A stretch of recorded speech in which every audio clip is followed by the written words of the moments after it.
If the day of a wonderful meeting comes, and all you have to do is reach out to receive everything, you must remember that everything has a price. Suddenly, the alarm clock rang loudly and vibrated, and the clock showed 17 o'clock in the evening. The protagonist sat up and turned off the alarm clock, and in his mind he told himself that it was time to work, because it was already 5 o'clock in the afternoon. The young man's name is Chen Yang. He is 23 years old and lives in a mid-level city in the south. The guy decided not to waste time, and getting out of bed, he stretched and began to tidy himself up. A few minutes later, he was standing near the wardrobe, carefully examining how the business suit fit him. Chen Yang currently works at the Shiai nightclub in the city's entertainment district. The young man finally finished trying on his business suit, after which he straightened his tie and began to head towards the exit of the room. A few minutes later, he walked out the door and found himself in the room where he was the manager. Since he is the boss, he has a small room in the back where he can rest, and next to it is the ladies' room. Chen Yang was walking through the room and thinking about his own thoughts when suddenly a charming blonde standing behind him spoke to him. The beautiful blonde smiled and asked the fifth brother to make sure to take care of her tonight. The main character looked at the green-eyed beauty Mary, and the girl at that moment looked at him. The blue-eyed boy smiled, because it was only Mary and no one else who could interfere with him. The beauty hugged his hand and said that yesterday, that damned A. Jiang put her group at the very end.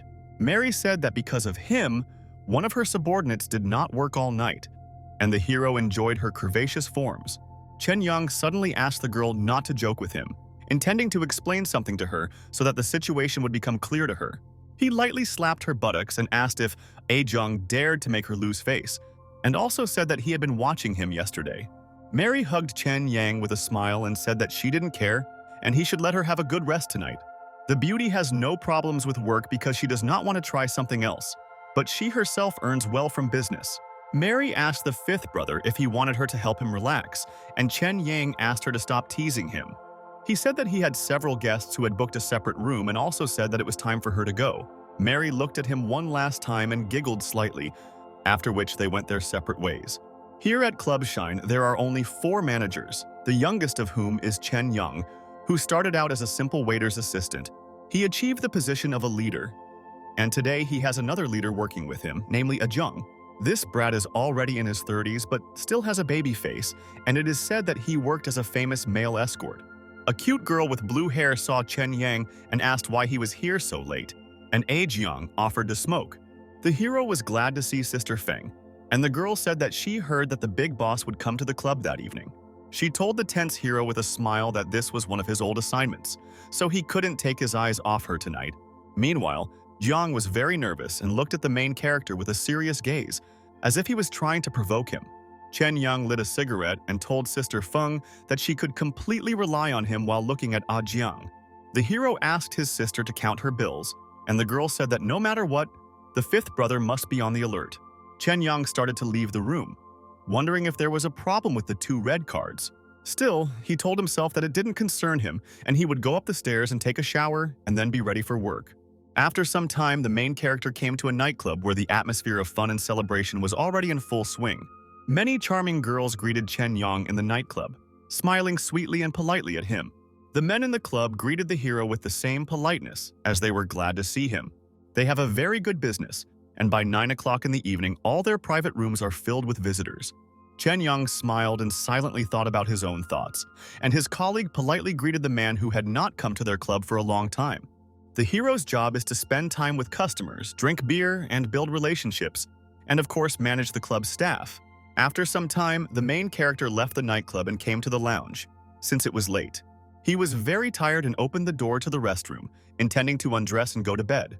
Chen Yang held his head and tiredly said that he had drunk too much, so he should go to bed quickly. The guy didn't torture himself any further and lay down on the bed fully clothed, breathing heavily from the excess alcohol and fatigue. Suddenly, a female voice asked the fifth brother why he came to the restroom all alone. A tired Chen Yang asked the inspired blonde Mary what happened and how he could help her. The girl approached and flirtatiously asked if she could come and talk to him only when something happened. Chen Yang didn't say anything and just looked at the charming blonde with tired eyes, after which he began to gently run his palm over her buttocks, stroking her tender thighs. The girl was pleased that the fifth brother was showing initiative, and she pressed herself against him out of pleasure. The main character behaved very tenderly with the girl, and gave her only pleasant sensations with every touch. Chen Young enjoyed Mary's beauty and figure, but at the same time he turned to her because he wanted to tell her something. He asked the beauty in a calm tone, because she had not come here only to seduce him. Mary gently took Chen Yang's head and asked if he wanted her to keep him company tonight. But the main character simply looked away in response, without answering the girl's question. Green-eyed Mary smiled and told the fifth brother that she actually had something to tell him. She said that the two ladies under Xiao Feng wanted to go over to her side, and she wouldn't let him lose face. Charming Mary ran her hands over Chen Yang's legs and asked if he could help her talk. The girl managed to turn the young man on, and his blue eyes lit up with a spark of passion. The guy, in a fit of passion and love, pounced on the beautiful blonde, and Mary was shocked by his actions. But she still began to leave and told the fifth brother that they could not do this now because she still had a lot of work. Chen Young asked if she would act like a monster and leave her in a state of arousal after she had turned her on so much. Mary was stopped by his words, and smiling sweetly, she giggled and began to walk towards him. The beauty lay back down on the bed next to her older brother and began to slowly approach him. After this, the girl began to lean towards the main character, and the guy just remained silent and enjoyed the tenderness of her every action. Mary showed indescribable tenderness to Chen Yan, and the protagonist still enjoyed it and showed the same tenderness to her. He felt relaxed and comfortable being around the charming Mary, and the girl felt the same. Suddenly, someone started knocking on the door of the restroom with all his might and asked the fifth brother to come to room number 6. Chen Yang became nervous and jumped out of bed with sweat on his face, while Mary was shocked and looked at his back. She twirled her disheveled hair around her finger, being wary because what was happening was incomprehensible and strange. A tense Chen Yang walked nervously around the room, preparing for any outcome, but not yet knowing what awaited him ahead. The waiters told the fifth brother that the guest had drunk too much, approached Xiao Di and tried to take off her clothes, and she ran away. Xiao Di is not one of the ladies pouring drinks. She is a waitress and is not here to provide that kind of service. Chen Yang asked what social class the guests were from, and the man replied that he didn't know since they didn't recognize any of them. The second guy said that these guests were probably here for the first time, and therefore didn't know the rules of conduct in a nightclub. Chen Yang just said emotionlessly and calmly that he didn't care and promised to deal with it all himself. A few minutes later, the manager was already with the guests, and the main one of them cheekily asked the guy if he was the manager here. The impudent guest began to insult Chen Yang and said that he had made him wait, after which he asked what he was going to do about it. The hero remained calm and politely asked if this was their first visit to their nightclub, after which he offered them a cigarette. The angry guests had recently calmed down and were surprised by the politeness of the manager, who treated them to cigarettes. The main one looked at the main character with bewilderment, who politely handed him a cigarette with a yellow filter. The man with the beard knocked the cigarette out of his hands and exclaimed that he came here to have a good time. But everything turned out differently. Chen Yang said that he would now set a glass of wine for him and introduce a gorgeous lady, and then asked him what he would say about this. The hero asked the waiter to bring 2 fruit platters and a bottle of wine, and to take money from his account.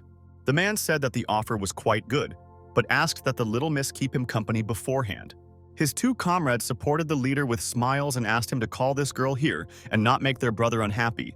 Chen Yang scratched his head and told the man that he had given him a difficult task since this lady was currently a waitress.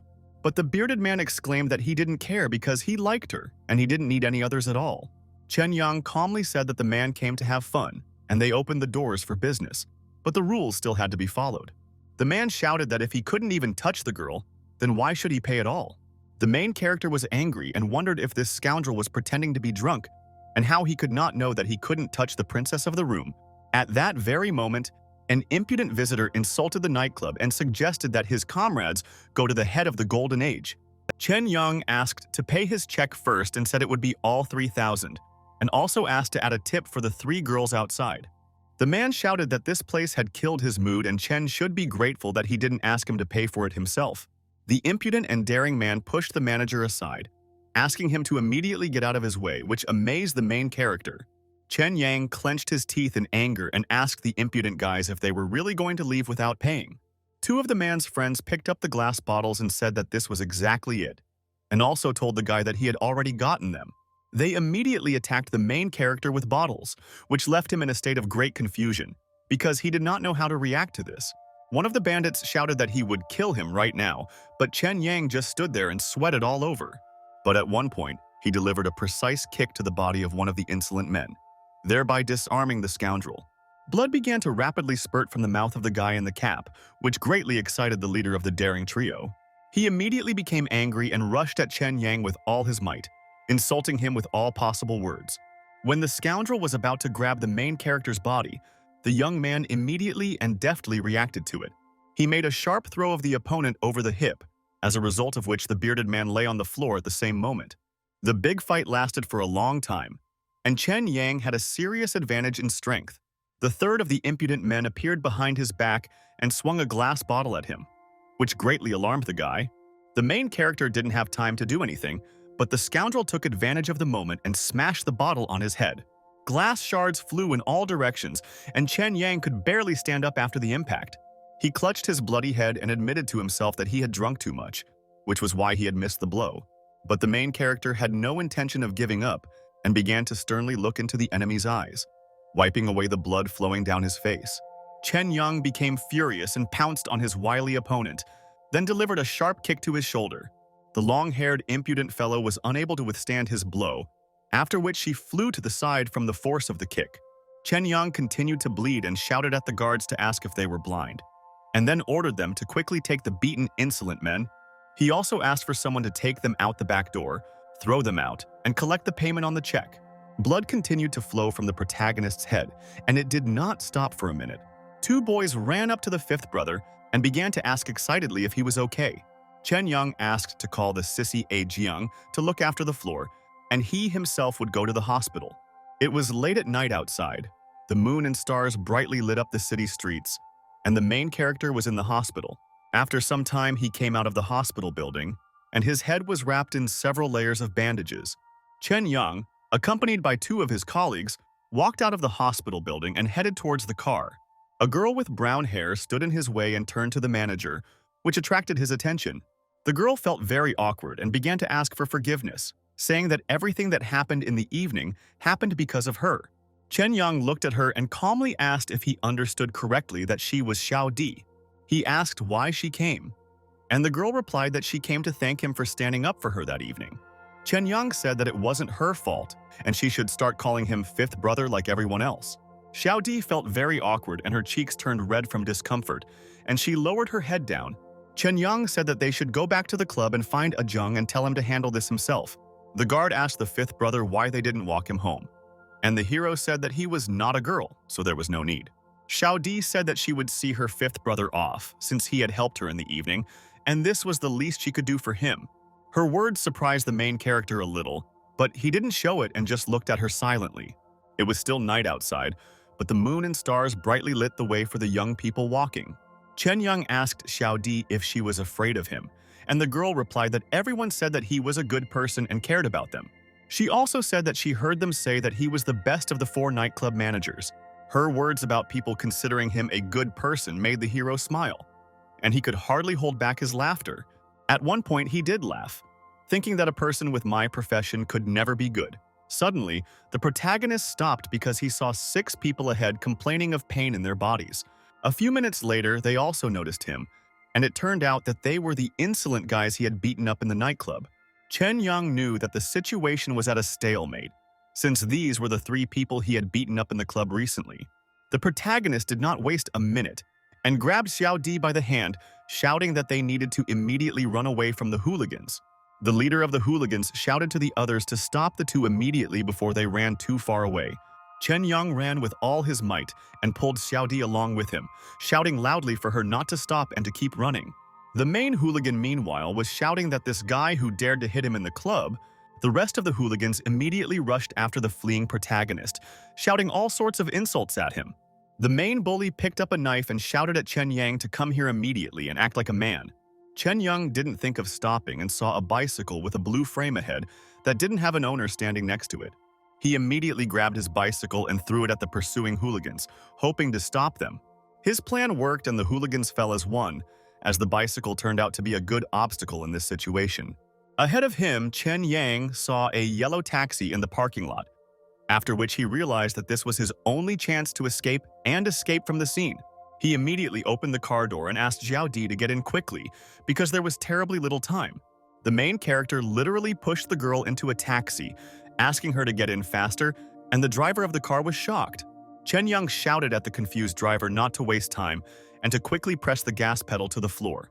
The bandits surrounded the car, and the leader of them swung a bat and shouted at the driver to stop immediately. The driver of the car was extremely confused, as everything that was happening came crashing down on him in an instant.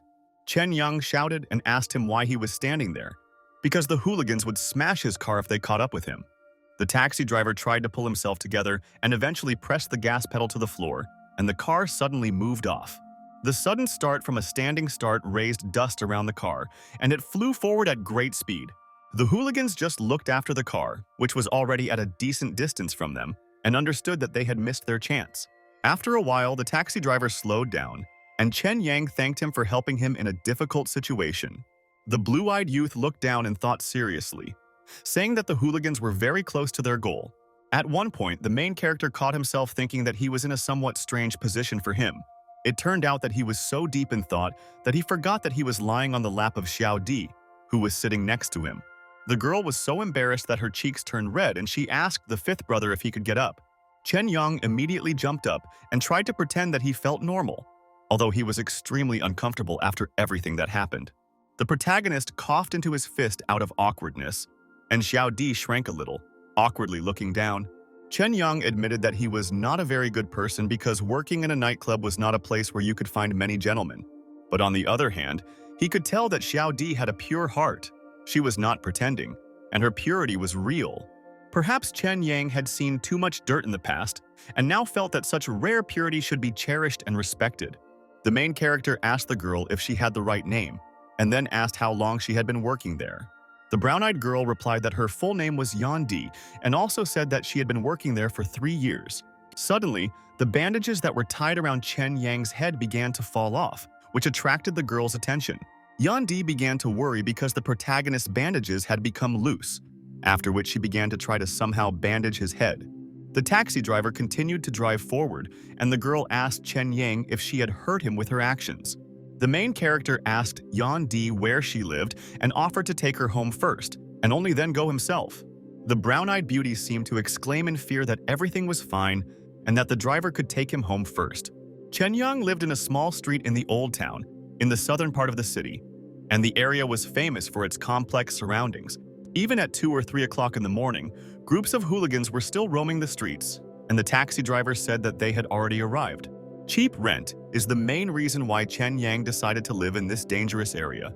The protagonist lived on the 3rd floor of an old-fashioned building, where he went up accompanied by Yan Di. The girl held Chen Yang, and the young man himself held onto the wall a little, afraid of falling. At one point, brown-eyed Yan Di asked her 5th brother why he stood up for her this evening. Chen Yang looked into her bottomless brown eyes, in which one could see excitement and a little fear. He looked away and replied that she was not like the other girls who all came there to work for tips. He also said that the company pays them a salary, so he should look after her, and John D called him a good guy. Chen Yang's gaze became very serious, and he told the girl that she was very wrong and that he was not a good person. At that very moment, they opened the door to the main character's apartment, and Yan Di asked in surprise if this was really his apartment. They went into the apartment, and Chen Yang told the brown-eyed girl that it was a bit dirty, while the girl looked around the room. At one point, she noticed the packed suitcases standing in one of the corners of the room. Chen Yang told the girl that the lease ends next week, so he is actually preparing to move. Yan Di didn't ask him about the move and only asked why he didn't just take a little rest after a hard day. Chen Yang agreed with her, then lay down on the bed and tried to relax to get some rest. John D asked if he was hungry and said that her mother said that it was very easy to get hungry after drinking a lot. The hero said that she could go home, but advised her to call a taxi since the area was not very safe, and the company would pay for the fare. The brown-eyed girl approached Chen Yang, who was lying on the bed, which surprised the main character a little. She leaned over the guy and with a smile asked him not to worry about her, but just to get some sleep after a hard day. Soon, Chen Yang's eyes closed, and the air in the room was mixed with the enchanting scent of the beautiful Yang Di. He didn't know why at all, but that night he slept very well, and it seemed that he dreamed scenes from childhood. Back then, the main character spent all day studying Kung Fu, and those were incredibly difficult times for him. Chen Yang recalled that the master often hit them with a bamboo stick, which greatly frightened the young students. But after the blows, the master prepared them a pot of soup and ribs for dinner, and the boy realized that suffering often precedes happiness. It was already a warm and sunny day outside, and the main character woke up from the bright rays of the sun, talking about how warm the dream was. When Chen Yang woke up in the morning, he had a smile on his face, and when he touched his head, he noticed that it didn't hurt as much anymore. The main character got up from the sofa and was surprised to notice his black business suit, which was hanging on a hanger. He began to examine his shiny, clean suit, a black suit, and at one point realized that it had been cleaned. But Chen Yan was even more surprised by the sparkling clean room, and looking around, he became even more surprised. In his mind, he was saying that John D was so abnormal that she was charming, because he would soon move in, but she cleaned up before leaving. Suddenly, the phone rang with a vibration, and the hero immediately reached for the phone. Chen Yang received a call from Brother Huan, who said that he had heard about the commotion last night and asked if he had been injured in it. The hero said that he was fine now, but Huan asked him to be careful since he valued him very highly. He said that in the future Chen could delegate the duties to his subordinates, but for today he asked him to take a day off and rest. Brother Huan also asked the protagonist with interest how Ajong had been coping lately.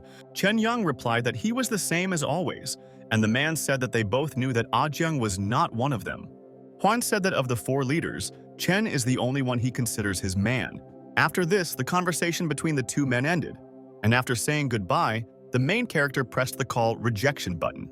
Brother Huan is his boss. The Shine Entertainment Center is his property, and he himself is a legend in this city.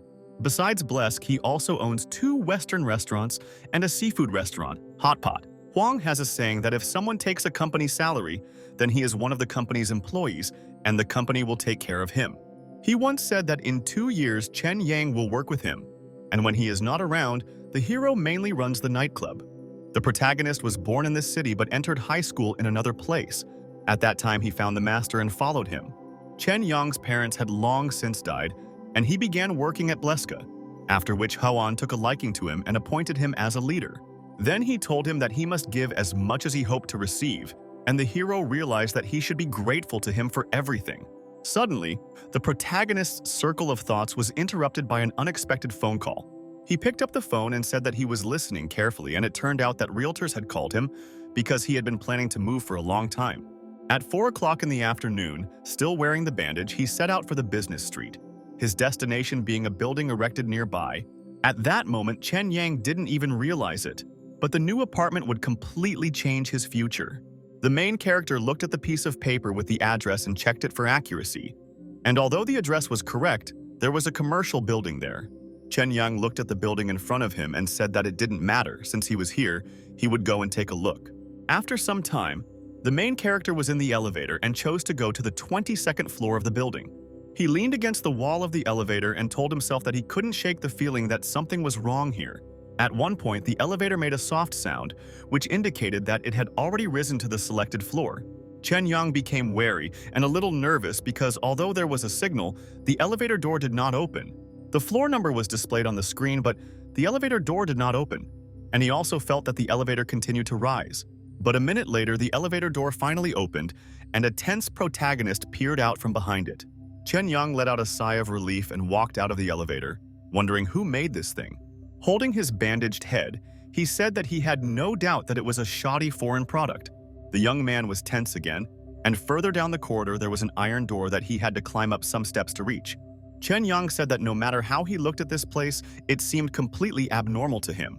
There was a sign on the door with the number 22, and for a few more minutes the young man stood silently in front of it, sensing that something was wrong. Still, he opened the door to the premises and realized that it might not be a residential building, but even a commercial building should not be like this. Upon entering the room, Chen Yang was stunned and did not understand at all what was happening here and that this was a strange place. He realized that this room was clearly on the roof, and in front of him the stunned hero saw a man. For a moment, he looked silently at the man standing at the other end of the room, who was also looking at him. Chen Yang still asked the man if there was an administrator here, hoping to get a positive answer. The man with green hair greeted the protagonist and then asked how he could help him. The hero looked at the man and wondered what year it was and why this eccentric man was wearing glasses with such thick lenses. Chen Yang decided to approach the man, after which he finally approached and began scratching the back of his head, trying to start a conversation. He still said that he had come to rent an apartment and asked if he knew if there were any apartments for rent on the 22nd floor. Receiving no answer, Chen Yang said that it was okay and that he had probably come to the wrong place, and then said goodbye to the man. As the tense protagonist began to leave, the green-haired man suddenly turned to him, asking him to wait. He told Chen Yang that since he was here, they really did have a rental business, and waved his hand to the side, which greatly surprised the hero. The main character did not understand what was going on because there was nothing there, and he also wondered if it was possible that he simply did not notice. The man asked Chen Yang to sit down and said that he would ask the business agent to come and discuss some matters with the hero. At that very moment, the eccentric man sat down at the table with the guy, holding a folder with documents in his hands. He smiled rather strangely at the protagonist, introducing himself as a business agent for the company. Chen Yang was nervous and asked the weirdo if he was not the receptionist, and also asked if he was also a business agent. The man asked if the administrator could not be a businessman, and the hero realized that he was dealing with a shell corporation. The protagonist's face was dripping with sweat, and he stood up nervously, saying that he thought it was time for him to go. The eccentric man asked if he remembered correctly that the main character's name was Chen Yang, which made the hero even more tense. He did not understand how the unknown eccentric knew his name and assumed that he might be a sage, but later, the main character noticed a sign that made him even more surprised because it had his name on it. Chen Yang said he was there to rent an apartment and asked what they had that could be rented out. The man asked him not to worry because their company had apartments for rent located right there, and asked the hero to sit down. Chen Yang sat down on the chair and said that he was already here anyway and asked to take a look at what the company could offer him. The administrator said that renting is not the company's core business, and that some things need to be clarified. He said that the company's main source of income was other types of products, and when he bought enough, he would become a member. The man said that members were offered a wide range of free services, and Chen Yang nervously asked what he wanted to say. The administrator said that of course his rent could also be waived as part of these services, and everything could be discussed. Chen Yang asked if he meant to say that he just needed to buy enough of their product and then become a member of their company. The business agent smiled strangely at the protagonist and said that he understood everything absolutely correctly. The hero asked what ideology they represented and asked if they were terrorists who had come to China to recruit people. The businessman said that not at all, and that their business project is harmless and the goal is to benefit society. He smiled strangely again and said that it was definitely not what could be called a terrorist organization. Suddenly, the eccentric business agent performed an action that amazed and stunned the protagonist. He took out a white box from under the table, and Chen Yang tried to figure out how he did it, because there was nothing under the table just now. The green-haired administrator opened the iron box with a smile, intending to show something to the main character. Inside the box, there was another box, which was 1.5 times smaller in overall size. Chen Yang became even more wary as there was another box inside the second box and then a fourth. After a while, there was a pile of boxes on the table in front of him, and for a moment he wanted to just give it all up. Finally, the sweaty administrator said that he didn't think he would be so lucky since he was assigned such a low membership rate. He showed a product called the Luck Regulator and said that after wearing it, Chen would have control over his life. The administrator asked him to trust him and promised that their company's product could help make all his dreams come true. Beads of sweat ran down Chen Yang's face from nerves, and looking at the man with the utmost seriousness, he realized that he was dealing with a swindler. He got caught up in all the madness around him and told himself he should just stop wasting his time and got up from the table. The main character began to walk away silently and without looking back, and the eccentric administrator turned to him. He smiled evilly and asked if his parents hadn't told him that he should be respectful when talking to others. The business agent's words hit the protagonist right in the most painful place, and he clenched his teeth in rage. His parents died when he was little, and they didn't have a chance to teach him anything. And because of that, many people hit him with these words. But one day, someone said the same phrase, and he knocked out his teeth, and after that, no one dared to use such words. The man panicked and asked not to hit him, saying that he was testing his luck and that he should not get into trouble today. Chen Yang didn't listen to him and grabbed him by the shirt, but the businessman narrowed his eyes and said that no one was going to hit him. He shouted that if he didn't want to get hurt, he shouldn't raise his hands, but the hero didn't listen to him at all. He went crazy with rage and dragged the frightened administrator to the edge of the building's roof. Chen Yang grabbed the impudent man tightly by the shirt. and then held him over the edge of the building, while the man screamed that he was afraid of heights. The protagonist asked him if he hadn't said that he wouldn't die from the bloody catastrophe, and also asked if he wouldn't fall from the creature. The man screamed that he couldn't guarantee that he wouldn't die of a heart attack, but a heart attack doesn't leave a bloody mess. Chen Yang just looked sternly into the swindler's eyes and told himself that there was no point in listening to his crazy chatter. He threw the scoundrel aside with a sharp movement and said that he didn't care who he was simply not interested, and he was leaving here already. As he left, an embittered Chen Yang said that he would definitely deal with this real estate agent when he found him. Wiping his face, the business agent asked the protagonist if he still didn't want to improve his luck. The departing hero answered him that no matter what a person tries to get, he must pay the price. Chen Yang also said that he sincerely believes that everything good in this world must happen for a reason. The swindler exclaimed that he would first like to ask the gentleman if he believed that luck existed in this world. The blue-eyed protagonist turned around and asked the business agent if he had heard the word he had said correctly. He asked the man if he was a missionary for some religion and was there to try to spread his teachings. At that moment, Chen Yang looked at the man seriously and asked for forgiveness, saying that he was an atheist in terms of religion. He continued to walk away and said that he does not follow any religion at all and believes only in himself. But the eccentric man smiled sarcastically and said that he too does not follow any religion at all. But he also said that things like luck and destiny do exist, even if they can't see them or touch them. Chen Yang stopped and wondered how such a thing could even exist if they were completely intangible. The man exclaimed that they also cannot see or touch air, but everyone knows that air exists, and this is common sense. The green-haired businessman smiled, imperceptibly but slyly, realizing that he had managed to attract the attention of the main character. Chen Yang turned around, and the man said that many people believe that luck also exists, and said that he wanted to give an example of this.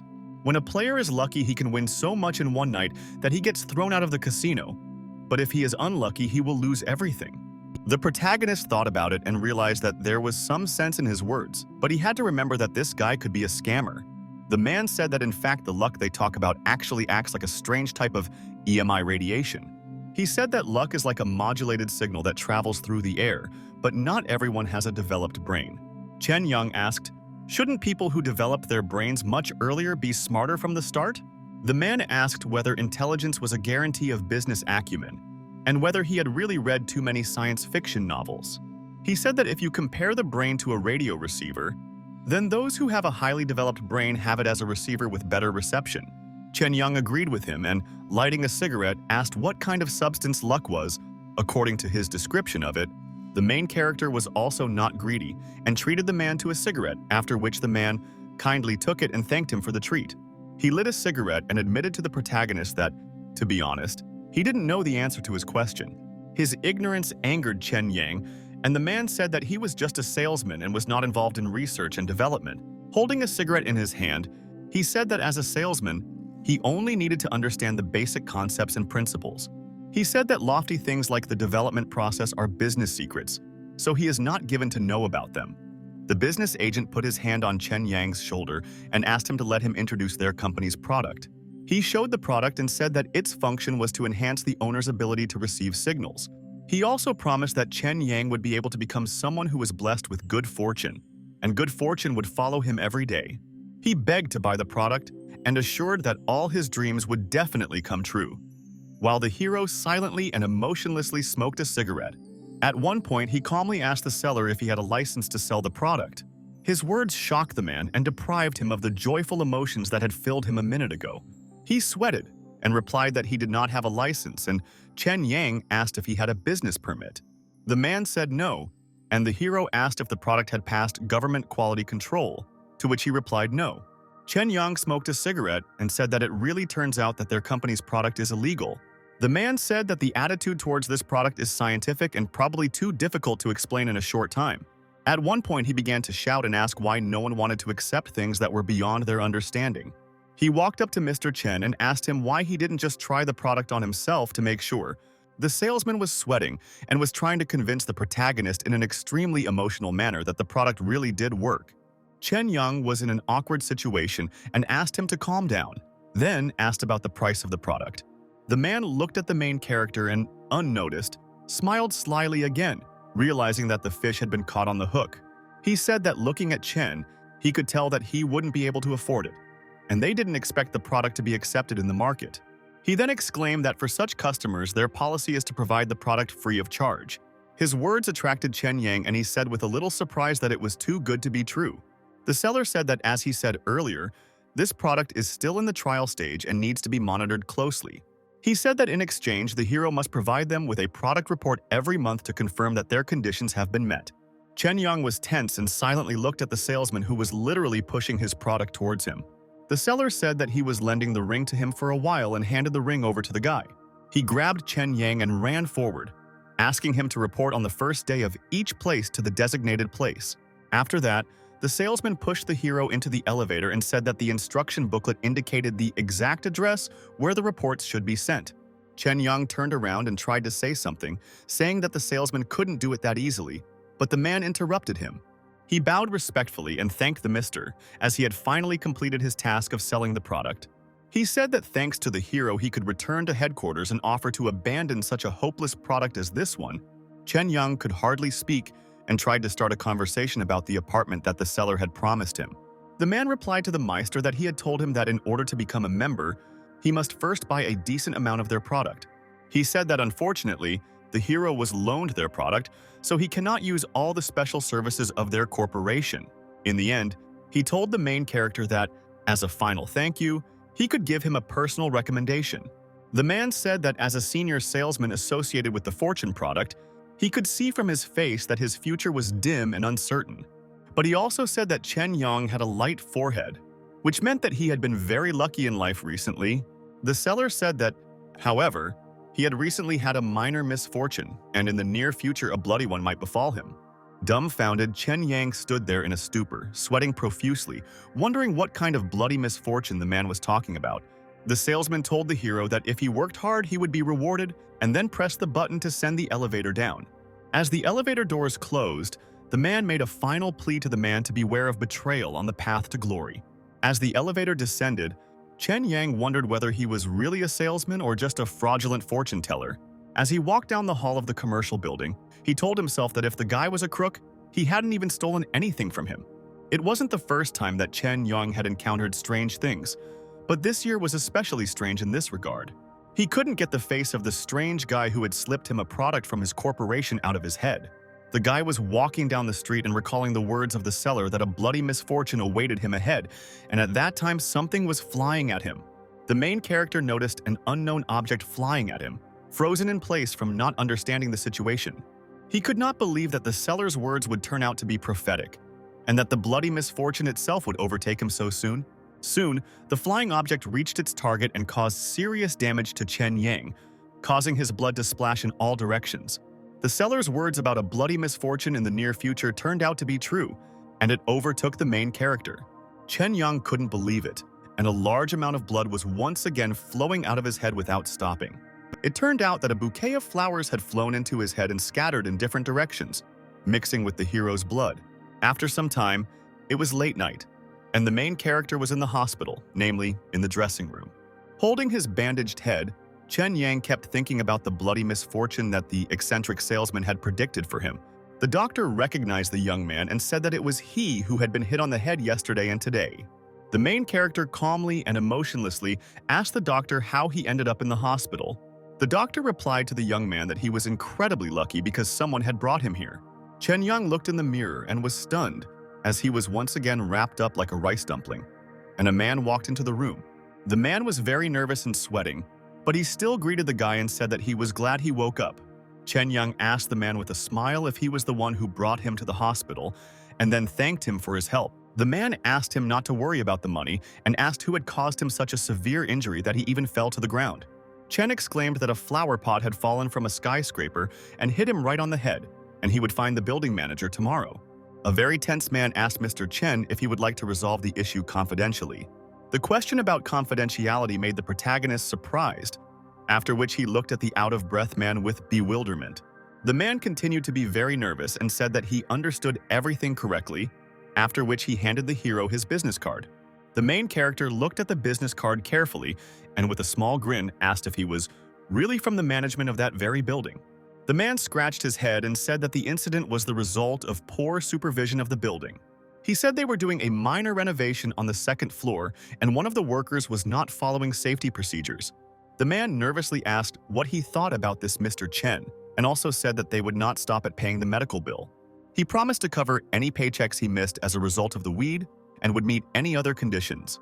Chen Yang said it was too good to be true, and from the looks of it, he could probably take his life if he wanted to. The man standing in front of him was still sweating profusely, looking at him with wide eyes. At one point, he exclaimed and announced the amount of 10,000, which greatly surprised and attracted the attention of the main character. The man said they would give him 10,000 yuan in addition to his medical fees. Although Chen Yang was very happy with this amount, he understood that the game had gone too far and he couldn't stop, because he could get more. He asked to see the bandages and said they were like a rice dumpling, then asked how he could go out in public with that. The man wiped the sweat from his forehead and promised that they would add 20,000 in compensation for his damaged image. Chen Yang still wasn't satisfied and brought up his head injury to increase the compensation amount. The man stated that they would add another 10,000 and consider it an advance payment for any medical bills. The protagonist was not going to stop and reminded about his high-quality uniform, and the man promised another 5,000. Chen Yang realized that this was enough, and the man said that he was hit once and now he is 35,000 richer.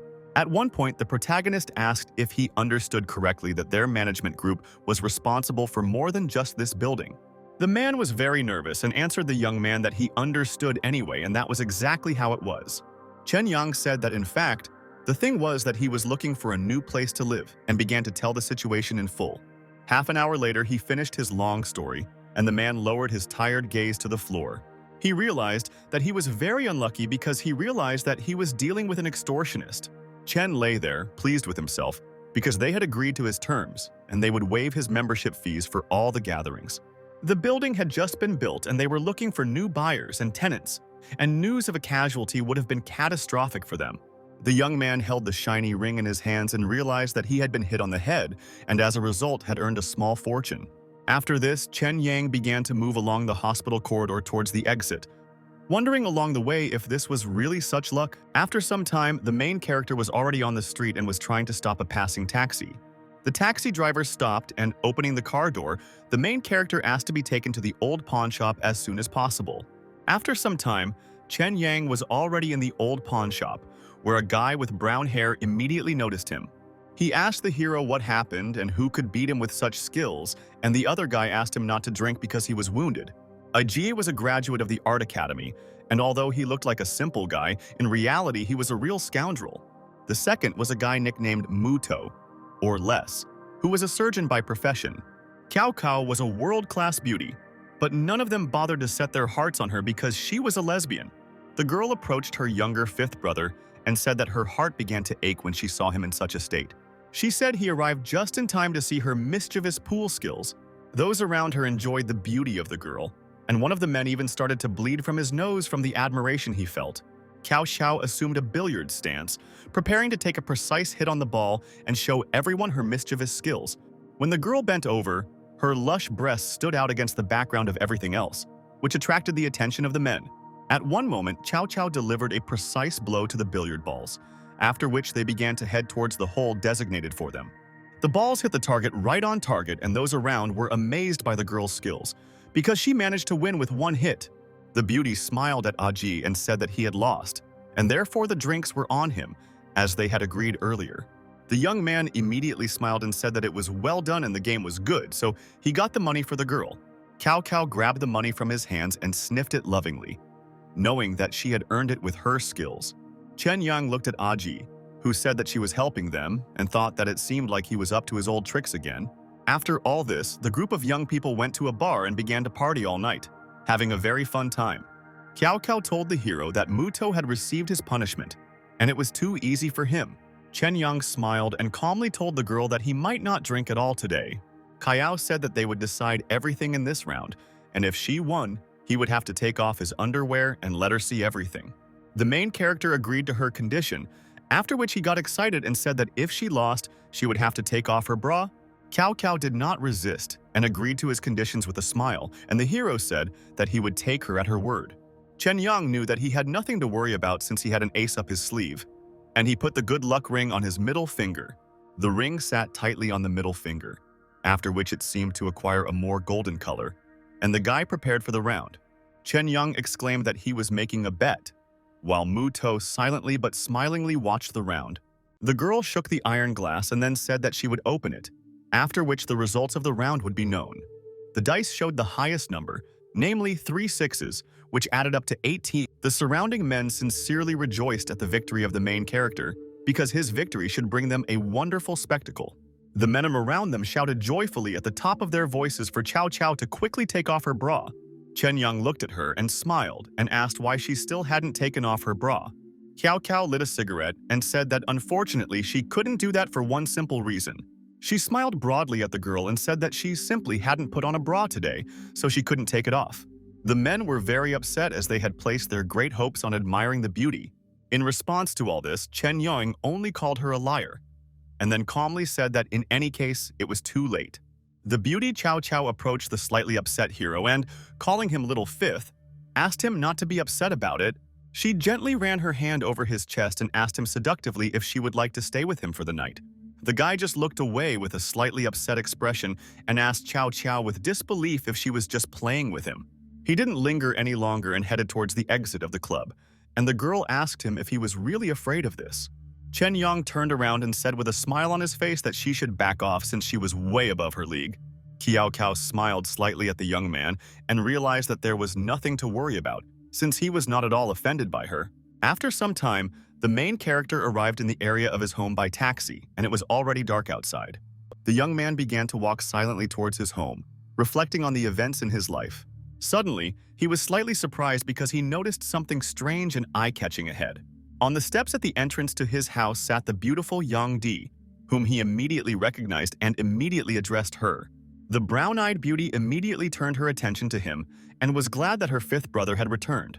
Chen Young asked why she was sitting at his door at such a late hour, and the beautiful Yang Di replied that she had finished work. She smiled and said that he was injured and needed someone to take care of him, but she didn't have her phone number, so she came herself. The main character calmly asked her if that was why she had been waiting at his door all this time, to which the girl immediately answered, yes. The young people walked into the house where Chen Yang was enjoying the food that the beautiful Yang Di had bought from the restaurant downstairs. But suddenly, all smile disappeared from the girl's face, and she told the fifth brother that she had written a letter of resignation. Her words surprised the protagonist, causing him to ask again if he had misheard and stop eating for a while. Yan Di said with a happy smile that her classmate introduced her to the job of selling lottery tickets. Chen Young asked the happy girl if she was sure that this whole charity lottery was legal. Yan Di asked, "Not to worry, because this is a government charity lottery and it is not illegal." She told the fifth brother that she was very grateful to him and that she was becoming more afraid of what had happened last night. Yan Di heard that last month, another girl had experienced the same thing as her, but A Jung was on duty at the time. She said that later the girls were drugged with unknown substances, so if it weren't for Chen, it would have been the end for her. The main character was tense and angry after her words, mentally telling himself that he knew nothing about what happened. He only knew that one of the princesses had done well last month and had become the pouring lady the next day. The protagonist had no idea what was going on behind all this, and Ajung became too brazen. Yan Dai was worried and asked fifth brother if she had said something she shouldn't have said. Chen Yang calmly told her that everything was fine, but asked her not to tell anyone else what she had told him today. After dinner, the protagonist told John Di that it was late and said that he would help her catch a taxi to take her home. When the girl opened the car door, she asked him to call her if anything happened and waved to the guy. Yan Di got into the taxi, and the driver, without wasting any time, pressed the gas pedal to the floor, and unpleasant smoke flew out of the exhaust pipe. Meanwhile, Chen Yang thought in his mind that Xiaofeng and Ah Zheng had broken the rules right under his nose, and now they could only wait. The next morning, the protagonist had already contacted Brother Huang, who asked him to play by the rules and sort this out. She assured the younger fifth brother that he did not need to worry about other things, as he would handle everything himself. Meanwhile, the protagonist was walking down the street and told Brother Huang that he had listened to him carefully and understood everything he had said. He asked Ah Wei to tell everyone in the company to come an hour early today, as he had something to tell them. Looking at the huge company office, Chen Yang thought that he was going to set some rules today. After some time, the main character and all the company employees were at a huge negotiating table. Various employees looked at Chen Yang, and some of them were worried because they didn't know what to expect from him. The protagonist sat at the head of the table and turned to Ah Wei and asked where Ah Jiang was now. The head of security told the manager that he had warned the guy and therefore did not know what was going on. A few minutes later, the red-haired A Jiang and Xiao Feng entered the negotiation room. All the assembled company employees looked at the latecomers, and the main character could barely contain his anger at them. Xiao Feng winked at Fifth Brother and said that she thought he was resting today, so she didn't expect to see him. Chen Yang, meanwhile, looked at her sternly, barely restraining himself from screaming at the top of his voice. The guy looked sternly and angrily at Xiao Feng, who, sitting down on a chair, clearly noticed something was wrong. She sat down at the negotiating table and beads of sweat ran down her face as the situation was quite tense. A Zhang decided to sit next to Xiao Feng's sister, but the protagonist turned an even stern look on him. Chen Yang asked him sternly and very seriously who told him to sit down, which left the red-haired guy in a stupor. Beads of sweat were running down the boy's face, and he was very excited, because he didn't know what to prepare for. The rest of the company's employees present were just as nervous, as the manager was very angry. Chen Yang said that they have always had good business and the company has never treated them badly, and they understand this. He also exclaimed that everyone wants to make money. The company wants to expand, but they have to follow the rules. One of the men said that this was true, since there were no objections. He would simply say it directly, and all the others silently listened to the hero. Chen Yang looked at the papers and said that he asked Ah Kang to give him these financial documents. He continued to look at the documents and said that last month someone reported expenses of over 60,000 ton. At one point, the main character showed the papers to Brother Zheng and asked why he didn't explain it. The guy asked the younger fifth why he was asking him, since all managers have the right to write out expenses. Chen Yang said that he wrote out at least half of it just for Mr. Ma, but he also spent 400,000 in their company. After that, the hero pointed his finger at Ah Jiang and exclaimed that his client spent less than 40,000 in total. The red-haired guy slammed the table and said that he had ordered a lot of things last month, but it was all to please their guests. He said that if he wanted to deal with him, there was no need to create such an atmosphere. Chen Yang remained calm and responded in a calm tone, saying that this was all simply amazing.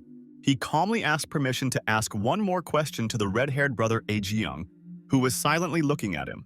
The protagonist said that someone had opened a few drops last month and then asked if he was wrong. A Jiang became even more nervous and asked the younger fifth not to set him up, also asking where the evidence for this was. His denial of any personal involvement in this situation irritated Chen Yang too much, and he could hardly contain his anger.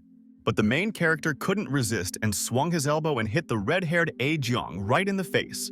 Xiao Feng was extremely excited as she watched the beating that was happening to her red-haired comrade.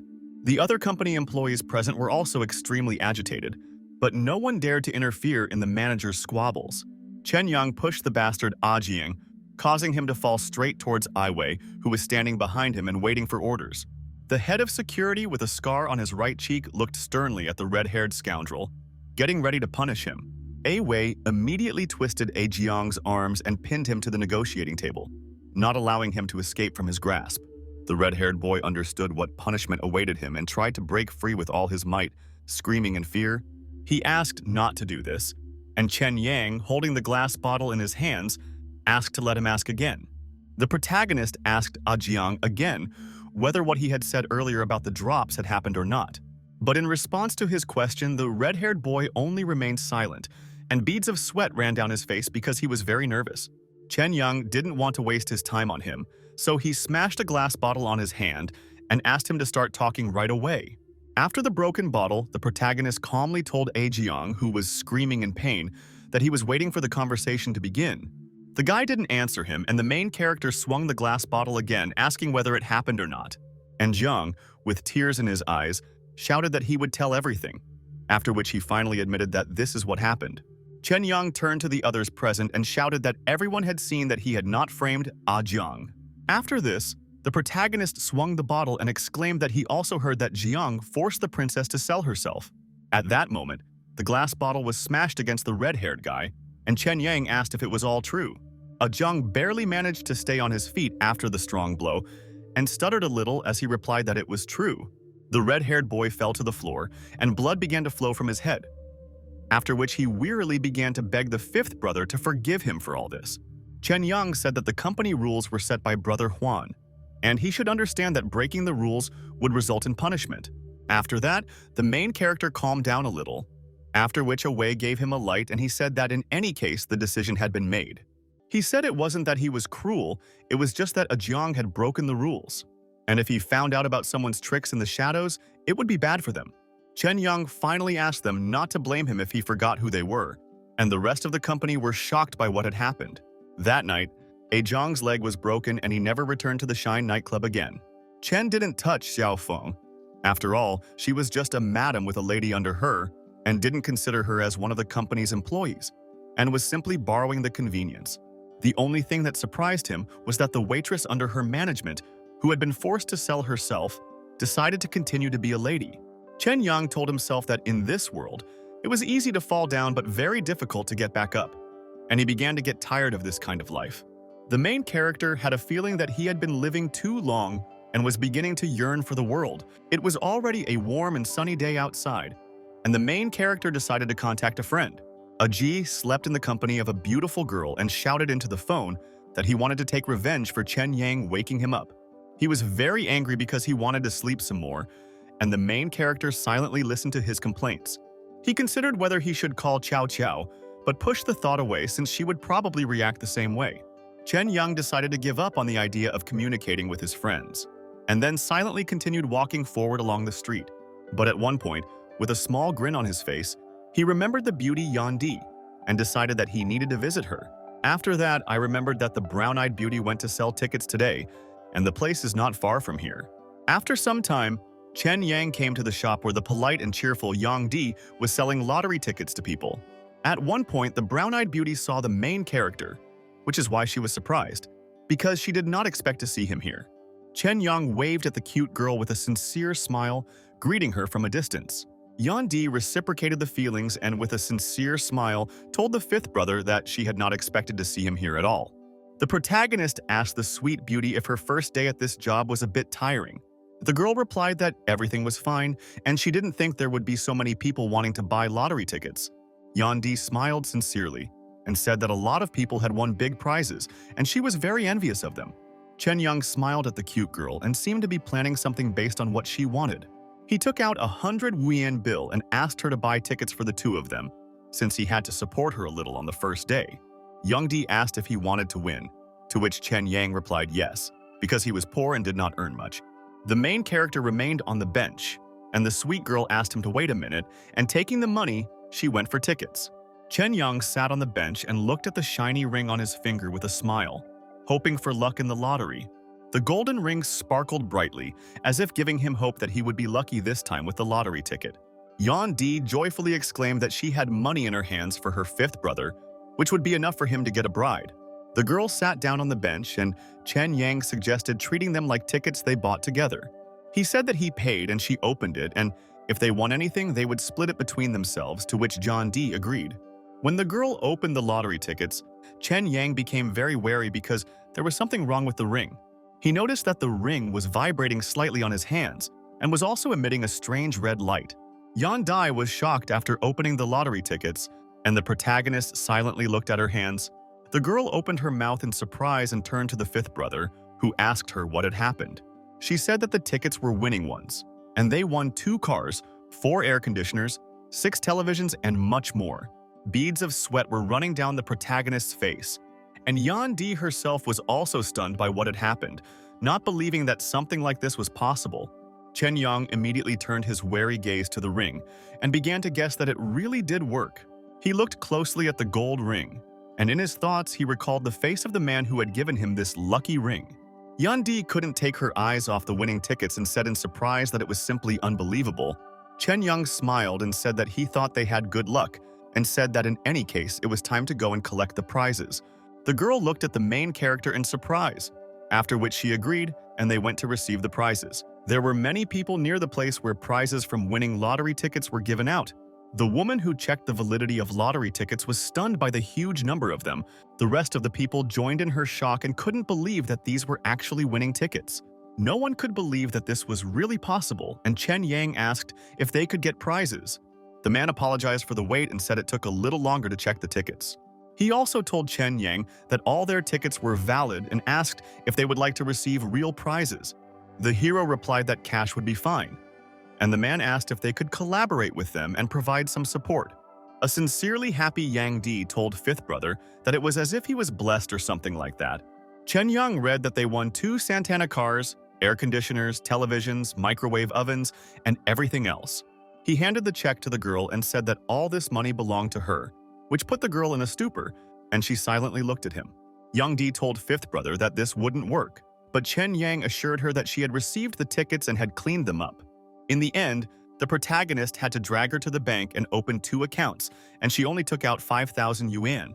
After a while, Chen Yang handed Yang Di a yellow card and said that it was her bank account card. The happy girl sincerely thanked her Fifth Brother, and he said in his thoughts that he would simply transfer the rest of the money later. The brown-eyed girl was very happy and said that they were rich, after which she asked to allow her to treat him to something. Chen Yang said that in that case, he should treat her and asked her to choose a place, and the girl danced. After a short period of time, the young people were in one of the establishments and it was sunny outside. Chen Yang and Yang Di enjoyed the delicious food while chatting sincerely with each other and having a fun time. The girl fed the guy with a spoon, and the hero caught himself thinking that he had tasted something called happiness. The main character looked at the charming brown-eyed girl and told himself that he was sure that he wanted to be with this girl. John D said that he didn't seem very surprised that they won such prizes, and the news reported a fire on a residential street in the city. The news anchor said the fire was serious and firefighters had already arrived at the scene, but no casualties were reported yet. A wary Yang Di asked Chen Yang to pay attention to the TV, which he immediately did. The main character became very wary because the place was very familiar and he realized that it was the building in which he lived. Chen Yang looked even more closely and exclaimed that this was his apartment and it was on fire. He became very nervous and jumped up from the table, exclaiming that his apartment was on fire, and John D was shocked by what was happening. The girl jumped up and shouted to the Fifth Brother that they needed to hurry there immediately before everything burned to the ground. Soon the young people got into a taxi, after which they immediately went to the main character's home. Chen Yang didn't believe that it was possible that he won 200,000, and then his house caught fire, and he assumed that it was a curse. After some time, the main character and Yan Di arrived at his home, which was blazing with bright flames. The young people were shocked by what was happening and watched it with their mouths wide open in surprise. Yan Di said that the building was burning badly, and Chen Yang called it all just terrible and said that the owner of the house would go crazy. After some time, it was late at night, and the young people were still together after everything that had happened.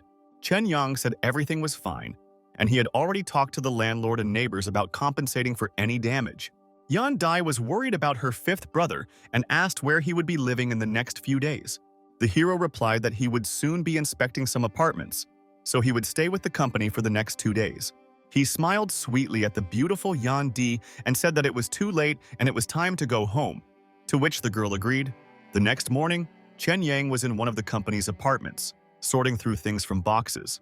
He took out the product report and wondered if this was a product report form with instructions on how to use the ring. The protagonist called it crap and said that all the papers were burned almost beyond recognition, so everything was bad. But he still noticed a note on the brochure that stated that customers were welcome to the company's website.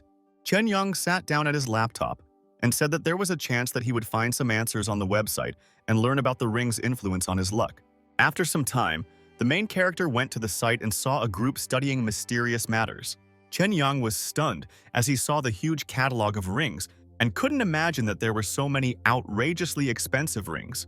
Luck is a wonderful substance that scientists divide into red, orange, yellow, and green types. Chen said that when he won the prizes, the ring flashed red a little and he wondered if that meant he was lucky. He realized that he had to keep track of the daily odds of luck and know what type of luck was in play. Otherwise, the balance would be upset. The website stated that you need to use a measuring device to measure your luck alignment. Chen Yang looked closely at the ring and came to the realization that it was essentially a time bomb.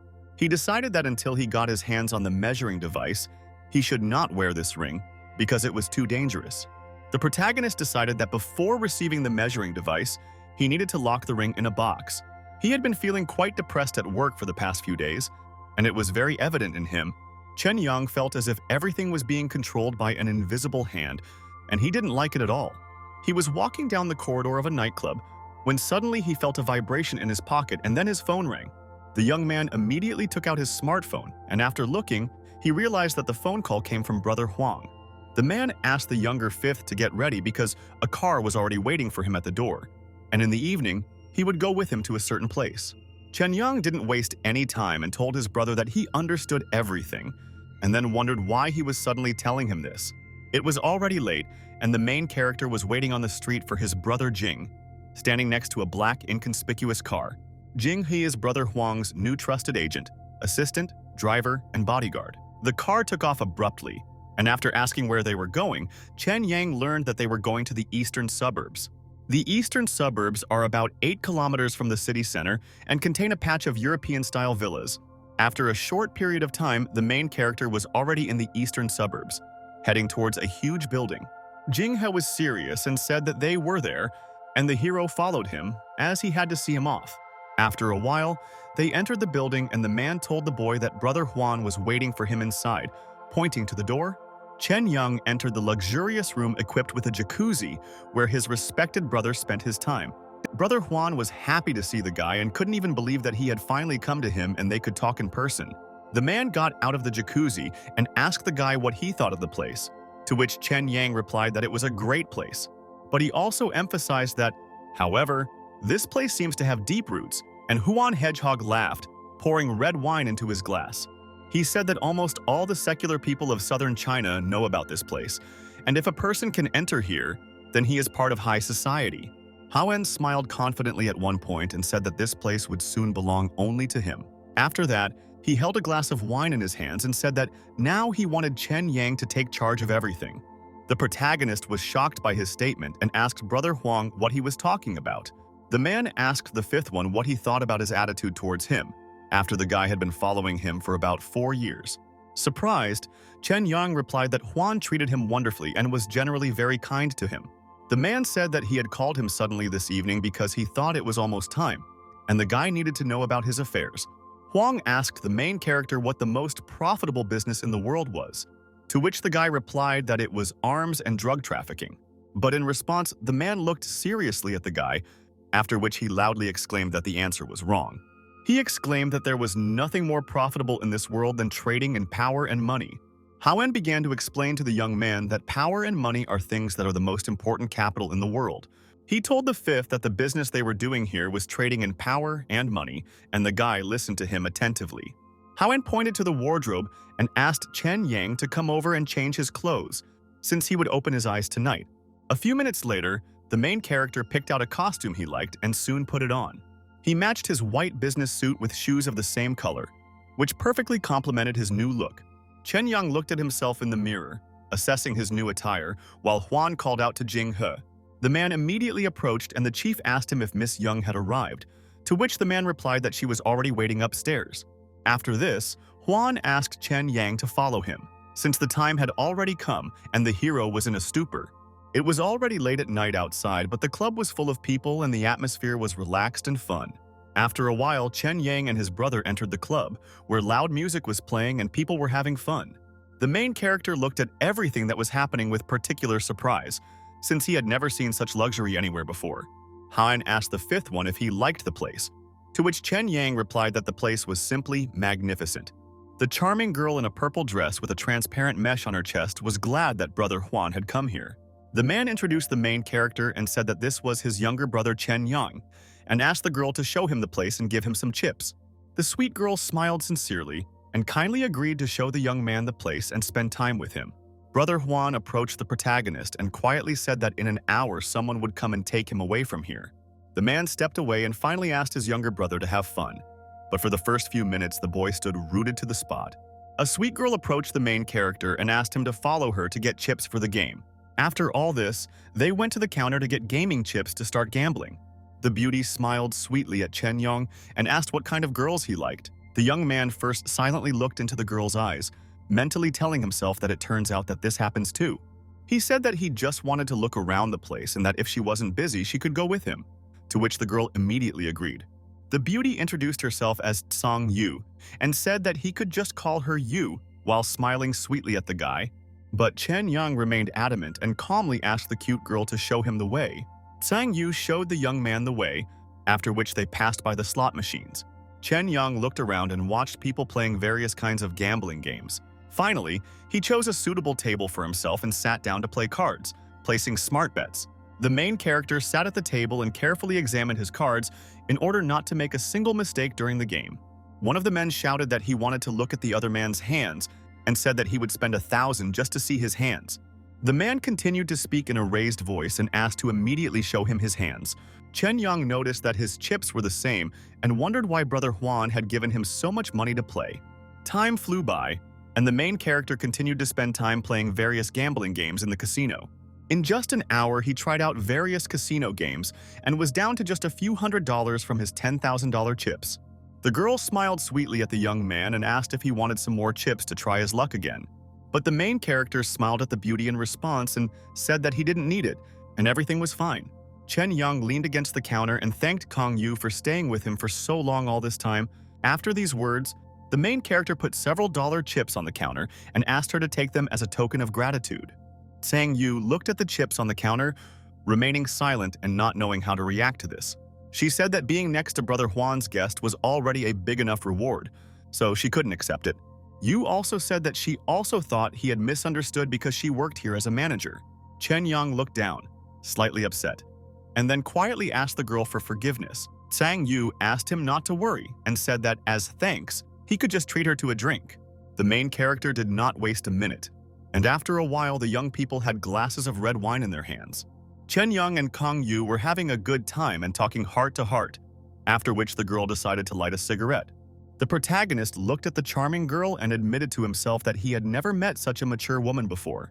Kang Yu turned to Mr. Chen Yang, whose gaze at that moment became suddenly serious, and he looked at the girl, listening attentively. The girl apologized, but said that earlier it seemed to her that he spent more time simply watching others. She laughed and called him strange, because it was unusual for someone of his status not to ask a beautiful girl to accompany them. Chen Yang took a sip of wine and asked who said that he didn't like beautiful girls, and didn't he ask her to go with him. Sang Yu smiled sweetly and asked the young man if she could consider what he said as a compliment. Chen Yang smiled slyly and said that it was not a compliment at all, since he was simply telling her the truth. After that, he told the charming woman that she was the most elegant person he had ever seen. The girl responded by saying that she was already getting old and asked if he even knew how old she was now. Holding a cigarette in her hand, Song Yu said that she was already 33 years old, which stunned the guy because she looked 20. The young men noticed the man looking at them, and Song Yu told the hero that Brother Huan had sent him to get him. Chen Yang smiled at the girl and said that it seemed like it was time for him to go, and then said that it was nice to meet her. The young men shook hands, and Sang Yu said that she too was very pleased to meet and talk with him. The main character approached the girl and quietly said at the end that he was not really rich at all. After speaking, he turned and began to leave, accompanied by the man, while Sang Yu silently watched him go. For some time, she silently thought about this whole situation, including the words spoken by the main character. Meanwhile, the guide led Chen Yang to the door, behind which was Brother Huan, already waiting for the young man. The man was playing with the girl and said that it seemed like he was unlucky today, and if he continued playing, he would give her all his money. Howen turned his attention to the fifth brother and asked what he thought about all this after spending time in the casino.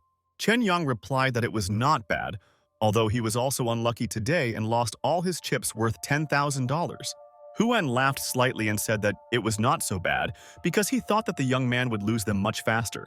Chen Yang said emotionlessly that he actually didn't play that much, but mostly watched other people play. He watched various games such as a blackjack table where he played for only 10 minutes and lost $4,000. Chen said that with roulette, baccarat, and other games, the room outside had already made about $200,000 in the last hour.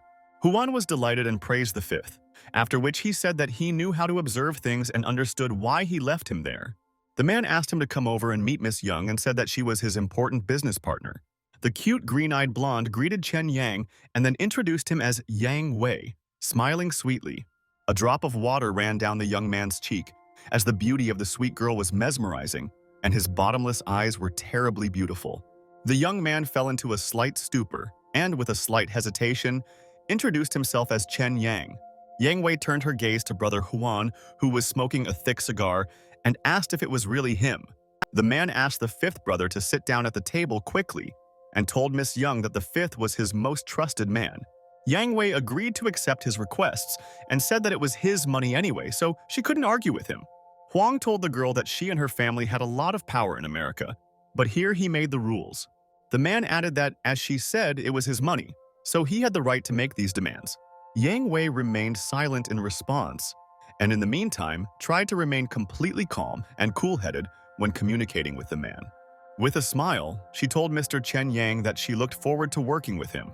The main character shook hands with the charming green-eyed blonde, after which he thanked her for it. Yang Wei announced the end of the business meeting and asked if Huan would be stingy with his courtesies to her here tonight. The man smiled and said that Jinghe would take care of everything and hoped that she would enjoy her stay here. Yang Wei began to head towards the exit of the room and finally said that in this case she would not be modest. After she left, Brother Huan let out a sigh of relief, but a little tiredly, reaching into the pocket of his red jacket. From there, he took out a small box of pills and poured 5 capsules into his palm to consume them quickly. He said that the original plan was to let Chen Yang gain experience for a couple more years, but time was running out. In a serious tone, he told the protagonist that he didn't have much time left, so he needed to bring the guy up to speed.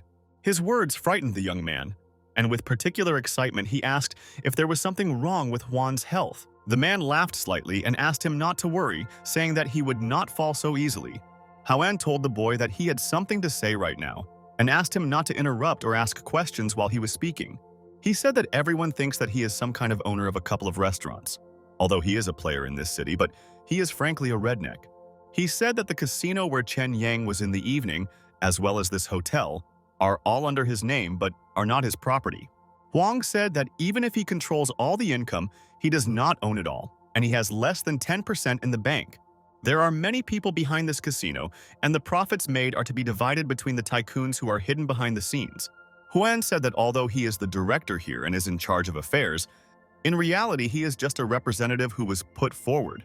The nervous man put his hand on his face and told the young man that he really trusted him in this matter. The young man wanted to say something, but Huan interrupted him and said that maybe letting him run the karaoke bar would be a better choice. He said that he had to make a decision tonight and asked if Chen Yang wanted to follow him into this entourage. Huan said that by joining he could gain power, money, and status, but he could not leave all these things behind before he died. The man told Chen Yang that everything in this world had a price, and he would have to pay an equivalent price for the things he received. The hero told Brother Huang that his life belongs to him, because if it weren't for you, he would still be in a karaoke bar and sleeping in the slums. The young man confidently declared that he would not hesitate to do anything that he had prepared for him because he was the man he was following. Huan said that he was once like him, and that was when he was brought into this circle, and now he invites Chen Yang into it, and this is all fate. He said that Yang Wei represented the family that secretly owned all the casinos in Las Vegas, and he needed a trusted person. Huan added that other than Chen Yang and Jing He, he could not find anyone he could completely trust. Suddenly, a sound came from the wireless calling system, which immediately attracted the man's attention. He immediately responded and asked if it was Song Yu, and then asked what happened. Yu said that the 2 people who arrived with Miss Yang were real pros, because they had already won 2 million in 10 minutes. Huan said that looking at Miss Yang, he realized that it seemed like they weren't going to stop, and Chen Yang listened to him silently.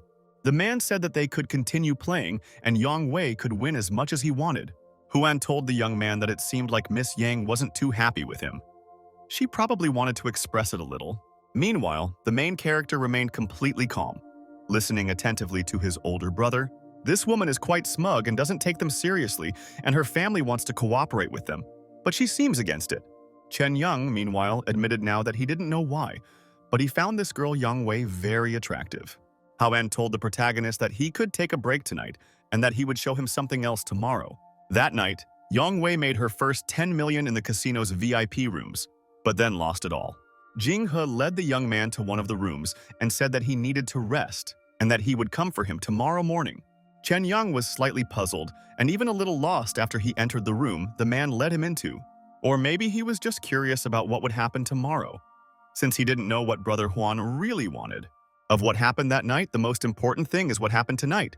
How all these chips were carelessly thrown around. Chen Yang looked out the window and called it all depraved and extravagant. And this is what high society represents. He was sipping an alcoholic drink, thinking about his own, when suddenly a red-haired girl came out of the bathroom. The young man heard footsteps, after which he turned around and was stunned, because he thought he was alone in the room. The girl wrapped in a towel was shocked because she didn't expect to see Mr. Chen here. The guy said he just saw her at Brother Huang's, or they must be twin sisters. The young man asked with particular interest whether she was the older or younger sister, to which the girl replied that she was the older one. He calmly asked if she was afraid of him, and in his mind he said that he knew why she was here, because Brother Huan had sent her to serve Chen Yang. The girl looked down, and beads of sweat ran down her cheeks, which were flushed from discomfort. The protagonist smiled and said that it was enough to play, getting ready to take action and not to waste a minute. He said he was very tired, and all he wanted to do was take a bath, and he didn't want to do anything else. A cute girl with purple eyes asked him to let her fill his bath since he wanted to relax so much. She immediately rushed to the bathroom, asking the main character to wait a few minutes. Chen Yang, meanwhile, heard some strange sounds coming from the bedroom, which were clearly audible. The young man decided not to waste a minute and went to the bedroom to check what was going on. When he entered the room, he was stunned to see a red-haired girl sleeping on the bed. He looked at the sleeping beauty and said that she must be the younger sister of the girl who was filling the bath. For the first few minutes, Chen Yang silently looked at the sleeping girl, not knowing what to do in this situation. Her figure was very attractive, and the tired protagonist liked her at first sight. The guy decided to spend the night with the charming sleeping girl and began to approach her. The girl woke up because she felt the steps of a young man approaching her. She immediately jumped up slightly and, covering herself with a towel, asked the main character if he had already returned. The guy really liked the cute girl, and he decided not to go anywhere, after which he surprised her by taking off his jacket. The main character really liked the sweet lady's soft skin, and he wanted to hug her very much. The girl did not know how to behave in this situation, since she did not know the guy's true intentions, and she did not know what to expect either. Chen Yang immediately pounced on the red-haired beauty and began to hug her, and then tickle her. The main character couldn't stop hugging and kissing the cute girl because he liked her so much, but suddenly, her older sister came into the room and asked if he could let her sister go when he picked her up. Meanwhile, the younger sister was being tickled by Chen Yang and was extremely tired during this. The young man, meanwhile, stopped his actions, as the older girl's words left him in a stupor, and the lying girl begged him to leave her older sister alone, and said that he could tickle her as much as he wanted. She looked at the guy with fear and asked him not to leave, and to continue tickling and hugging her. But Chen Yang suddenly became serious, after which he sat on the bed and began to get dressed in order to leave quickly. The older sister looked at her younger sister with tears in her eyes, whom she really wanted to hug at that moment. The younger girl, meanwhile, sat on her knees on the bed, saying nothing in response. Chen Yang, sitting on the bed, asked the girl standing in the doorway what was going on here. He asked them to stop crying and asked if he understood correctly that the two of them were simply forced to come to his room. The older sister looked at the floor in silence, maintaining silence, and her gaze at that moment was empty. The younger sister sat on the bed with tears running down her cheeks, but she also did not answer the young man. Chen Yang calmly asked the girl if this was her first kiss with a guy, but she remained silent again. The nervous young man threw on his shirt and exclaimed that he never liked to put pressure on women, and he didn't need them here anymore. He asked the girls in a raised voice not to follow him, and said that he would go out for a short walk. After some time, he went outside and silently thought, standing at the entrance to the medical center. Chen Yang was in a bad mood, and all he wanted at that moment was to just light the cigarette he had. Suddenly, the young man was blinded by the bright light of car headlights, which he did not expect at all in the middle of the night. There was a girl driving the luxury car, driving a little clumsily and honking at Chen Yang. The girl was running circles around the medical center, and the main character watched it without emotion. At one point, she suddenly stopped right in front of him, as if intending to have a little chat. The car's braking caught Chen Yang's attention, and he looked at the car, trying to figure out who was driving it. It turned out that it was the green-eyed blonde Yang Wei, who wanted to talk about something with the young man. The main character did not inquire about the reason for her appearance, but simply asked if she had any cigarettes. At that very moment, the girl threw him a pack of cigarettes, which the young man deftly caught in mid-air. Yang Wei looked at Chen Yang emotionlessly and asked him to get into the car quickly. The young man did not understand what she wanted, but still remaining silent, he got into her car. After a while, the young people drove away at great speed, blowing smoke from the exhaust pipes of the car. There was complete silence in the car, but at one point Yang Wei still spoke slightly cheekily to the young man. The green-eyed beauty at one point told Mr. Chen Yang that he was very curious about her. The guy asked her what was it about him that made her curious, to which the girl replied that it was a very important business deal. With a serious face, she said that before coming here, she had carefully studied Ye Huan. Yang Wei said that they know about everyone under his command, and although Jing He is his trusted person, he is only a guard. She also said that the deal requires someone to follow her to Las Vegas as the amount of money involved is so huge. Miss Yang said the money would go towards opening a new casino in Las Vegas, and she was surprised when Huan introduced Chen Yang to her. He replied that his brother had been showing him gratitude for the last few days, and there was nothing in it that could be noticed. Chen asked if brother Huan was going to send him to run a casino in Las Vegas if he had no idea how it all worked. Yang Wei said that the casino would be open in 6 months, and until then the man would have enough time to prepare the boy. She said the casino here wasn't quite up to American standards, but he could still learn a lot. But in the end, the girl added that all this does not matter, because there is something more important. She asked who he was, what he did, and what connected him to Ye Huan, who trusted him so much that he entrusted him with this deal. In response to her series of questions, Chen Yang only lowered his head and remained silent, since he himself could not answer this question. After that, Yang Wei said that, in fact, there was absolutely no need for her to ask him. She said that she had already reported home what had happened, and in a day, all the information about it would be on her desk. Chen Yang asked the girl seriously but calmly, what was the point of taking him along for the conversation if everything was as she said? Green-eyed Yang Wei seemed a little nervous as she replied that she had already said that it was just banal curiosity on her part. She looked at the guy with a slightly displeased expression and said that she thought he might be Ye Huan's illegitimate child. Her words angered the protagonist, after which he exclaimed that she herself was an illegitimate child, which should not be forgotten. These words of Chen Yang touched the green-eyed blonde, but she tried not to show it and remained silent. The main character felt uncomfortable at that moment, and he told himself in his mind that he shouldn't have told her that. Yang Wei suddenly pressed the brake pedal to the floor and then turned the car's steering wheel almost to the left. The main character staggered in different directions from the abruptness of the movements, not understanding what the green-eyed girl was doing. Out of anger, the cute-looking blonde twisted the steering wheel in different directions so that the guy would be thrown as much as possible in different directions. Yang Wei got angry, and looking into the guy's eyes, she screamed and asked what was wrong with her being an illegitimate child. Chen Yang was excited, but he remained silent so as not to say anything unnecessary again, and looked at the nervous girl. The green-eyed blonde asked what was strange about that, or did she look like a disgusting degenerate? The main character tried to calm her down and said that she was not like him at all and asked her to wait. But Yang Wei slammed the car door and began to quickly walk forward, and the guy said that he didn't mean that at all. She walked a few meters away from the car, then with her back turned, asked him not to worry about it. Yang Wei said in a calm tone that it was not she who should feel ashamed, but her father who should do so. Chen Yang listened to the girl silently and attentively while being very nervous and sweating, because he felt awkward.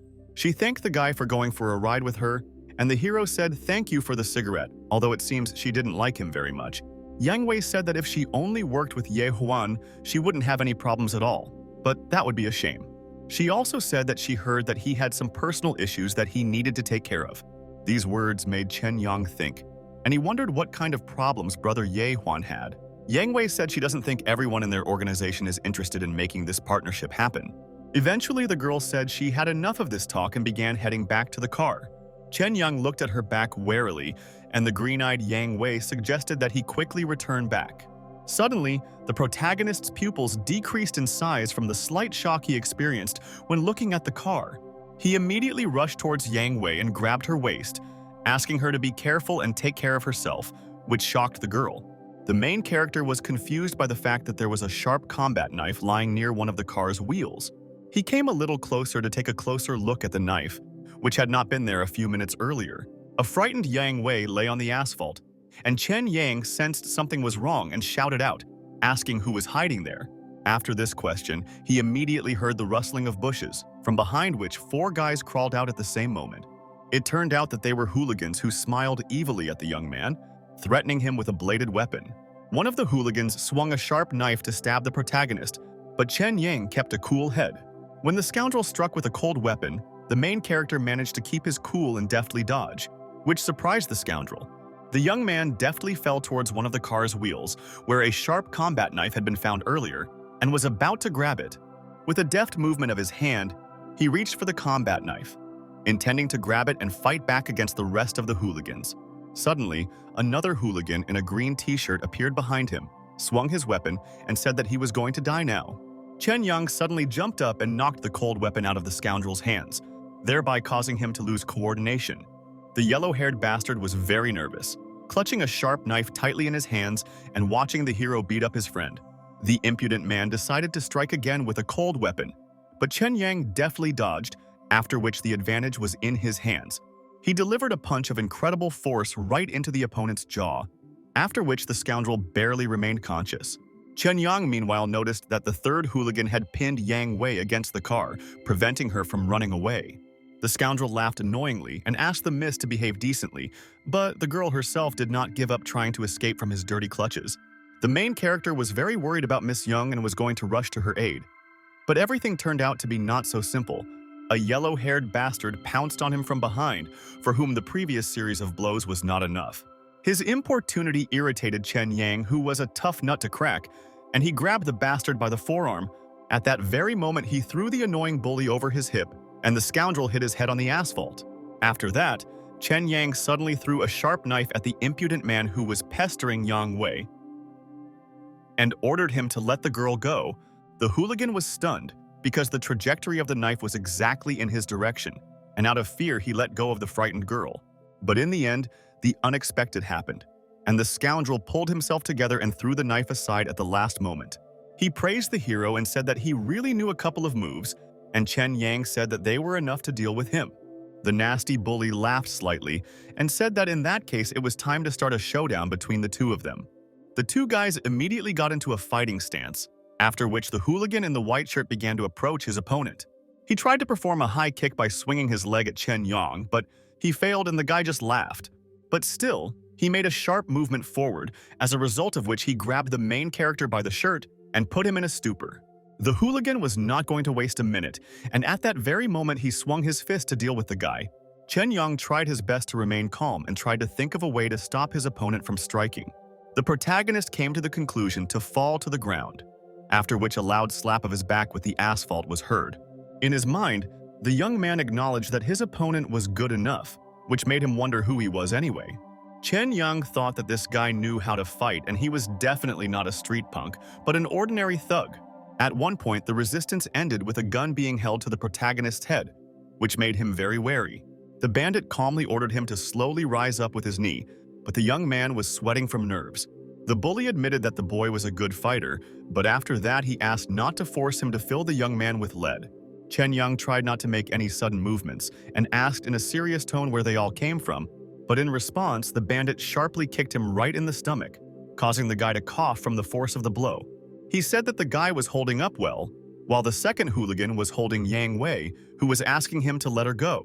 The bandit with a gun approached the blonde and said that it was definitely her and there was no mistake, but the girl silently looked into his eyes.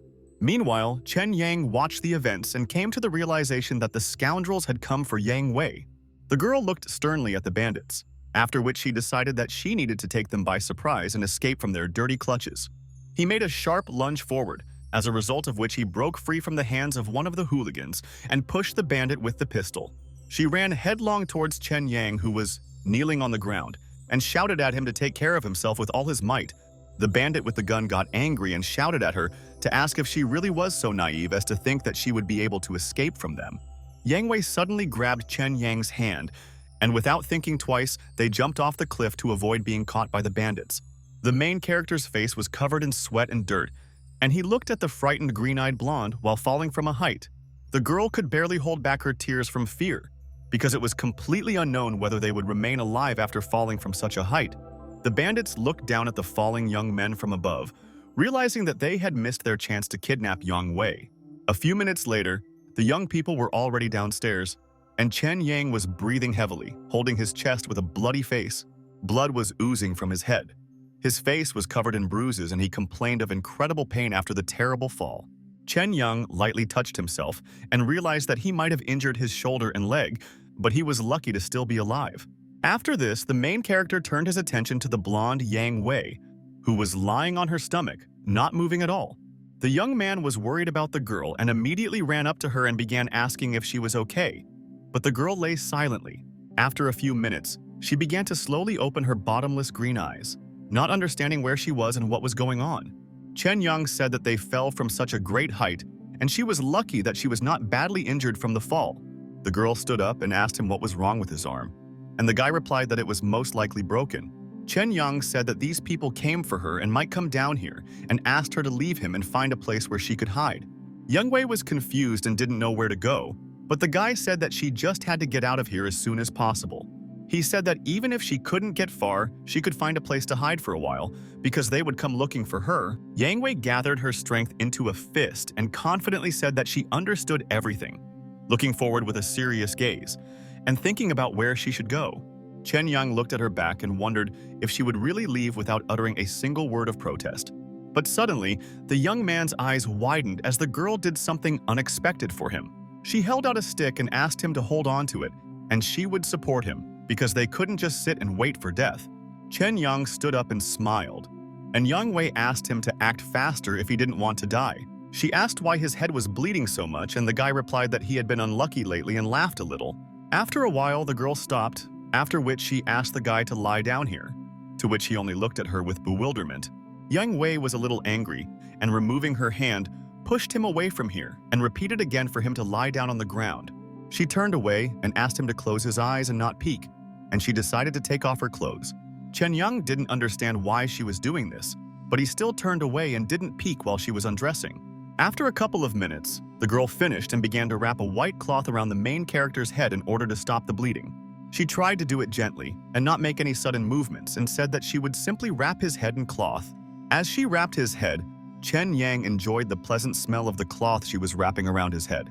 But at one moment he was stunned as he wondered if this was really a piece of green-eyed Yang Wei's underwear.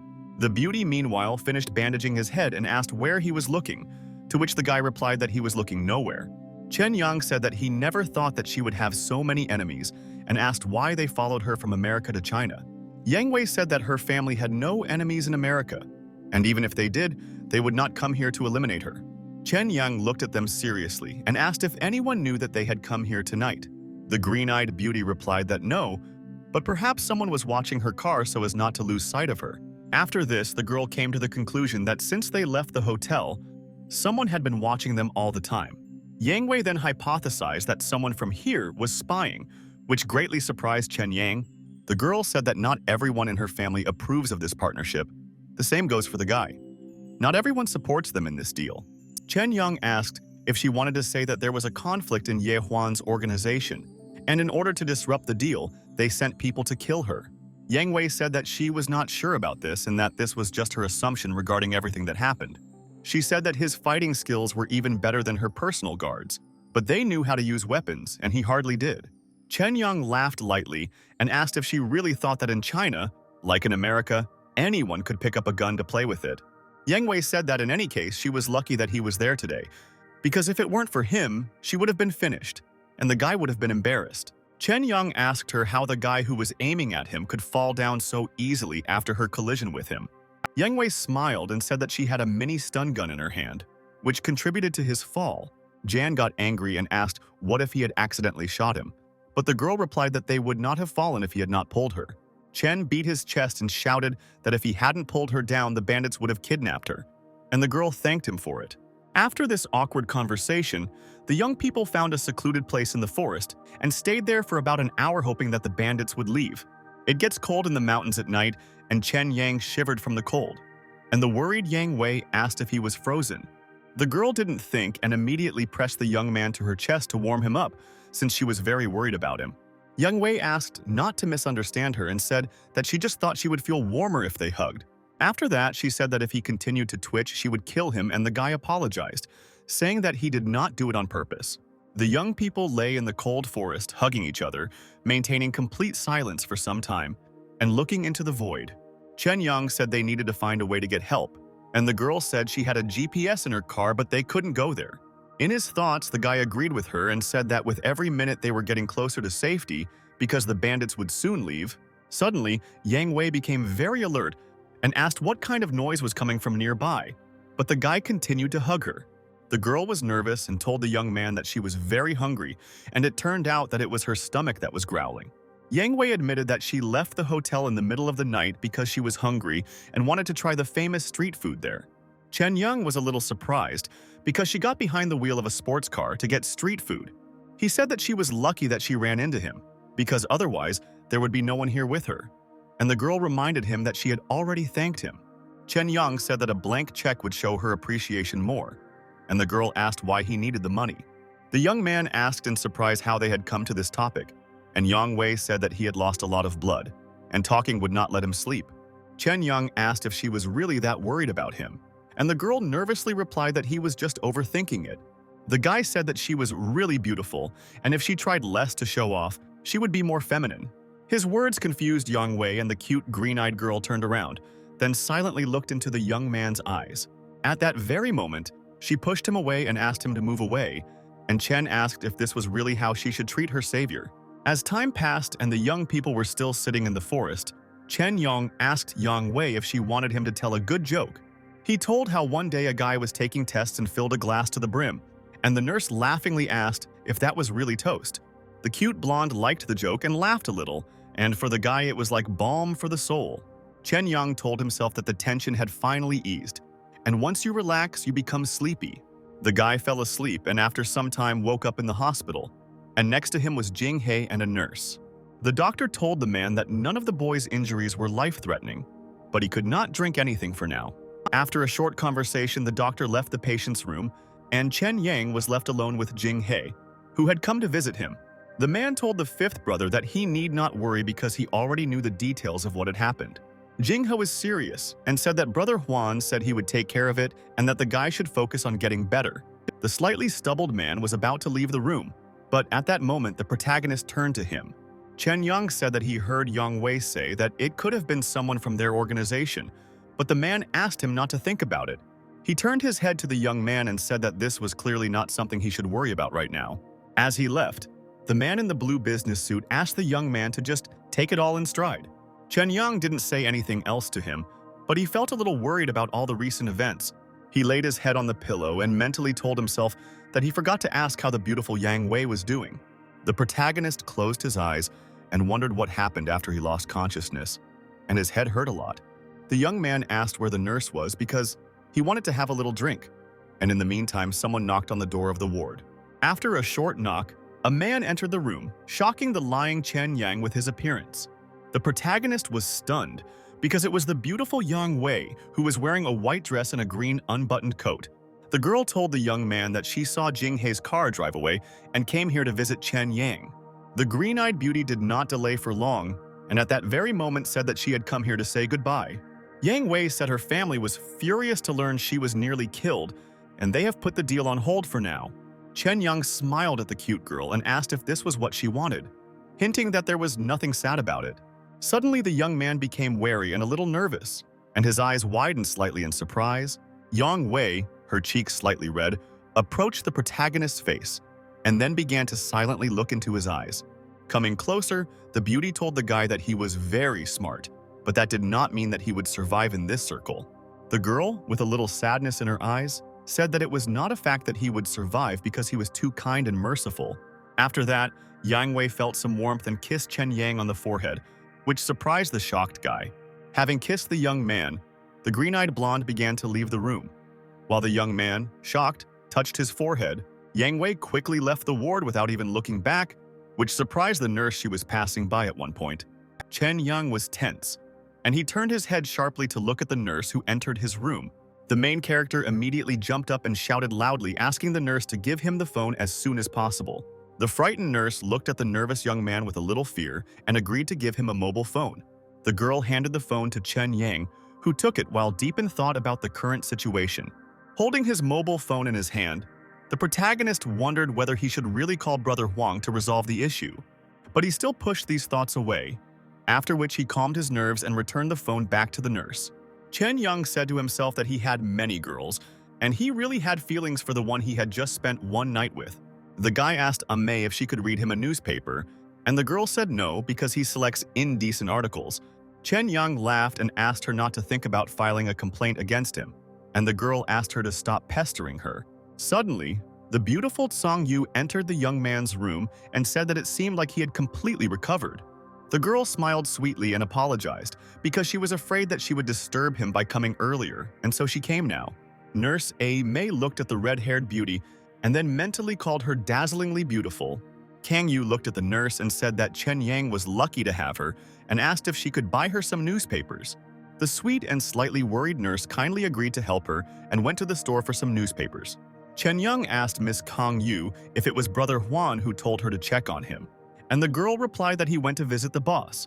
The protagonist immediately wondered if his brother had any troubles, and the deal was broken because of Yang Wei. The boy felt like Ye Huan was going to entrust him with some tasks that evening, but he suddenly left without leaving any instructions for him. Tong Yu smiled at the hero and said that she didn't know the details and the leader wouldn't let her tell him even if she wanted to. She handed a small piece of paper to the young man and smiled sweetly and said that Huan had asked her to take care of the young man. Kang Yu handed over the check from her elder brother and said that there was her business card behind the check, and if Chen Yang needed anything, he could call her. The young man asked the miss what she meant when she said that Brother Huan would not return soon. Tong Yu told the boy that this morning someone had entered the hotel and taken her brother's place, apparently on orders from the boss. The words she said shocked Chen Yang to the depths of his soul, and with sweat from nerves on his face, he could not believe what he heard.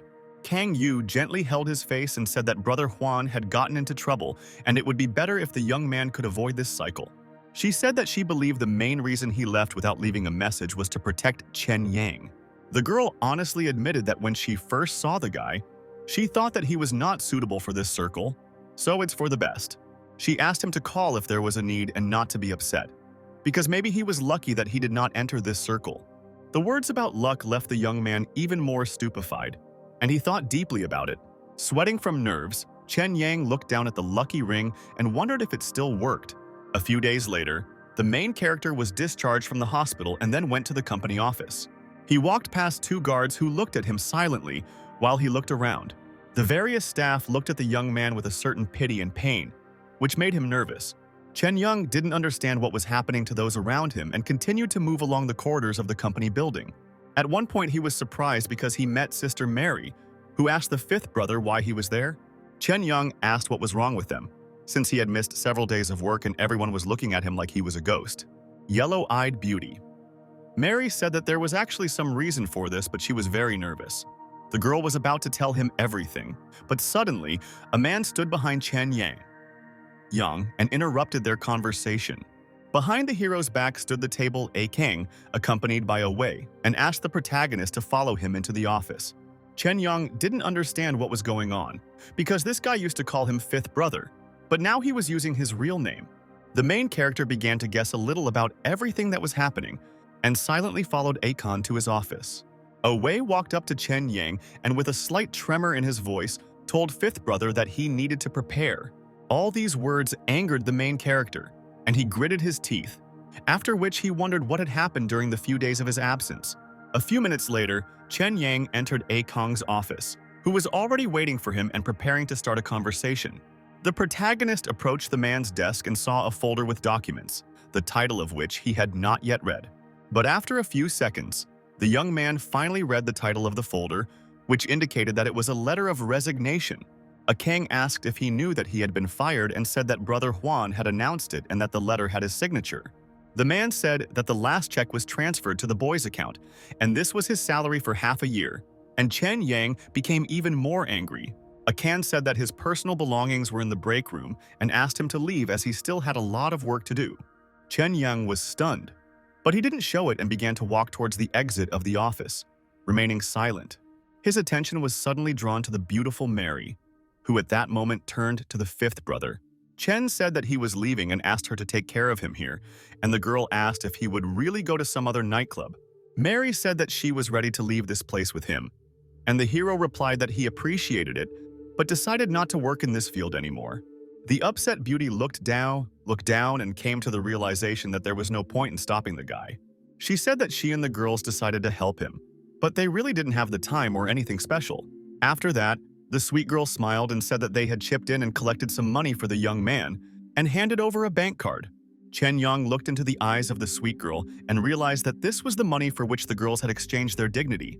Mary excitedly asked the fifth brother if he really thought that this money was dirty, but the guy simply remained silent in response. The girl flared up and said that if he thought that this money was dirty, then she would immediately burn this card. In response to her hot temper, the main character just looked at the girl emotionlessly, without saying anything. But he still said in a serious tone that he had said nothing of the sort and asked her to let him know if she had any problems in the future. After some time, Chen Yang was walking down the street, wondering where he should go since he had no job and no place to stay. Suddenly, his thoughts were interrupted by Ah Mei, who spoke to him from right behind him.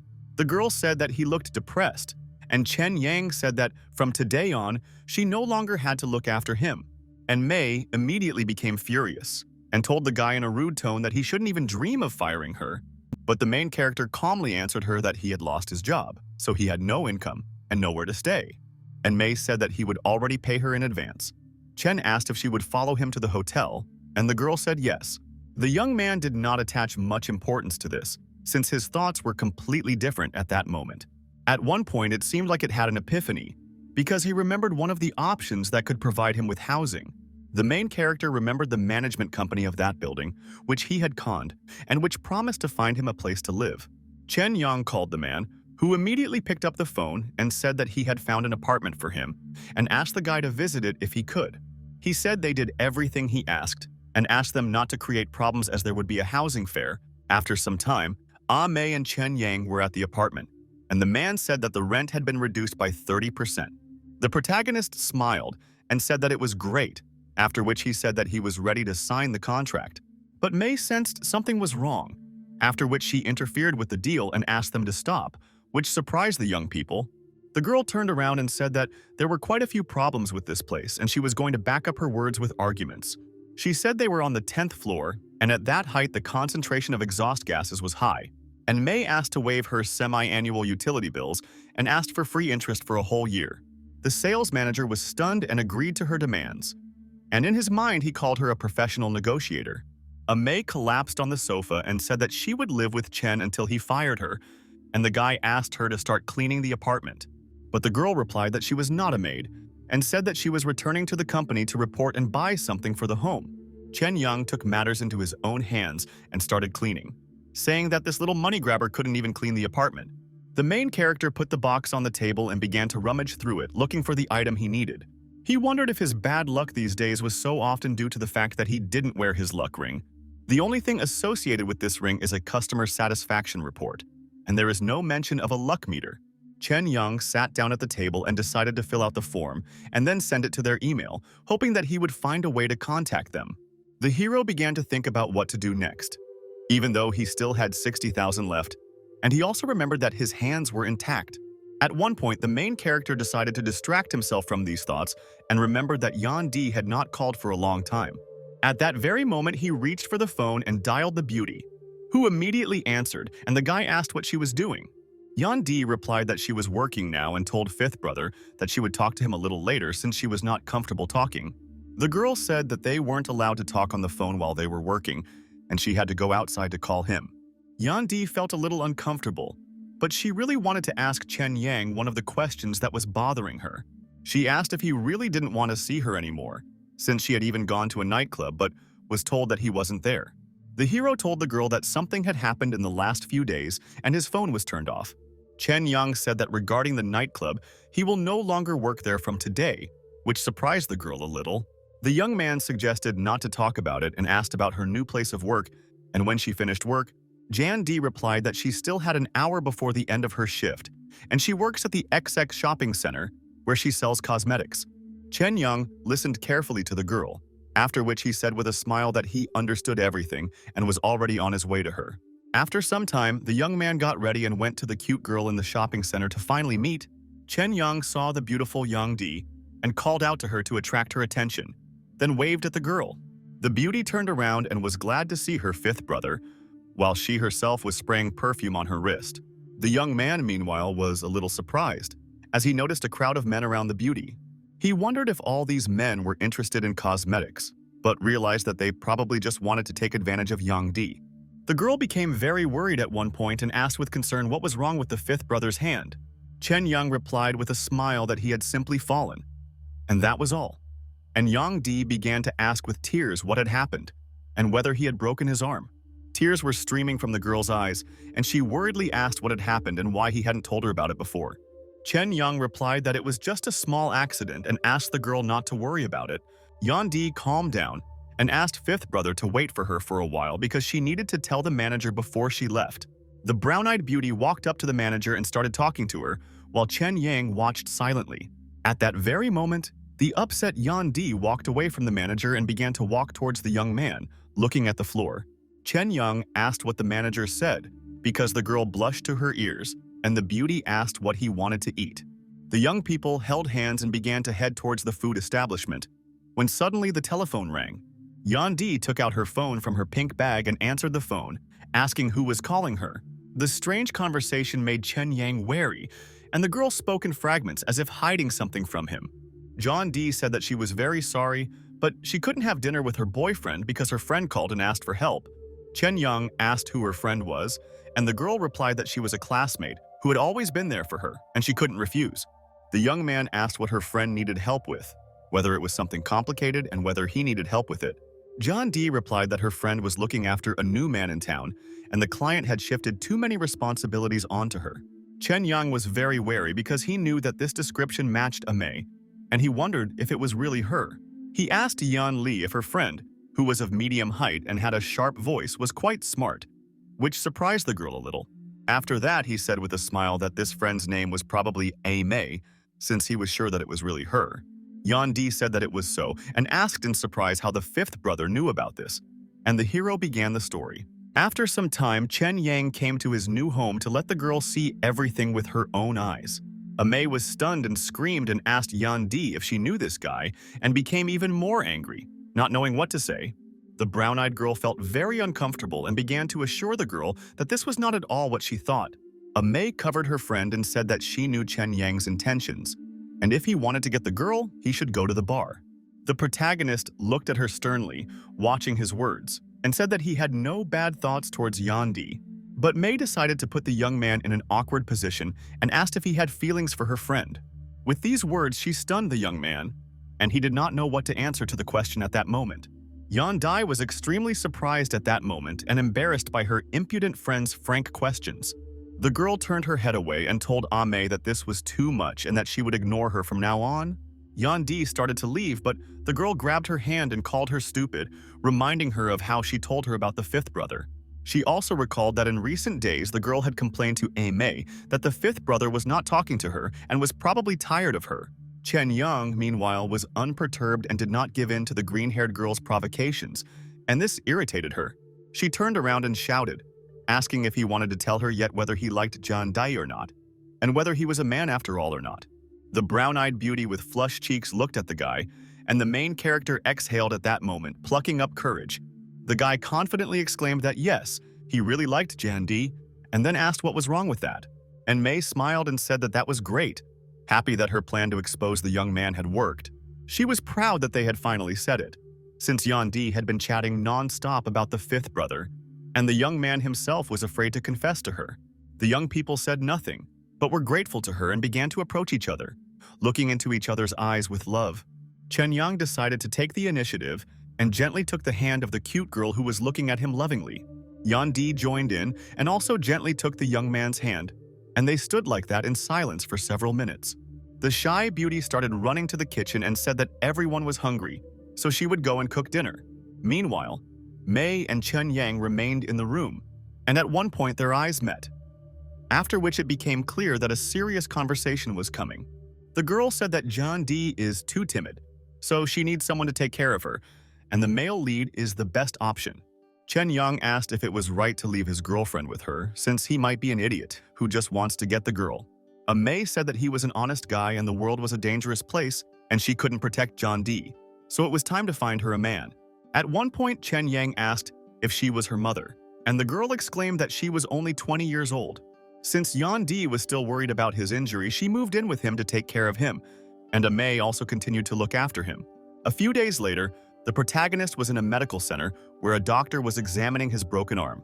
The specialist told Mr. Chen that his arm had fully recovered, and the young man was finally able to move his arm. After some time, Chen Yang was walking down the street and saying that he could now look for a job, and the phone in his pocket rang. He received a call from Song Yu, who congratulated him on his recovery and said that his caregiver was sending her reports on his condition. Chen Young asked Miss if there was any news from Brother Juan, feeling a little excited. Song Yu calmly replied to the young man that she was very sorry, but there was no news. She said she had a friend who needed an experienced assistant and said he would be a good fit for the job. Tang said that if Chen Yang didn't mind, he could visit the company this afternoon, and the young man thanked her. After some time, the main character came to the company, and the girl at the reception asked if she could help, and the guy said yes. The secretary told Mr. Chen Yan says that the manager had already informed them and he could meet her right away. The girl smiled at the young man and told him to follow her to the manager, who was already waiting to meet him. Chen Yang followed behind the secretary, watching the various women busy with the company's work along the way.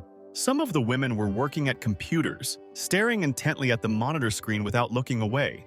Some of them had dialogues with each other, but the main character never saw a single man. Chen Yang was very surprised and thought to himself that this company seemed to only employ women. The secretary told the gentleman that the manager was outside the door and asked him to come in, and the guy said that he understood everything. The secretary bowed politely to the manager and said that Mr. Chen Yang was already here and ready to talk to her. The woman with purple hair asked the young man to sit on a chair while she worked with the paperwork. She asked the protagonist to wait 1 minute while she finished her paperwork. But Chen Yang looked down and noticed that it was not a document, but a blank sheet of paper on which the girl was drawing something strange.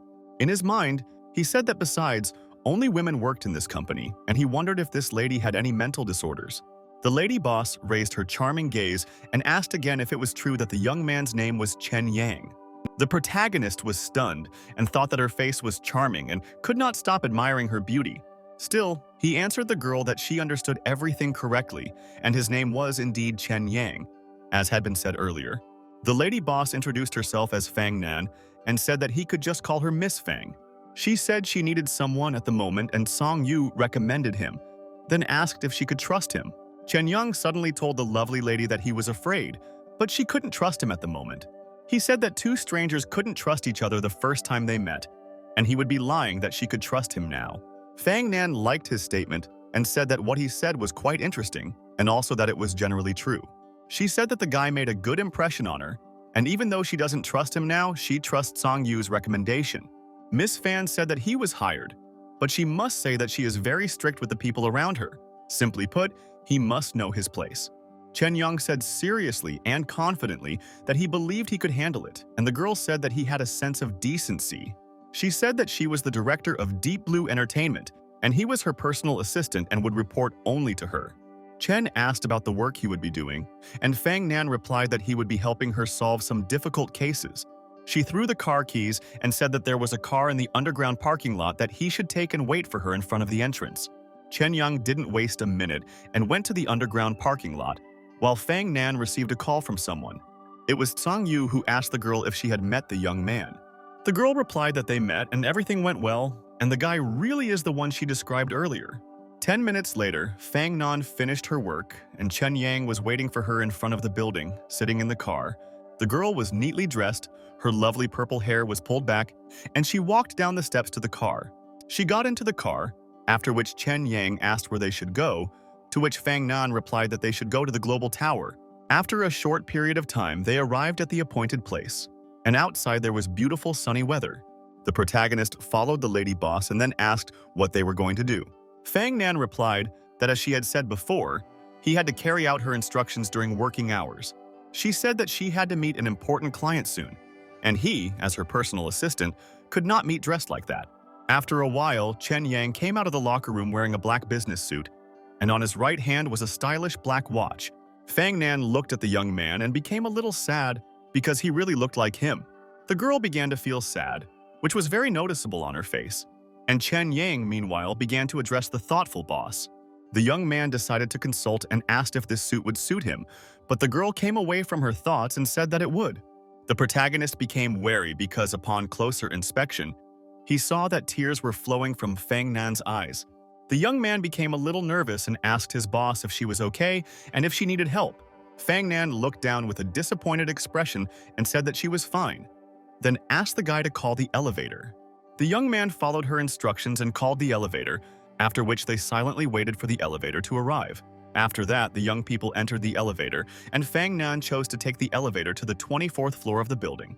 Soon the elevator rose to the chosen floor, and they entered a luxurious room that had a fireplace. The servant asked Miss Fan if she would like to sit down first, and the girl replied that they would rest for now since he was waiting for someone.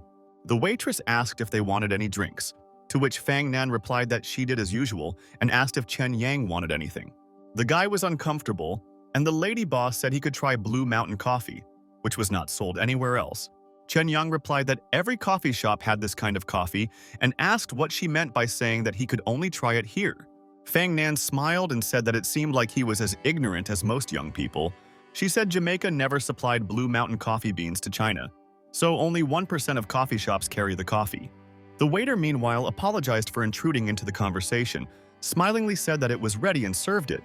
Chen Yang decided to take a sip of the hot coffee that was served to him to find out why his new boss was praising him so much. Fan Nan said that Blue Mountain coffee had a mild taste, but the boy replied that he couldn't tell the difference between it and regular instant coffee. The girl smiled at the young man and said that she was beginning to find him quite interesting, which made the guy smile. Fang Nan also asked if he knew how to play billiards and what he could say about playing poker.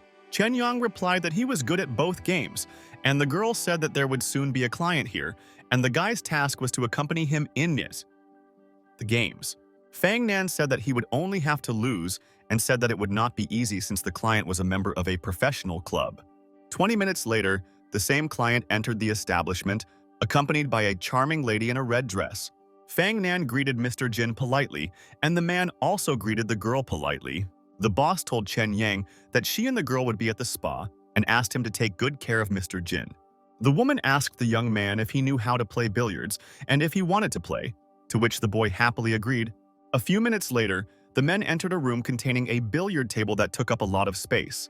Chen Yang noticed a charming girl with chestnut hair who was smiling sweetly at him. Jin said that all he had to do was come here a couple more times, give her a good tip, invite her to dinner, and then he would be rewarded by her. But Chen Yang replied that it was his first time here and he was just curious, and the man said that he had forgotten that he had been with Fang Nan all day. After that, he decided to stop the pointless conversations and asked what they would play, and the hero replied that they would play snooker.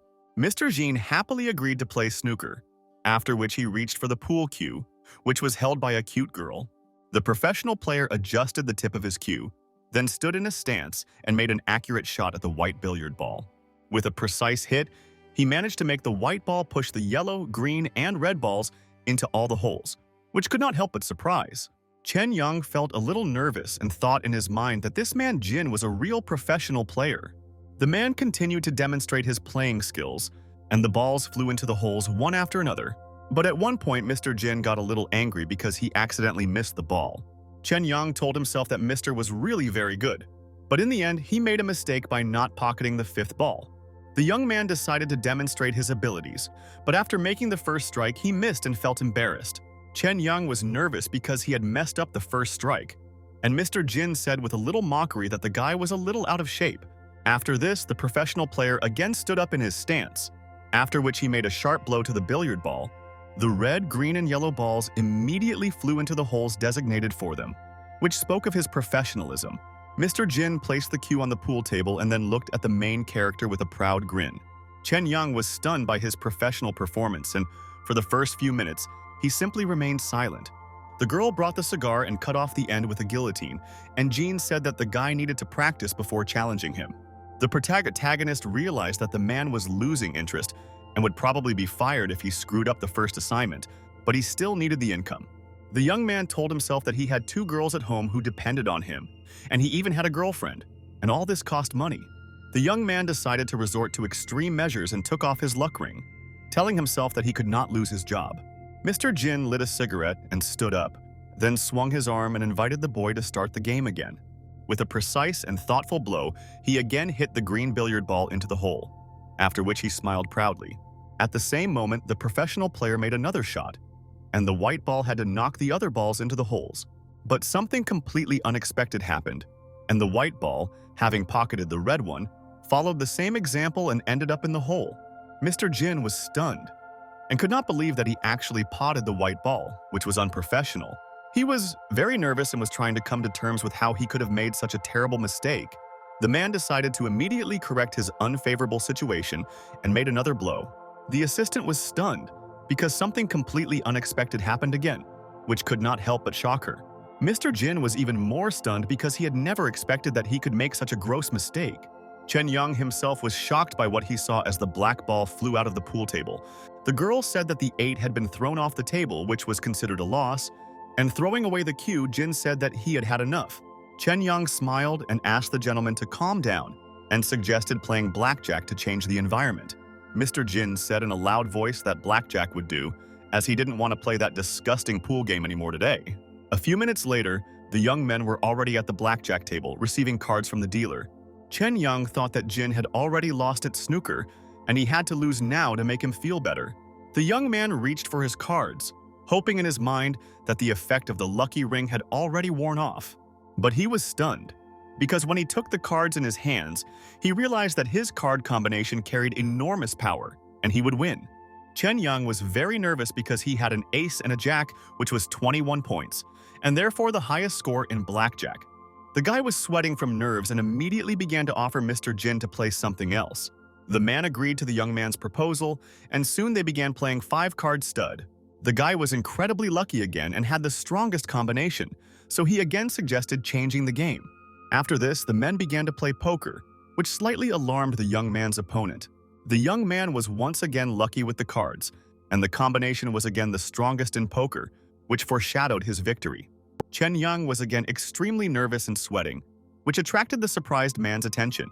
Mr. Jin asked the young man in surprise if he was deceiving him, because he had never seen such a lucky man as he was. After these words, the blonde man got up from the table and said that he was leaving, because the endless series of losses had become boring to him. Chen Yang grabbed his head and told himself in his mind that he had messed everything up and knew that this was the end of his new career. A few minutes later, a nervous Mr. Jin said goodbye to Fang Nan, and the protagonist nervously watched this. After this, the boss began to leave the building, and the young man silently followed her, trying to remain calm. After some time, they went down to the parking lot where Miss Fang Nan's white SUV was parked, and they were about to leave from there. Sitting in the car, the boss asked the young man how he did it, to which the guy at first could not give any answer. The girl handed him an envelope, and Chen Yang asked if this was his last paycheck before she fired him. A joyful Fan Nan began to thank the guy and said that Jin liked him, and the man had already made promises regarding the deal. The young man was stunned by what he heard and could not believe that he had done everything right. The boy was so surprised that he didn't notice how he pressed the gas pedal, and Fan Nan asked if he was okay and why the car was moving. The car started moving and almost crashed into a motorcycle standing right in front of it, which made the girl nervous. She tapped Chen Yang on the shoulder, who had just come to his senses at that moment, and asked him to be careful. The confused young man did not have time to react, as a result of which he hit the motorcycle and damaged it. Blue-eyed Chen Yang's eyes widened in shock, and he began to sweat as the tension knew no bounds. 2 hours later, he returned to Fan Nan's office, where she was sitting at the table, working on documents. The young man silently entered the office, and the boss asked if he had already returned and finished everything. The boss also asked if her car was being repaired, to which the young man replied that it was. Fan Nan listed the damage to the other cars to the young man and told him that he didn't have to worry about her car. She said that he worked for her for more than 3 hours, but she had already paid 300,000 yuan in compensation because of him. The girl sternly stated that she would write off half the amount from his monthly salary, and he would have to work for her for at least 6 years. Chen Yang said in a calm tone that he thought she would fire him for such a mistake on his first day at work. Fang Nan said that he had completed the task and Mr. Jin asked to meet him in the future, which would help her business. A few minutes later, the conversation was over and the boss put the guy down, after which he walked out the office door. The secretary asked the young man with a smile whether his boss had scolded him in her office. Chen Yang replied that he had gotten into trouble, and the woman said that Director Fang was actually quite friendly. The girl also extended her hand to the young man and introduced herself as Miss Fan's secretary, and the guy introduced himself by his name. The secretary looked at the guy and wondered why they hired a male assistant if there were already so many girls in the company. It was already dark outside, and the main character returned to his home, where his beloved girl was already waiting for him with trepidation. The guy entered the apartment and said that he had already returned home, and a joyful Yan Di greeted him with a happy look. A sweet brown-eyed beauty asked her beloved where he went today. Chen Yang first walked slowly towards his beloved girl and kissed her on the cheek, which made the girl feel happy. He said that today he got a job for 8,000 yuan a month, and the boss is not bad, which made the guy's favorite happy. The guy said that, however, he had screwed up big time, and it had cost the boss a lot of money, which he would deduct from his salary. John D supported the guy and said that everything was fine, and she was sure that everything would be fine in the future. Chen Young walked into his room and noticed that his laptop was turned on, preparing to sit down at it. The young man heard a notification sound from his laptop and decided to check it for new emails. The young man received lucky rings from the company, which thanked him for his support of the company and expressed hope for cooperation. Chen Young noted that contact information for further communication is attached below. He looked in the directory and realized that the country code was not suitable, and he could not find the corresponding country in the international directory. The guy decided to call the number given, being wary because the number seemed strange to him. The representative said he would be happy to answer any questions, and the guy asked if the ring affected him when he wasn't wearing it. The representative said he would be happy to answer any questions, and the guy asked if the ring affected him when he wasn't wearing it. The man replied to the young man that when he did not wear the ring, it did not affect his luck in any way. However, since he has a prototype without a measuring device, he may encounter side effects of the ring. Chen Young listened to the man and asked, "Does it mean that without a luck meter, bad luck can come at any time?" He asked if it was possible to purchase a luck measuring device himself, and the man replied that it was impossible. The main character said that he must be joking, because the full product cost several $1,000,000. Chen Young asked if they really thought that people who had a couple of million to spend would be interested in this ring. After that, the guy said that maybe it was a bad product, but he had to say that he admired their invention. The man said the reason the ring can change a person's luck is because of the special type of metal. Chen Young told the customer service representative that what he was talking about actually didn't mean anything to him. The man said that there were two people in the world, including the hero, who used their product and he would give him something in return. The young man was stunned, and the man said that the project was way over budget and had no return, so it was stopped. The second ring is a completed project and it belongs to a rich man, and only from him can you get the measuring device. Chen Young listened carefully to the story about the shipping magnate and wondered where he would find him. The next morning, the protagonist went to the office, where Fang Nan was already waiting for her new subordinate. Chen asked why she needed him, and his boss replied that he was going with her to a charity auction to raise funds. After a short period of time, the hero was already in Director Nan's black car. Chen Young looked at his watch and said that more than 10 minutes had passed, and she still hadn't come down yet. Suddenly, the young man looked down and saw that there was a thin red magazine lying on the seat, which interested the guy. He opened it and was stunned, because he did not expect to see there something that was very important to him. Chen was surprised because this happened right after he learned about the only way to obtain the luck measuring device. The young man told himself that he could have it today if he had the money, but unfortunately he didn't have the funds even for the starting price. The protagonist put the red one aside in the magazine because Miss Fan, whom he asked for directions, got into the car. Fang Nan looked at the young man with tired eyes and said that he should go to her house first. Chen Young understood everything, and in his mind he said that she was his only hope of getting this ring. In his mind, he said that Fang Nan lived a luxurious life, and her garage was larger than the entire living space of an ordinary person. The young man told the director that they had already arrived at the place, and the girl opened her eyes and asked if she had fallen asleep. She asked if she looked ugly when she slept, and Chen Yang replied that he was driving and didn't even notice. The young people got out of the car and Fan Nan told the guy that he could go with her to her house. The guy said he could wait here, and the girl said he would be bored and asked him to just follow her. After entering the house, Fang Nan asked Chen Yang to wait in the living room while she went to get some drinks from the refrigerator. The girl also threw a box of cigarettes and said that besides all this, he could smoke these cigarettes. Chen Yang deftly caught the box of cigarettes on the fly, being a little surprised because the cigarettes were not women's cigarettes at all. He looked at the box and wondered why Fan Nan needed cigarettes that only men bought if she lived alone. The guy was pleased and thought that she had prepared them for him, but he pushed these thoughts away from himself since he had too high an opinion of himself. Fang Nan asked him if he liked the cigarettes, since she didn't know that men smoked, and Chen was stunned since she bought them for him. The girl sat on the sofa and took a cigarette out of the box, asking Chen Yang not to be nervous and to imagine that he was just visiting his friend. The young man sat down on the chair and said a little tensely that she was his boss, and he owed her 300,000 yuan. But to his surprise, Fang Nan began to act strangely, And after his words, she smiled, about to say something. At one point, the girl looked at the main character with a little excitement in her eyes and turned to him. Chen Yang was very nervous and thought that the atmosphere was becoming strange, and Fang Nan was trying to tell him something. The guy interrupted his boss and asked if she hadn't said that she had some work especially for him.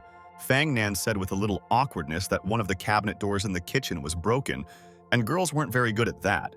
Chen Yang immediately jumped up from the sofa, rolled up his sleeves, and asked where the very cabinet that she asked him to fix was.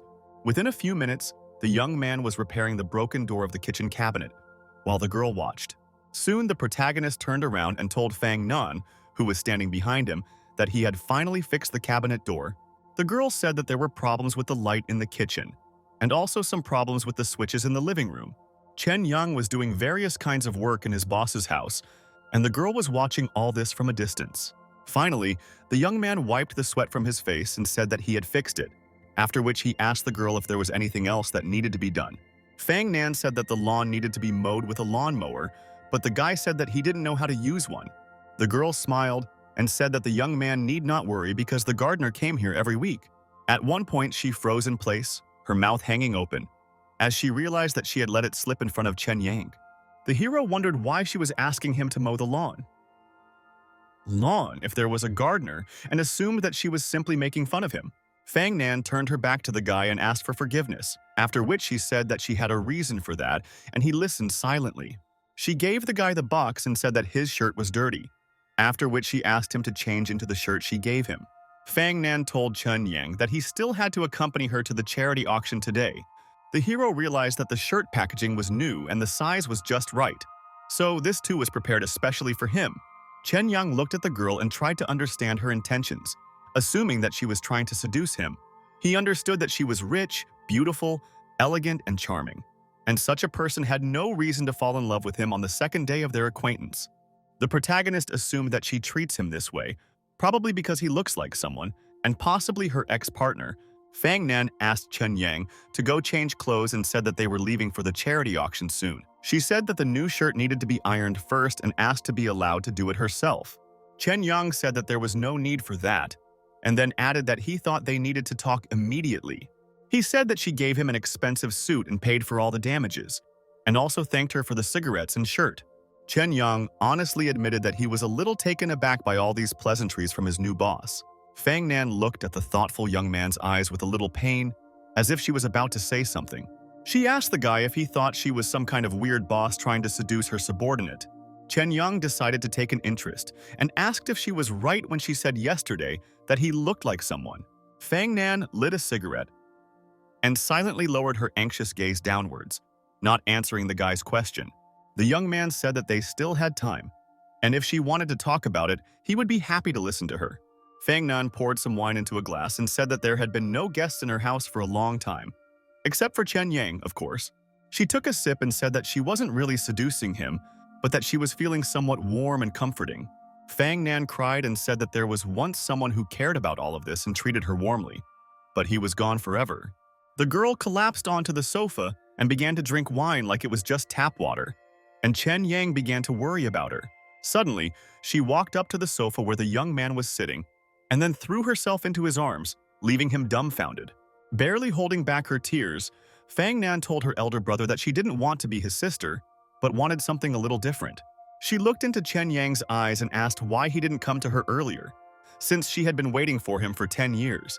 At one point, the girl suddenly began to fall asleep, and the main character began to wonder why she was talking about her older brother and sister. The guy also wondered how she copes with her business partners if she doesn't control herself after drinking alcohol. Chen Yang wondered how they would participate in this auction and realized that he needed to give her some hangover medicine. After some time, the young man returned to her room and told Miss Fan that he had brought her some hangover medicine. He brought the glass with the medicine to her mouth and asked her slowly what to do, and she did it while he held the glass. Suddenly, Fang Nan abruptly hugged the young man, and the glass of medicine fell out of his hands. But the main character accidentally touched his new boss's breast, which put him in a more awkward position. The guy was extremely embarrassed, and his cheeks turned red while Fang Nan herself was still in a drunken state. She gently approached his ear and, barely holding back her tears, called him older brother, enjoying the boy's tenderness. At one point, Chen Yang felt very calm and realized that he was pleased to be surrounded by his new boss.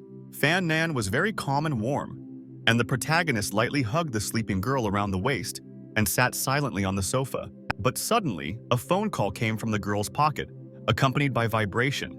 The phone call disturbed the sleep of the charming lady, causing her to begin to open her eyes. Seeing Chen Yang in front of her, the girl became very nervous and began to sweat because she did not understand what was happening.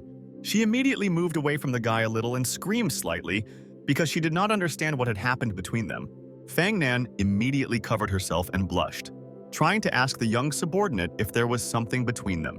Chen Yang began to calm her down and said that she had simply overindulged, and he held her down so that she could take some hangover pills. The guy looked at his boss calmly and with a smile, and the girl herself began to calm down and come to her senses. She laughed slightly and apologized for getting drunk and making a fool of herself in front of him. Fang Nan remembered the phone call and asked the guy to check the phone, and Chen Yang immediately reached into his jacket pocket. The hero was tense and wondered if this was some kind of telemarketing, because they always call no matter the time. An awkward silence hung over the room, and Chen Yang didn't know what to say to the boss, who was also silently looking at him. At one point, the guy nervously exclaimed that there was a charity auction at 7 o'clock, so he should hurry.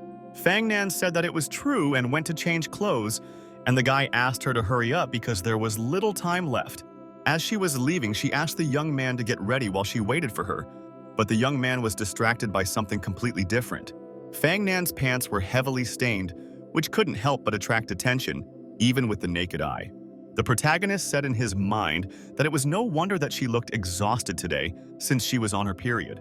20 minutes later, Fang Nan appeared before the young man in a luxurious dress, after which she said that it was time for them to go. The girl was very awkward and in a bad mood, while Chen Yang was thinking about how to start a conversation. He told Miss Fan that it was getting cold at night, so she should take a jacket. Otherwise, it would be bad if she caught a cold. The girl looked at the guy with a sparkle in her eyes and said that it was time for them to go because they were late for the charity auction. Sitting behind the wheel of the car, Chen Yang knew that he shouldn't have mentioned this, because his boss was now sad.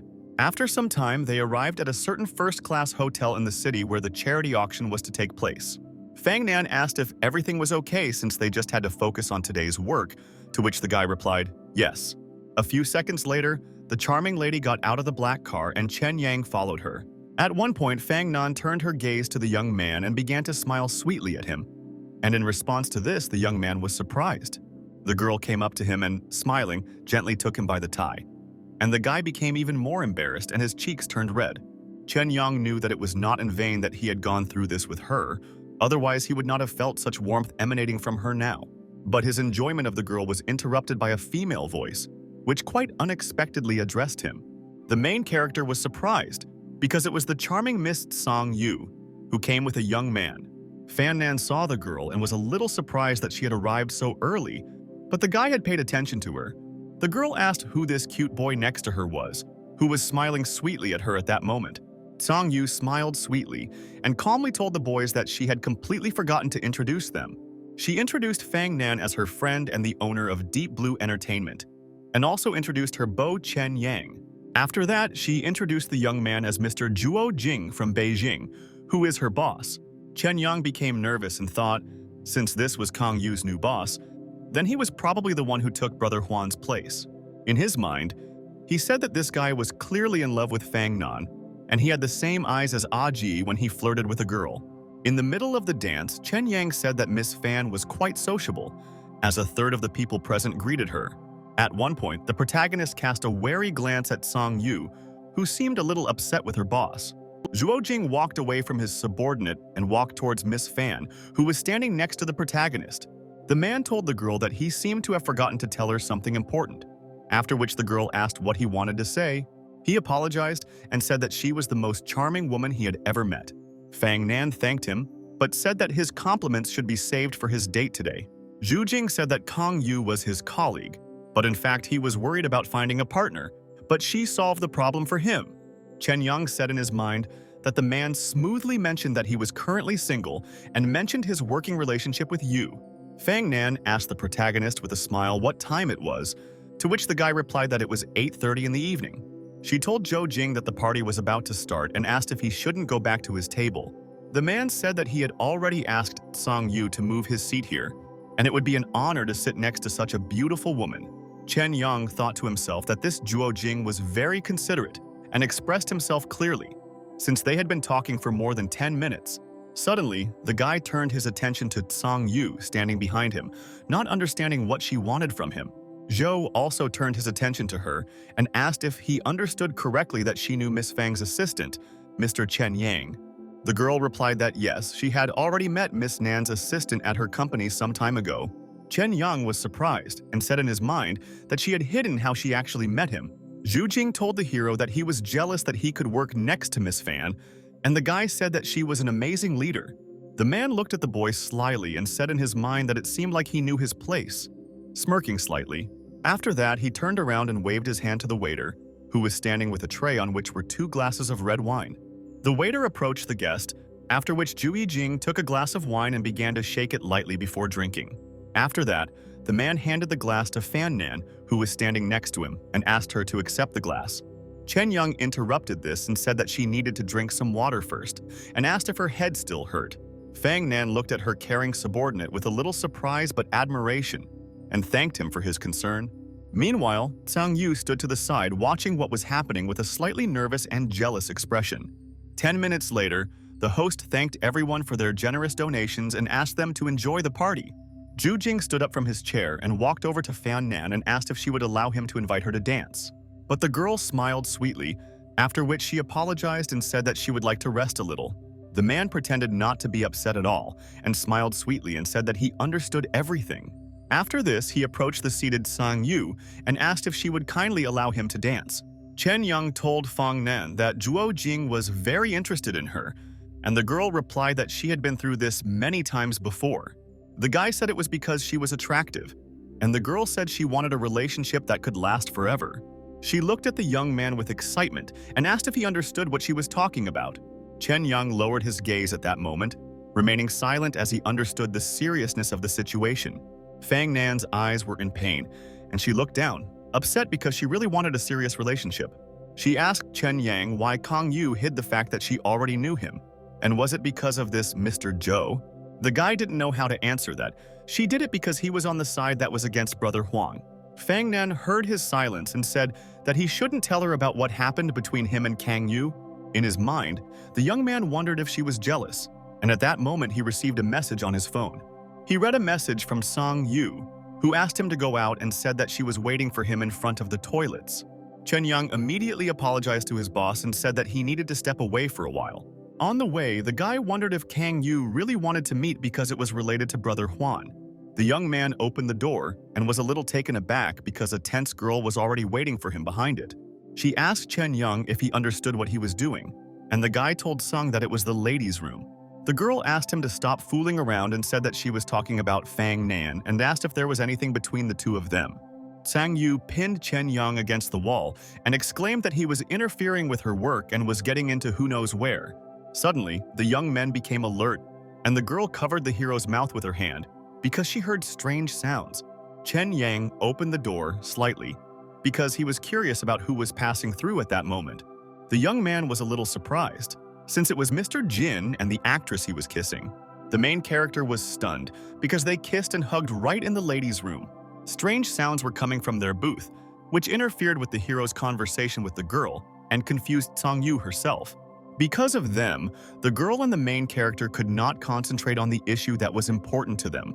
With each passing minute, Song Yu's face became redder from the Spanish shame she felt. She called Mr. Jin and his companion animals and asked why they were doing this here. Chen Yang smiled slightly and said that it was a fetish and asked Kong Yu what she was going to tell him. She said that she just wanted him to be careful and not try to do anything to Fang Nan, but the guy asked her to worry. Kong Yu also said that maybe it was her personal mistake that she offered Chen Yang this job. The girl said that Zhuo Jing was sent here, and he had already accepted everything from Brother Huan, and they were on opposite sides of the company. She said that they were currently at a disadvantage, and Brother Huan had been sent to Southeast Asia. Chen Yang asked if it was right that he was also with Brother Huang, and the girl asked, otherwise why would she do so many favors for him? Tang Yu said that she would leave first so that people would not see them together, and he should return a few minutes after she left. A few minutes later, Chen Yang left the ladies' room and headed towards the guest hall. He saw Fang Nan and Kang Yu chatting with Mr. Jin, who was in the company of his girlfriend. The young man headed towards the group so as not to be on the sidelines, but to talk to someone. Mr. Jin turned his attention to Chen Yang with a smile and said that the gambler had returned. He suggested playing to find time for the game and said that he would find 2 good players and it would definitely be more interesting for him. The guy agreed, and the man said that next Monday Chen would teach him some poker skills. After that, Mr. Jin told Miss Fan and Miss Tsong that he and his girlfriend would be heading home. Chen Yang moved closer to the man's ear and whispered that he had lipstick on his collar that needed to be wiped off. The man smiled and wiped the lipstick off his collar. Grateful to the protagonist, she thanked Chen Yang, and the hero said in his mind that sometimes male friendship can be just that simple. As he left, Mr. Jin waved to the young man and said that they would see each other next week. Zhu Jing asked Chen Yang if he wanted to smoke in the living room since it was stuffy and the ladies would not mind if they left. The main character became wary, but did not show it, and wondered if this man really wanted something from him. He assumed he was trying to pick on him, but it was a chance to talk to him alone. Zhu Jing smiled and told the ladies that they needed to step away for a while, and they did not object to their departure. A few minutes later, the men were in the living room, where they sat opposite each other in different chairs. Zhou Jing handed over a cigar called Cohiba Sigla and asked Chen Yang if he wanted to try it. The hero replied that the cigars were too strong for him and asked what he would like to talk to him about. The man said that he liked straightforward people and then expressed his hope that Chen Yana could help her here. Zhou said that it was about Miss Fan and admitted that he was attracted to her, so he wanted to ask the guy for help. Chen Yang said that he couldn't help him, and the man asked if there was anything that Fang Nan had her eye on since she arrived. The hero asked if he understood correctly that Zhou Jing wanted to buy for her the chosen item that she wanted. The man replied that there were quite a few luxurious pieces of jewelry at today's auction that women liked. In his mind, Chen Yang said that this guy was trying really hard. Then he should just take advantage of his suggestion. Zhuo Jing said that the young man was her assistant and had definitely seen the item brochure and asked if there was anything Fang Nan admired. After that, he said that he had never allowed anyone to help him for free and handed over a check for 300,000 yuan. Chen Yang said that Fang Nan's first target tonight was a diamond brooch from the French jewelry house Mineka. Zhuo Jing said she was worth 200,000, and that wasn't too bad. Then he asked what about the girl's other goals. The hero replied that it was a double diamond ring from a European shipping magnate, Mr. Girathus. The man said that it didn't look like a woman's style at all, but he also said that it wasn't a problem. Zhuo Jing thanked the guy and handed him a business card, and also asked him to forget this conversation and not tell Fang Nan. As Chen Yang left, he thought that the man trying to hit on Fang Nan could only remain in his dreams. He can't buy the ring himself, but there's that idiot Zhou Jing, and he just lets him buy it for his boss. Walking down the corridor, Chen Yang saw a waiter and asked him to bring him a cup of ginger sugar water. A few minutes later, the young man walked up to Fan Nan and Kong Yu and turned to the boss, preparing to say something. He asked her to drink some sugar water and not to worry, because it was his job as an assistant to take care of her. Kong Yu pinched his shoulder and the guy groaned slightly in pain, and Fang Nan asked what happened, to which the guy replied, "Nothing." At one point, the red-haired beauty invited the young man to go dance with her. She asked Fang Nan to let her borrow her assistant, but the girl replied that she should ask him, not her. Soon the young people began to dance a slow dance, and Song Yu seemed to be about to start a serious conversation with the young man. She said that she already regretted introducing her to Fang Nan, and also said that she was not someone to flirt with. The guy asked her if she really thought Miss Fan would fall in love with him if he had no money, no background, and even good looks. He also said that there was no need to worry about his resemblance to someone important to Fang Nan, because she would understand that he was not that person at all. Chen Yang told Kong Yu that she should be careful with Zhou Jing, and the girl replied that he didn't know about Miss Fang's past at all. The hero wondered about his boss's past, and the red-haired girl asked him to calm down. Chen Yang asked her not to worry and said that he was not trying to do anything to his boss at all. He wondered how he could get the ring that Zhou Jing would buy for Fang Nan, and whether he could live normally with this ring. Suddenly, the protagonist was a little stunned as he saw a girl who was painfully familiar to him walking past. Tong Yu asked what was the matter, and Chen Yang replied that he simply saw someone he knew. Meanwhile, many of those present had gathered in the auction hall and were listening to what the leading auctioneer would say. The man said that all proceeds from campaign items today would go to the XX charity group. He said the first item of the evening was a vase from the Song dynasty, the starting price of which was 500,000 did. The auctioneer banged his gavel and exclaimed that item number 2 had sold for $1,200,000. Zhou Jing looked at Miss Fan, and the auction said that the third item of the evening was a valuable piece from the French house Mineka. People were willing to give different amounts of money for the item, and the highest amount was 300,000. The auctioneer enthusiastically and loudly asked if anyone was willing to pay more than 300,000 sat. Some of those present were stunned the very next second as they heard the stunning statement. Zhou Jing calmly declared that he was willing to pay $1 million for this beautiful thing, thinking at that moment about the beautiful Fang Nan. The auctioneer was stunned because this gentleman was ready to spend $1 million on this precious brooch. He said that if no one else bid higher, it would be sold for $1 million. And Fang Nan lowered her sad gaze. Kang Yu looked at the upset girl and thought in her mind that this was all Chen Yang's doing. The auctioneer said they had Mr. Girothis to thank for his generous donation, which had a starting price of $1 million. Those present in the room began to offer amounts up to $1,400,000.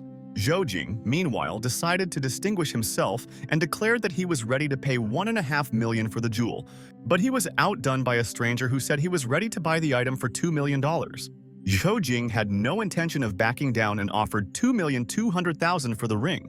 The man with long hair smiled and looked down, not intending to raise the price. The auctioneer asked with a twinkle in his eye if anyone was going to bid more than $2,200,000. Suddenly, an unknown girl standing behind everyone calmly said that she was ready to give $3 million. Zhou Jing began to get angry and said in a stern tone that he offered $3,100,000. The girl had no intention of backing down and declared that she was ready to give up $4 million, which stunned those present. Her rival in the auction was starting to get even angrier and turned around to look at his opponent. Chen Yang was a little wary because the woman's voice was very familiar, and he turned around to look. The main character was stunned because it was the green-eyed beauty Yang Wei, with whom he was freezing in the forest. The young man said that he knew he was not mistaken because she really was here too. Zhou Jing looked at the green-eyed blonde and wondered if it was really her, of all people. At one point, the man exclaimed that he was offering $4,100,000 for the precious ring. Yang Wei smiled and said that she was ready to pay $5 million for the jewel, which stunned the audience even more. The auctioneer wiped the sweat that ran down his cheeks from the sums he had heard, and could hardly pronounce such a sum without reservation. Zhou Jing had no intention of stopping at all, and looked nervously at the girl and said that he was ready to give $5,100,000. Yang Wei didn't offer anything else in response to this, and silently held a glass of red wine in her hand. The man turned around and began to laugh nervously, hoping that she would not offer anything else and he would win. He looked angrily at the girl and asked her not to remain silent. While the auctioneer began to count down from 3 to 1, the man announced that the ring had been sold for $5,100,000, and Yang Wei made an incomprehensible gesture. Zhou Jing was angry and still grumpy even though the ring was sold to him, but the girl's gesture angered him. Chen Yang said that the reason why the man kept bidding higher and higher was because of Yang Wei, because she was showing a gesture. Fang Nan walked up to Mr. Zhou and asked if he knew the lady and asked if she had made a gesture to congratulate him on winning the auction. Sang Yu said with a slightly interested expression what she thought. Her gesture meant that now they were even. Zhou Jing made a dissatisfied sound after hearing her words, and the red-haired girl simply looked away silently. He told Miss Fan that he had some things to sort out and apologized for not being able to accompany her anymore. The auctioneer said that now that the 5th lot had been sold, they would take a break and asked everyone present to take a rest.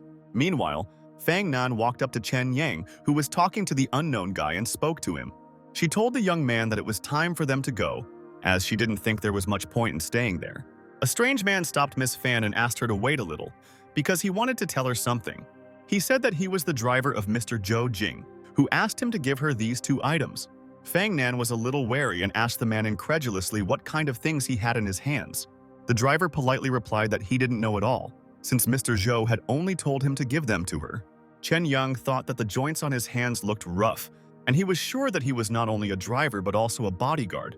Fang Nan smiled at her subordinate and asked why he didn't hold these things for her.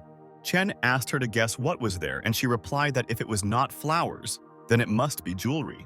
The stunned guy looked into the eyes of the manager, who looked at him a little angrily.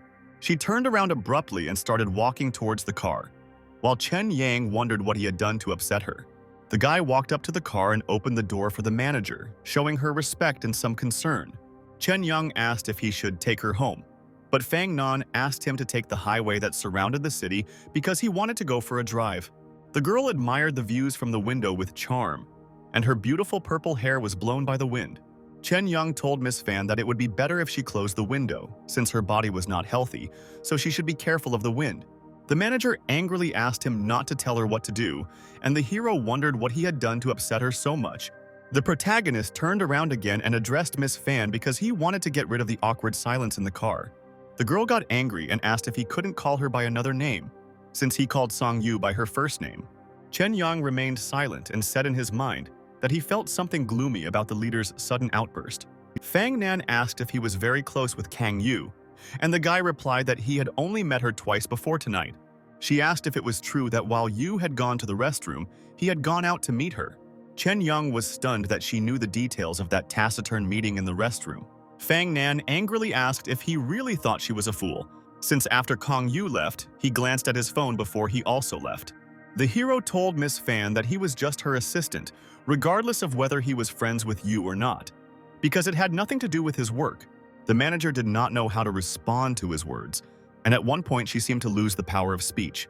Suddenly, tears began to flow from the eyes of the charming lady, and she turned her gaze away. Chen Yang handed over some tissues and told her that she should wipe her eye, and also wondered if she had really started to cry. In 1 second, the angry and tearful Fan Nan took the gift box and then opened it with sharp movements. When the girl opened the box, she was stunned, because its contents were the golden brooch she had dreamed of so much. For the first few seconds, Fang Nan couldn't believe that the box contained what she wanted so much. She immediately asked Chen Yang what it was and whether it was really his fault. But the guy pretended not to understand anything. Fang screamed that she thought Zhou Jing had bought this brooch for his lady, but then he asked her to give it to him, and Chen was clearly involved. She exclaimed that Zhou was clearly pursuing her, and the young man went and helped her, namely, told him what she was going to buy. Chen Yang asked how he knew what she wanted to buy, and the girl replied that he looked in the auction catalog, where she noted the brooch. The protagonist was going to deny his involvement to the last and suggested that Song Yu might have said something to Zhou Jing.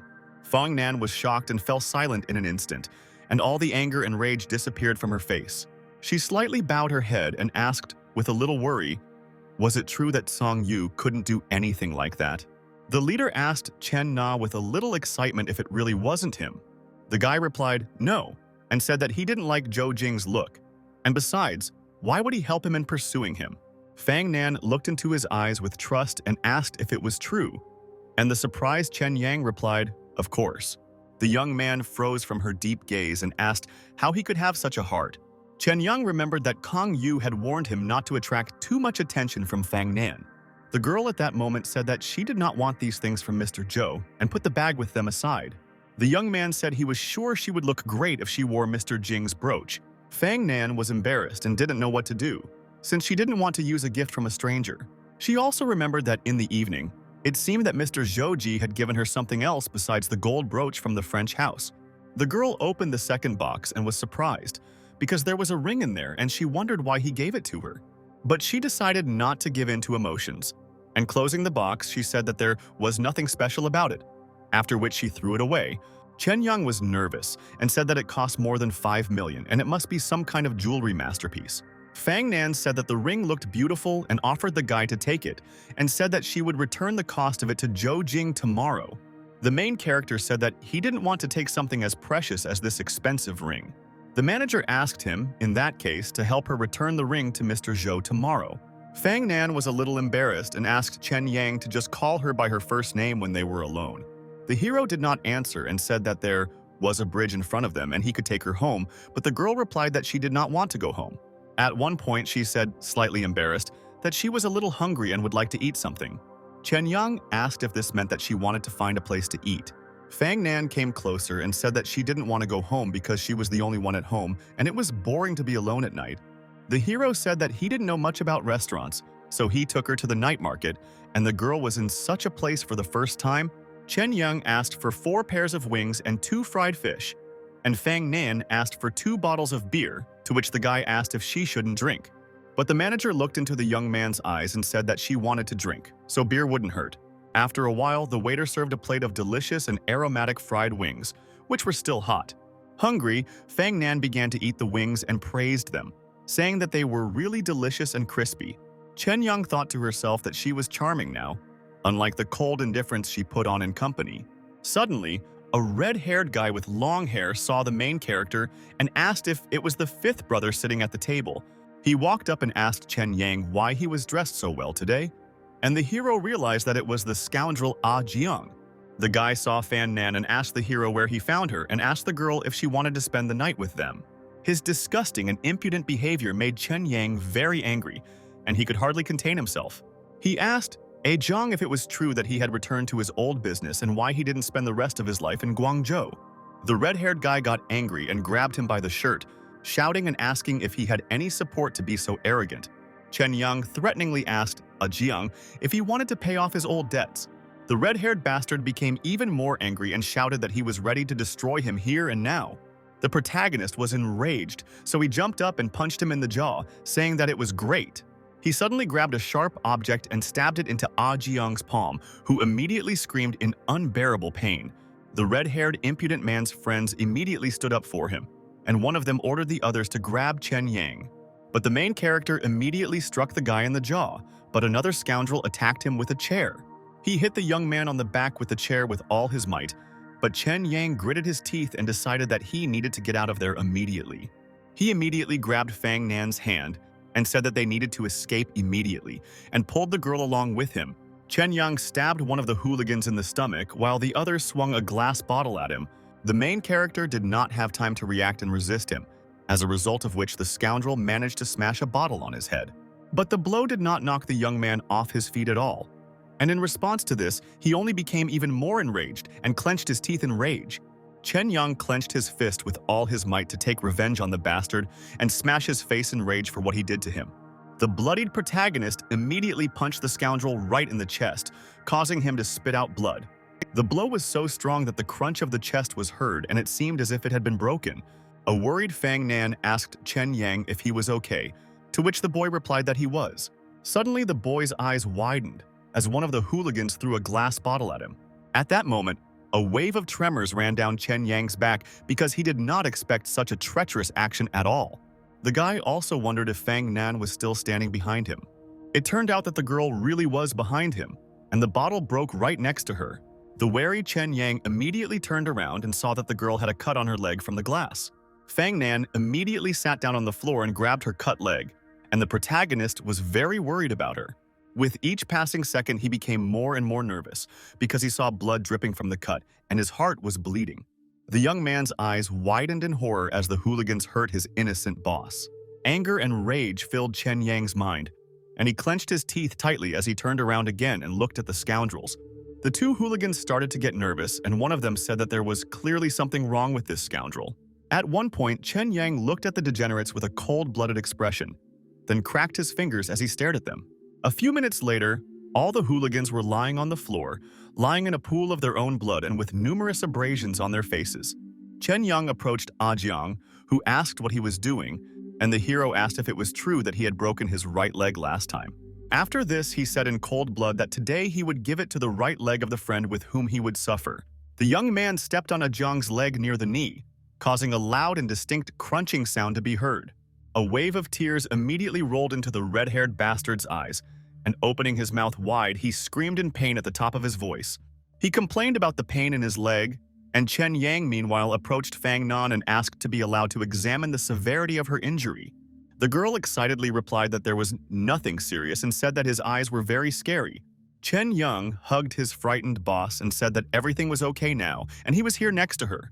He turned around and asked the waiter to bring him some iodine and some gauze, and the guy said he would go and look for something. Soon, Chen Yang began to bandage the girl's wound and asked her to endure the burning sensation, because it would make it a little better. The protagonist took the girl in his arms and said that he would immediately take her to the hospital, which surprised Fang Nan. But at one point, a male voice asked him not to leave so quickly, which made the young man a little wary. The police officer said they had just received a report of a fight, and he was accused of inciting a fight. Chen Yang said they injured his girlfriend's leg during the fight and asked if the police could let her go to the hospital. The policeman said that they could do it and he could go with him, leaving the girl with his colleagues here. Fang Nan said that he would go with him, and Chen Yang said that he needed her to go back to the company to get his documents. The girl said that as soon as she received his documents, she would come to the police station and pick him up. One of the police officers asked how things were going, and the second one replied that it was just a fight, but there were a couple of guys lying on the ground who were very badly injured. One of the police officers received a call from the captain, who told Xiao Cheng that he needed to tell him something. The man listened and told the captain that he understood everything, and the second police officer asked his colleague what the matter was. Xiao Chen said in a low tone that this guy they caught had caused some trouble. Chen Yang became nervous and wondered in his mind if Wang Ajiang might have some connections. After some time, the police officers took the protagonist to the district police station for further investigation. Chen Yang was angry and said that he had been kept here in handcuffs for half a day already and wondered what exactly they were trying to do. Suddenly, the door to the room was opened by a man in a red sweater who asked if today's lively guest was quite enough. Another man came in next, shouting at Chen Yang to behave properly and asking if he couldn't see where he was. The man in the red sweater asked Xiao Yun to forget about it and said that the recording had to be done first. Chen Yang thought to himself that it was stupid to try to play such games with him, since this wasn't his first rodeo. Xiao Yan was extremely rude and shouted at the young man to immediately state his full name.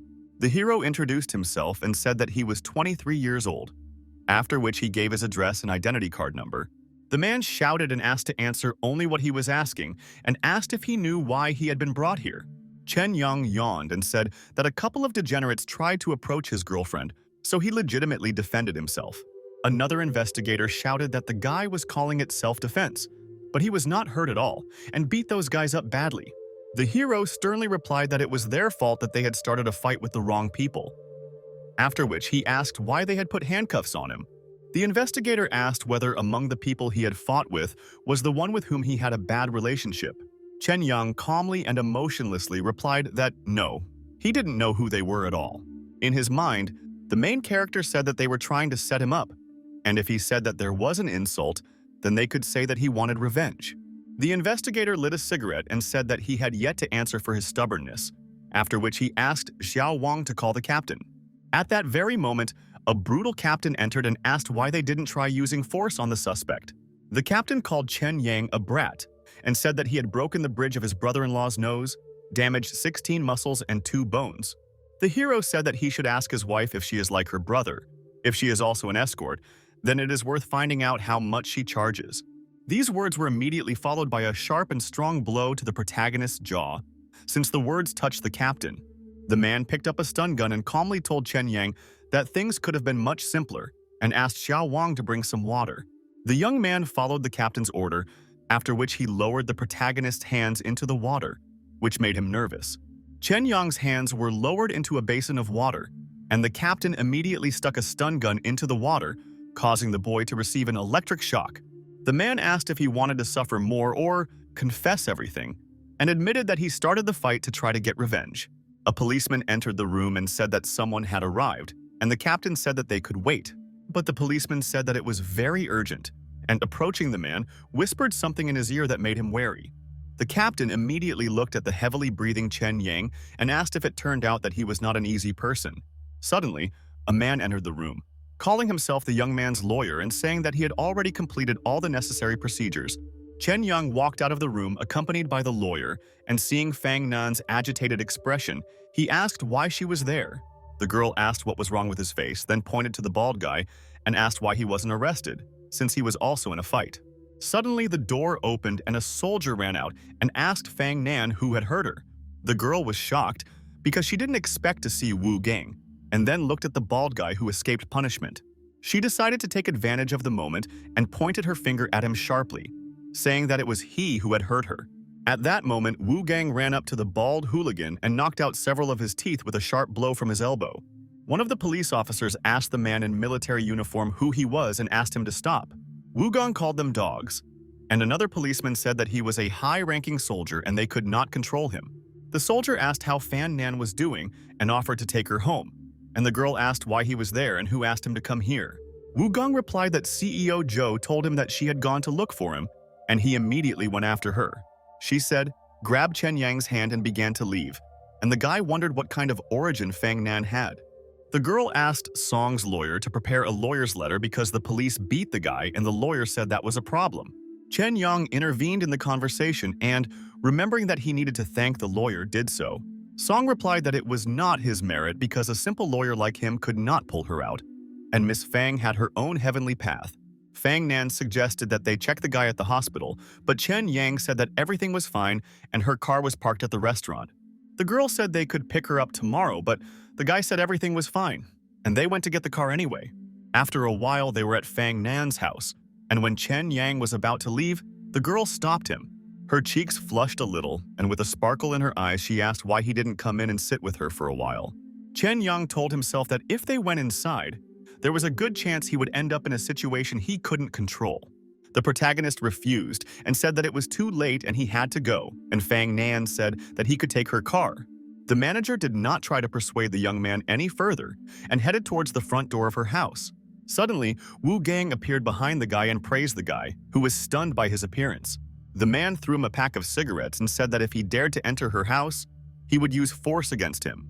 Chen Yang deftly grabbed the pack of cigarettes, and after reading it, he found out that they were military-exclusive cigarettes. The young man looked into the man's eyes with a serious gaze and said that he was just Fang Nan's assistant. Wu Yigong suggested that if he could prevent something from happening, he could find Chen Yang a new job. The hero replied that he only relied on himself to make money and did not rely on Fang Nan or anything like that. As the young man began to walk away, Wu Gang placed his hand on his shoulder, after which the boy asked if he wanted to try something. The main character immediately turned around sharply and a fight began between the men, during which the young man did not give in to his opponent. Although Wu Gang was a trained and well-educated military man, the young man was no worse than him in terms of physical fitness. Soon the opponents switched to kicks, and each time they almost fell from each other's blows. Wu Gang suggested that they stop because if he hurt him, Fang Nan would not be happy, and Chen said that he did not want to fight him. The man said that she was not an ordinary girl, and Chen Yang was smart, so he should know his limits better than anyone else. He saluted and apologized for the evening, then said he liked the young man's dash of courage. Chen Yang looked at his military badge number and said that Fang Nan might indeed be from a rich and prestigious family. Soon the young man finally decided to take a rest and went home in his boss's car. In his mind, he called himself a degenerate because he had a beautiful girl at home, but he still coddled other women. While Chen Yang was riding in the elevator, he said that Fang Nan was very generous, throwing $1 million at him as if it was nothing. At one point, the young man became very wary because the elevator was making some strange sounds. At that very moment, the elevator collapsed, and the guy, dropping the boxes of jewelry from his hands, fell to the floor. After some time, Chen Yang woke up and Ame was standing over him, telling him that he had made the news. The main character asked what happened to him, and the girl replied that the elevator cables broke and he lost consciousness and ended up in the hospital. And May said that he was really lucky because he didn't even get a concussion. And the guy asked, what about the box? The girl asked what was in that box because he had spoken about it in his dream, and John D had taken it from that place. Soon, a brown-eyed beauty entered the room, who was very much missing her beloved young man. She climbed on top of the guy and said that he scared her, and Chen Yang said that everything was fine and apologized for bothering her. The young man asked Yan Di if she could bring him the 2 boxes he had, to which the girl kindly agreed to help. He also asked for a phone, and Ame said that his boss had called this morning and she said that he would be at the hospital. The girl giggled and said that her boss was worried about him, and even said that she was going to visit him. Chen Yang became very nervous and thought that he would be terrified if Fang Nan came and asked when she should arrive. And Mei said she hadn't revealed his location and asked if he thought she would give him a chance to get his hands dirty. The guy laughed and said in his mind that the money robber did a great job. But the young man rejoiced too soon, because at that very moment Fang Nan burst into the room and asked if he was okay. She ran up to him excitedly and gently placed her hand on his cheek, asking why he didn't call her when he woke up. Yan Dai was surprised to see how his boyfriend's boss was acting, but she didn't say anything. But Mei was not so calm and immediately asked the woman, stunned, what she was allowing herself to do.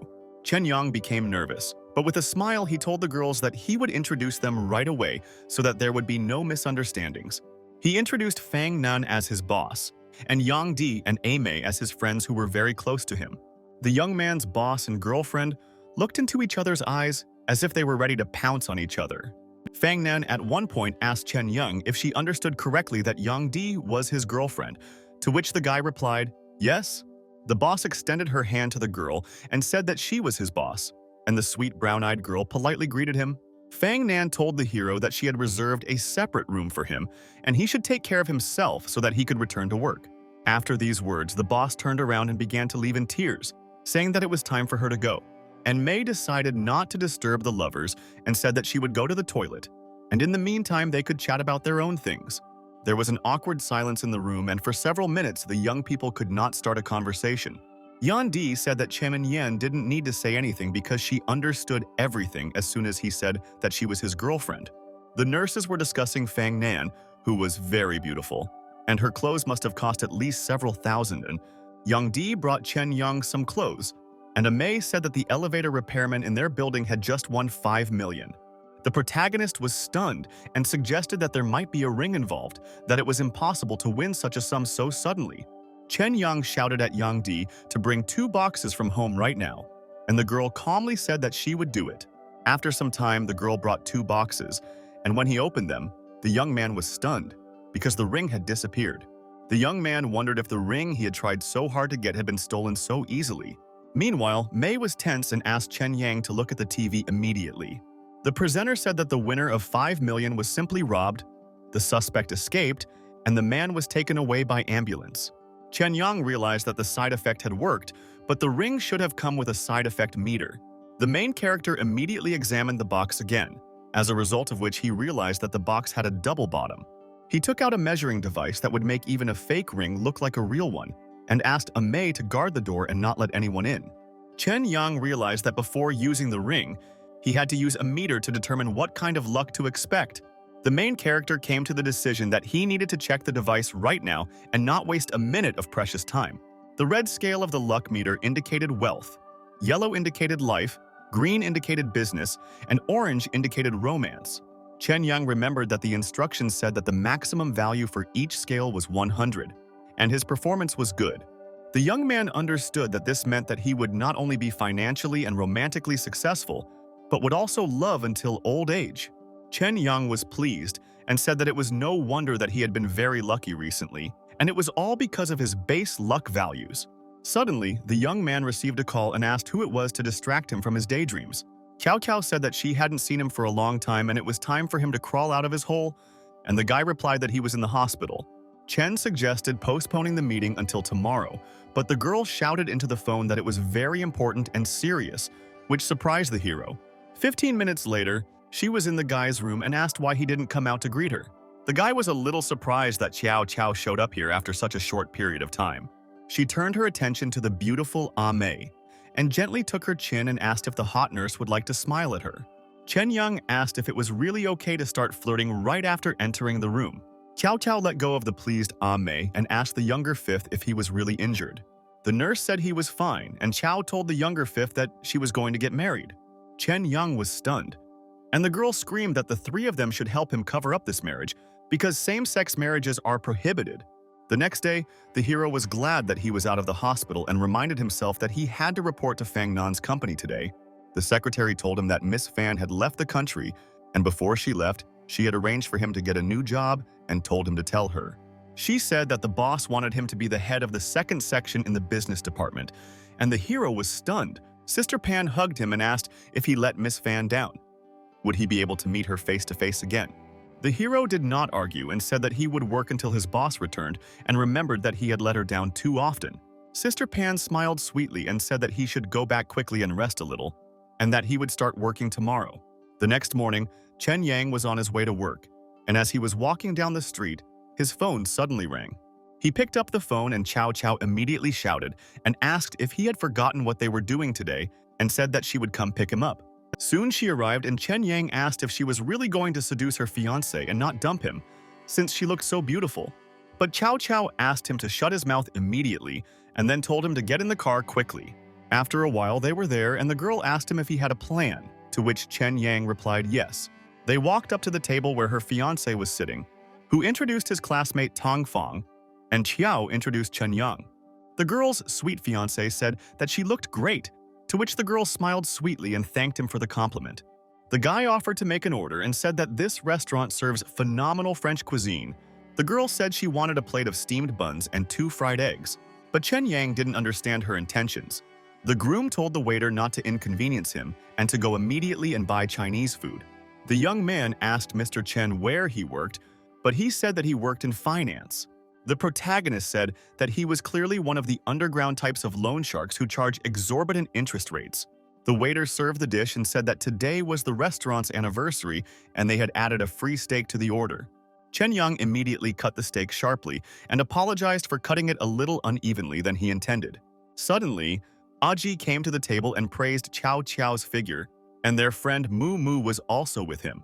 The girl said that Jie was a sculptor and Mu had just hit his head slightly and introduced them as friends from the distant past. The girl's stunned fiancé politely greeted the girl's strange friends, but in his heart he wanted to run away. Mubi Mu attacked the young man with a knife, after which he shouted that he would kill him right now, which scared the guy. The groom hugged Tang Tang and said he wanted to call off the marriage, and the guy said he didn't need her wealth, so it was time for them to leave. Qiao Qiao said that she always suspected that they were gay, and Chen Yang asked if they really were. The girl said that if she got married, none of them would bother her with questions about marriage anymore. The next day, Chen was at work, where the woman said that she was sorry to assign it so early, but there was an important task for him. She said a lingerie company wanted to hold a show at the mall, and he should start promoting it. Soon, Chen Yang asked Ning Yan how the organization of the fashion show in the shopping mall for XX Underwear Company was going. The girl replied that they had hired girls from the Nia modeling agency and that she would start working on the program soon. Chen Yang said that this was his first task and he would also help, and the girl thanked the leader for his help. In his mind, the boy said that Ning Yan looked a little shy, but her leadership qualities were excellent. The young man also laughed slightly and said to himself that he was of little use here, but at one point he became wary. Ning Yan exclaimed that the modeling agency said that there was something on the road and they couldn't come. Chen Yang realized that if he messed up the first task, he wouldn't be able to meet Fang Nan, and the event was about to start. Ning Yan said it would be okay if they covered it up, but the guy said not all girls would want to expose themselves. The girl asked Mr. Chen Yang if he knew any beautiful girls, and said that they needed 10 of them. The main character's eyes lit up with a spark and he realized that this was just a search for a group of girls and a big score. The young man immediately called Mary, who asked if he had forgotten about her, since so much time had passed. 20 minutes later, she arrived with the rest of the models and asked which clients he wanted to entertain today. Mary told the sisters that they needed to treat customers well, and Chen Yang asked them not to get ahead of themselves, as the matter was different. He explained the situation, and the girl said that she was not trained to be a lingerie model, but the guy promised to pay double. The models started saying that there was nothing wrong with a lingerie show, and one of them said that they would do it for the fifth brother. Mary smiled and said that it was time for them to go get ready. And Ning Yan asked Chen Yang where he found so many models. The guy said that they were all barmaids, and the girl immediately asked if he had gone crazy and wanted to replace the models with them. Soon, the host asked to greet the beautiful models, and Ning Yan closed her eyes and said that the prestige of their company would disappear. But the girls lived up to Chen Yang's expectations and looked amazing in their underwear, and also captivated the men. After a while, the boss scolded the guy and shouted that she couldn't believe that he did that. She said that they usually pay for newspaper advertising, but now they got into the newspaper headlines without spending a penny because of him. Sanpan said that if it became known that Chen hired barmaids, the company's public image would be ruined. Suddenly, the phone rang, which the hero asked to pay attention to, and the woman answered it. During the telephone conversation, she was stunned and said that she had heard and understood everything carefully. Pan said the lingerie manufacturer just called, and they said sales were 300% higher than estimates. The surprised woman asked how they had sold so many, and the hero said that with such models, even a box of rags would sell. Tianpan said that the manufacturer had signed a 2-year contract with them and said that she would give Chen Yang a bonus of 10,000. The young man left the office and walked down the corridor saying that this was a nice little reward and that he would buy something for Yandi later. Suddenly, the protagonist stopped as he came to the realization that someone was standing behind him. It was Jing He, who said that he was very happy to finally find Chen Yang after so long. Soon the guy came home and told John D that he was already back and he had a gift especially for her. But in the living room, the young man saw not Yan Di at all. but a blonde who was sitting on a chair with her back turned. It was the charming Yang Wei who, holding a can of soda in her hands, said that they hadn't seen each other for a long time with Chen Yang. The protagonist was stunned by her sudden appearance and asked why she was at his house at all. But the girl replied with a smile that she was passing by and decided to come in, but there was no one at home. And she couldn't just wait outside. Yang Wei handed him a soda and said that she came back because of business, and besides, she had something to tell him. Chen Yang walked up to her and took the can of soda from her hands, then asked if she was talking about Brother Huang. Yang Wei said that the organization behind them was very large, and Zhou Jing from their group was the one who pulled the strings last time. Chen Yang immediately remembered who the girl was talking about and wondered if it was that guy. Yang said that at the time, the family ordered her to contact them, but Zhou Jing came to her first and asked her to work with her. The girl said that she later discovered that she was not being followed, and in order to find out the identity of that force, she went out alone that day. Chen Yang said that it turned out that he didn't need to protect her at all, since she was well prepared and acted as bait. The green-eyed beauty Yang Wei said that she was very grateful to him, and also said that she was truly touched by this. After that, the girl said that in any case, someone had ambushed her and her family had terminated the contract. Chen Yang said that she used him to break the contract and cause trouble for Brother Huan, but the girl said that was not true. The young man just remained silent, and Yang Wei said that she would not intrude anymore since his girlfriend was almost home. Before leaving, the green-eyed blonde asked if it was true that they were still friends, but Chen Yang didn't say anything in response. And Mei was happy with her new bag, and John D asked what happened to the guy, to which the hero replied that he was just thinking about something. Suddenly the phone rang, which the young man answered at the same moment. It was Jing He who stunned the guy with his call and said that he had business with him. After some time, they met, and the protagonist asked if Brother Jing had returned. And what about Brother Huan? Jing He asked him not to worry and said that small worries like this were unimportant. The man told the young man that Brother Huan was hiding his fangs, so he couldn't go back for now. Jing He said that he knew Chen Yang had a good attitude towards his brother, but while he was away, he needed his help and then handed over the files. Chen Yang looked at the photo and was shocked, asking if this girl could be Brother Huan's daughter. After some time, Cao Cao was riding in the car with the hero and said that she thought he called her to help catch the college student. The main character asked her not to talk nonsense and said that he was not here to look for a partner. The boy remembered that Jing He said that Ni Duo Duo was Brother Huan's only child and asked him to take good care of her. The young man was serious and replied to Cao Cao that he was here to find one person. Chen asked her what she liked about being an 18-year-old girl, and she replied that she liked nice clothes, a good allowance, and hot guys. The hero was stunned because he saw how the stranger proposed to Ni Duo Duo and she refused him. But the guy tried to hit on the cute beauty, and she pushed him away and screamed at him to stay away from her.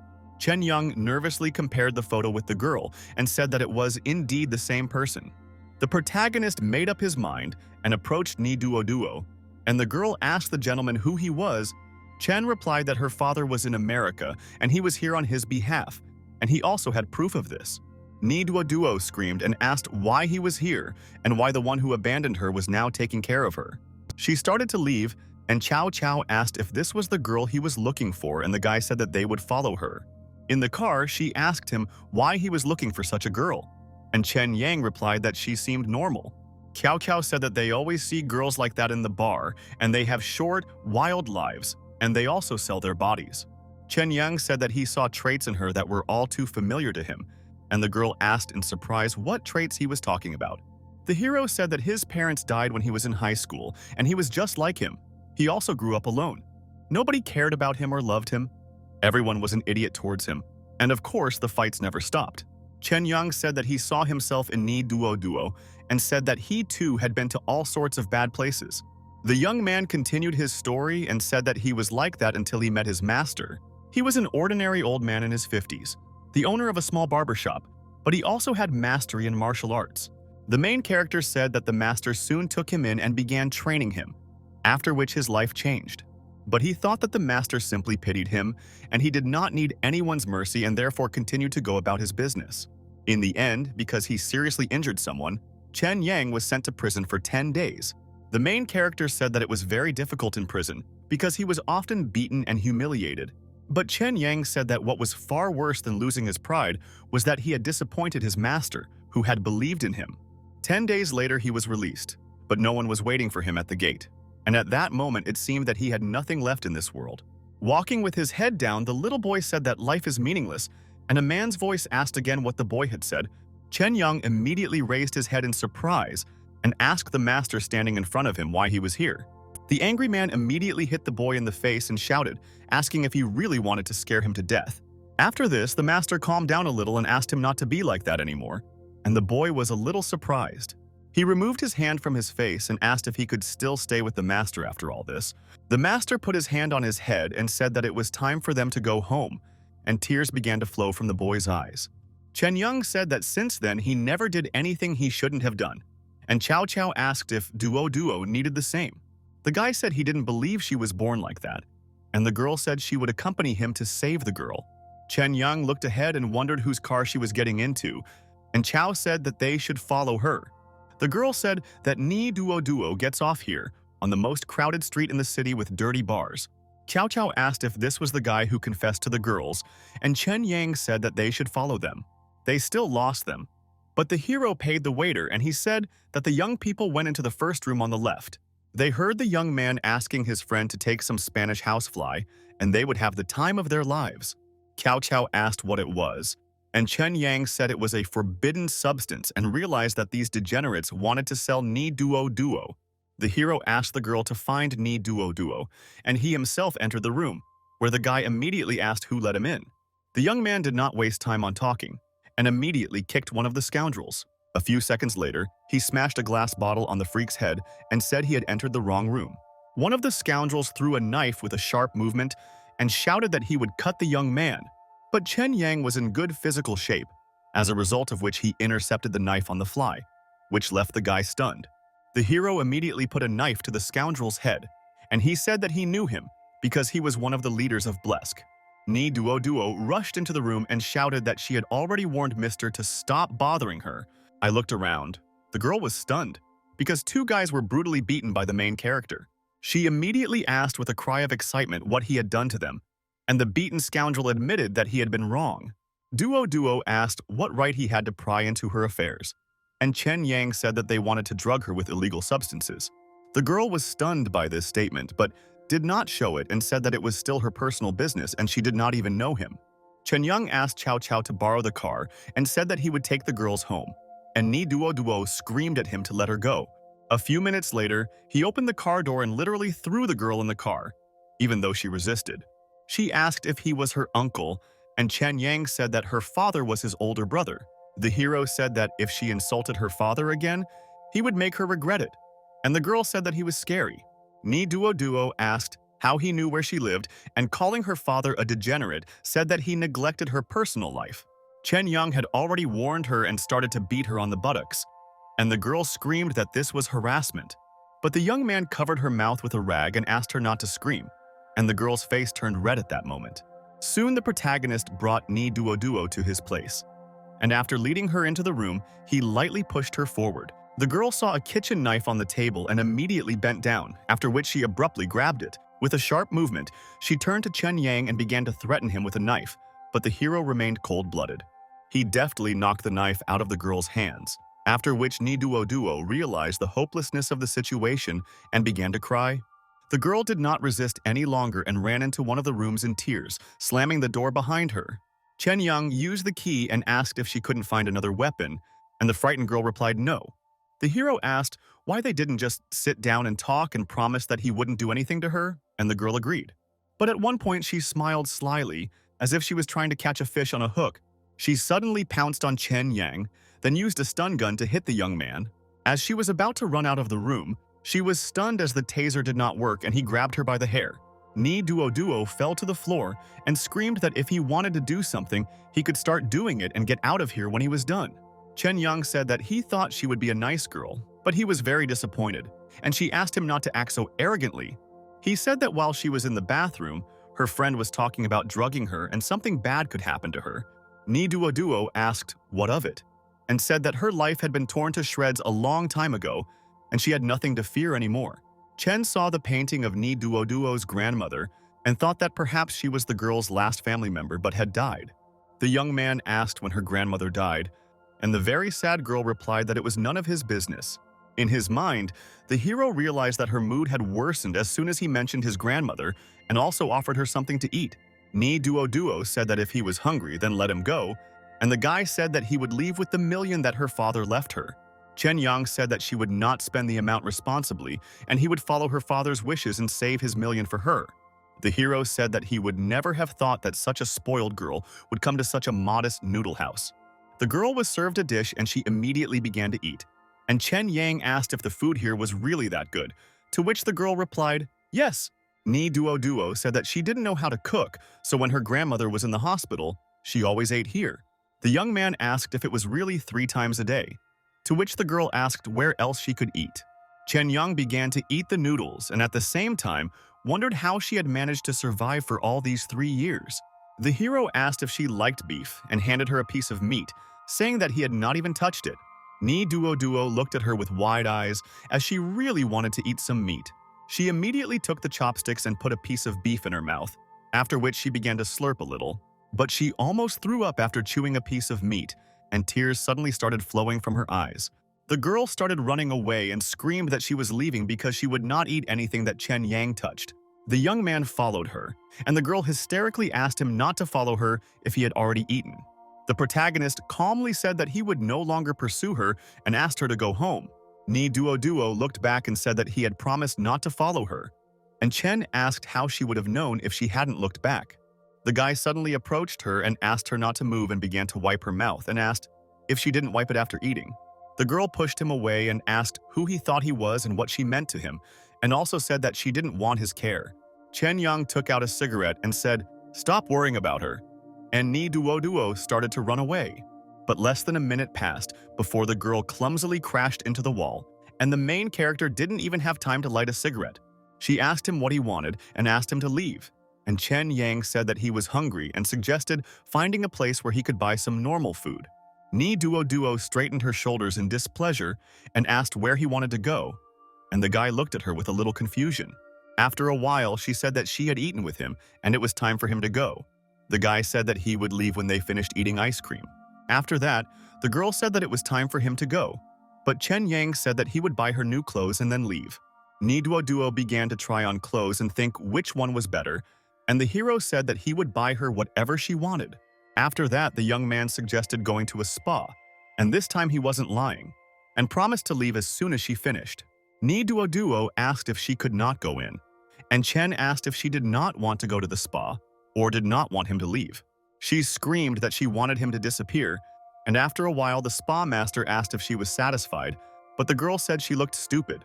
On the way, Ni Duo Duo asked him how he met her father, and the guy replied that her father was his boss, but they were interrupted by a call. The girl was happy and said that she would be in exactly the same place that evening and hung up.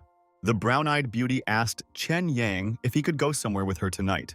The hero asked if she really wanted to show him her garage, but she answered no and simply asked to look.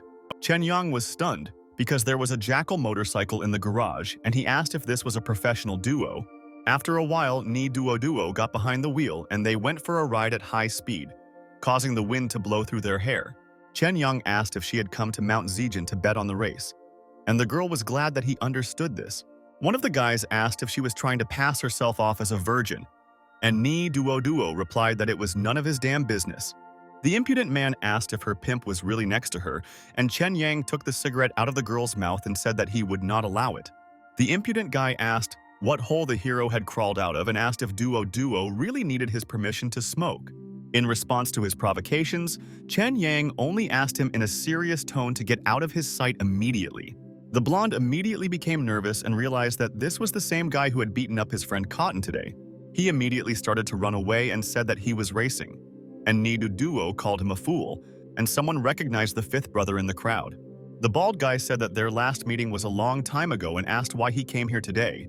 The fourth asked who he was looking for and whether he really wanted his blood to boil again, and Duo Duo asked if they knew each other. The fourth brother asked Chen Yang since when he became so timid, and the boy replied that he had long since stopped doing such things. Ni Duo Duo asked if it was true that the two of them were good friends, and the hero told her that he was the one who broke the fourth one's leg. The girl assumed that he had won the race and the fourth wanted to beat him up, but the guy asked her to mind her own business. Chen Yang said that the fourth one was the gambling boss here, and Duo said that she bets on the one who always wins. She saw the same one and said that when he presses the gas just a little, he easily accelerates to 100 kilometers. Duo said she was betting on Fury, but Chen Yang said he probably wouldn't win and he was betting on NSR. The girl asked him to promise that if Fury wins, the hero will go down and ride a circle, and the guy agreed to her conditions. Chen Yang said in his mind that Fury had the best stats, but if he really won, wouldn't the fourth one lose money? The hero was saying in his mind that NSR was definitely a black horse that the fourth one hired to rig the bet. Fury tried with all his might to overtake his opponent, but he was not very successful because his opponent was in the lead. In the end, NSR was the first to cross the finish line and then broke the finish line with his bike. Duo asked the hero how he guessed, and Chen Yang replied that the fourth one hired a racer for NSR, and they both knew him. The hero called the guy a fluffy one and asked if public transport was still available during the day and motorcycles at night. Chen asked if he had crashed another car, and the guy asked when he had crashed a rental bike. The fourth one paid the guy and told the fifth one that he should work with him, and Chen Yang said that he drank too much. The guy told the hero that if he joined, they would become serious again, and the hero said that he was not interested in that. The fourth one cried out that his leg hurt every time it was cold and asked if a few $100,000 could buy him a healthy leg. Chen Yang stopped in an instant, and his face was extremely serious at that moment, which frightened Duo. The fourth brother looked at him from behind with a serious face, but the hero still told the girl that they needed to go. The girl exclaimed that if he was feeling bad, she would drink with him, but Chen Yang said that she was not going to force the child to drink. He pulled that she would not lag behind and said that 5 years ago his master passed away, but before meeting him, he also liked racing. There were 5 of them then, and they all chased each other. He was the youngest. So the fourth was called Bald, and the second was called Fluffy. A few years later, the first and third opened a car dealership, and like him, they all gave up street racing and started normal lives. The fourth one continued to drive and wanted to open a gambling house, trying to join Chen Yang, but refused. The first and third brothers valued their connection with him, so they agreed to help. But the opponent was a professional from Macau. Chen Yang said that in racing, it is not enough to not be afraid of death, because an amateur can never beat a professional. The brothers tried their best, but were unable to catch up with the professional racer from Macau. The next day, there was a report that 2 motorcycles had crashed. One person died on the spot and the other died in the hospital. Duo asked if it was the first and third brother, and Chen said that if it weren't for the fourth, they wouldn't have participated in the race. Upon hearing the news, he rushed to the hospital and found the fourth one there, after which he lost his temper and broke his leg right there. He did it in the heat of the moment and regrets it, and later found out that his brother had accumulated a lot of debt, and he sold the house to help him. Duo said it was tragic, and Chen Yang asked, recalling those events, what did she think about doing this? He asked her if she remembered their bet, and asked her not to enter into any of those loose circles from now on. The girl looked at the young man and asked if he really wanted her to become a pretty girl and a nerd. The guy said he just wanted her to think about the people who care about her before she acted. Chen Yang came to the office and said that all his subordinates were working so hard, and he took the day off to be with Duo. Ning Yan apologized and said that she fell asleep, and the guy asked why she stayed after work. The girl said there was an auto show coming up at the convention center, and the guy said he needed to check it out. Chen Yang asked if her boyfriend would mind if she worked outside of work hours, and Ning Yan said that he wouldn't mind. The young man began to head towards the exit, while the girl stopped for a minute to talk to a colleague. The protagonist and Ning Yan were discussing work issues near his car when someone shouted at them. It was the girl's boyfriend who viciously slapped her and asked who gave her a ride. Ning Yan tearfully said that it was just her colleague, and the guy asked if she really thought he was an idiot. Chen Yang looked sternly and asked how he dared to hit a woman, and the girl apologized and said that it was her husband. Ning Yan asked what he was going to do, and the husband said that he couldn't sit idly by while someone messed with his wife. The girl cried out in tears that he was shameless and asked if he hadn't promised that he would stop harassing her. The scoundrel began to mock her and irritatingly asked who cared about it and said that a new day had come. Chen Yang asked how much money he wanted, and the scoundrel said 100,000, and he wouldn't accuse him of rape if he paid. The protagonist calmly said that of course he would pay, and asked if he accepted checks. Slowly approaching him, the young man grabbed the scoundrel by the shirt and then viciously struck him right in the face. He pushed him away and said that Ning Yan's colleague But he despises men who beat their wives, and the girl asked him to stop. The main character looked sternly at the scoundrel and said that if he saw him like that again, he would crush him. The impudent man, with tears in his eyes, said that he had other ways to make him pay and threatened that he should just wait. Chen Yang told Ning Yen that if he came to her again, he would put him in his place, and the girl thanked him. The hero went to the airport to meet the client in her place and met Qiao Qiao, who asked why he was there too. The guy said he was meeting a client and asked why she was there, and the girl said she was meeting her old man. She said her father was being accompanied by the heir to a huge conglomerate from Singapore, and her father said they would get married. Qiao Qiao said that they should scare the groom away again like last time, and Chen Yang said that she should discuss it with her friends. The girl turned her back and said that the voice belonged to an old man, and the hero asked what she was looking at. Li Wenjing greeted the girl, and Qiao Qiao's father said that this was the son of their family friend, whom he had told them about earlier. Chen Yang greeted her father coldly, and the man said that his daughter mentioned the boy quite often. Li Wenjing told Mr. Chen that he was very honored to meet him, as he had heard many interesting things about him. The girl's father said that it was time for them to go and asked them to come when he had time, after which they said goodbye. Chen Yang said that Li Wenjing had no blind spots, and it would be good for Qiao Qiao to stay with him. Finally, two men in business suits approached the main character, one of whom began to shake his hand.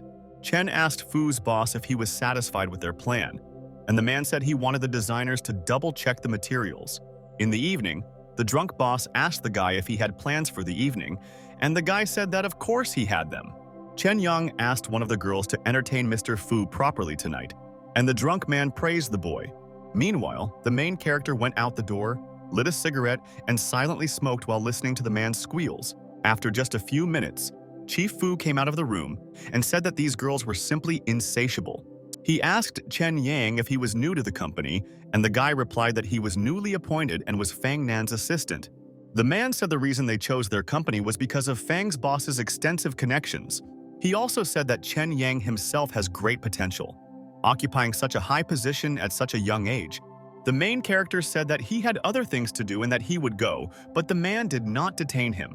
At one moment, Chen Yang suddenly turned his head because he heard a very familiar voice thanking someone. He saw Wen Jing, who was conversing with Zhou Jin, and wondered if he could be one of Ye Huan's opponents. The main character peered out from around the corner, watching the boy and suspecting him of being an enemy. Li Wenjing said he was surprised to see him here, and Mr. Chen Yang asked if he was staying here. The guy replied that he had no choice, and there was a small misunderstanding between him and Miss Qiao Qiao, so he stayed here. Wenjing suggested having a cup of tea since he didn't know anyone here except the business partners he had met before. Chen Yang asked if he was only here for marriage plans, and Wenjing was afraid that they would have nothing to talk about. Li Wenjing realized that the girl didn't like him, and Chen Yang said that if he had said it earlier, maybe she wouldn't have to be like this. The guy asked if it was true that she had something in mind, for example, during their date tonight. Chen Yang is surprised because Qiao Qiao has already taken action, and his phone is dead and she is going crazy because she has no connection with him. After a while, the girl screamed and asked why he hadn't responded to her messages, and the guy replied that his phone was dead. Qiao Qiao suggested that they talk about it later and said that she wanted to introduce Li Wenjing to her friends. The young man politely introduced himself as the girl's friend to her two friends, and the brutal guys tried to make fun of him.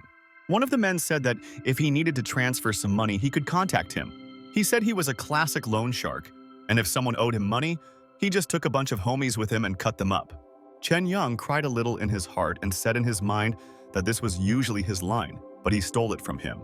Li Wenjing handed over the card of the Hong Kong group boss Hazy and said that if he mentioned him, he would definitely send him people. The moneylender was extremely surprised and thanked him, and the second guy suggested that they have some real fun. He asked the guy if he wanted some snow, and Chen Yang knew it was actually flour, but he still felt very sorry for the guy. The red-haired boy began to sniff the flour and told Li Wenjing that he should try it too. But he said if they wanted to get high, they should filter out some of the dextrose and heat it on foil.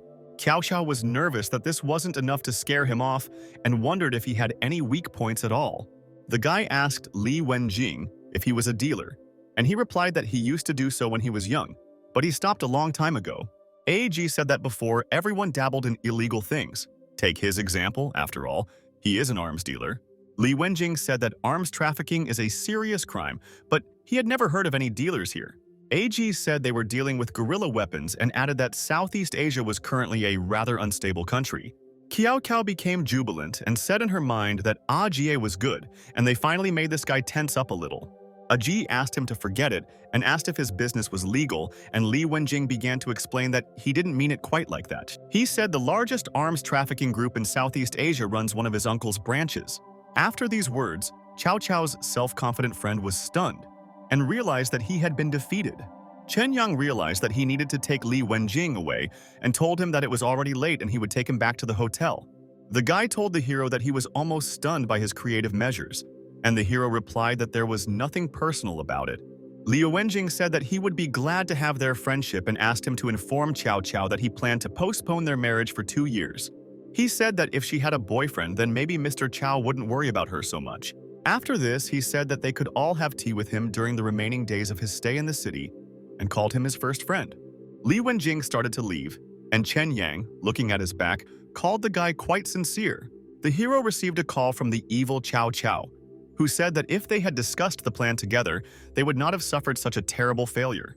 Soon the guy arrived at the bar and told her everything, and the girl said that since Li Wenjing was against the marriage, then everything was fine. Ji asked the fifth one why he hesitated when talking to her fiancé, and the hero replied that he suggested that they marry Chiao. The guy in the jacket said that he would rather give up 10 years of his life than marry her, which angered the girl. She immediately started shouting at Chen Yang that she had the purest genes, and the hero asked why she was angry with him if Jie said so. Kiao Kao asked if it was really that bad to get together with her, and the guy replied that they mostly saw her as a tomboy.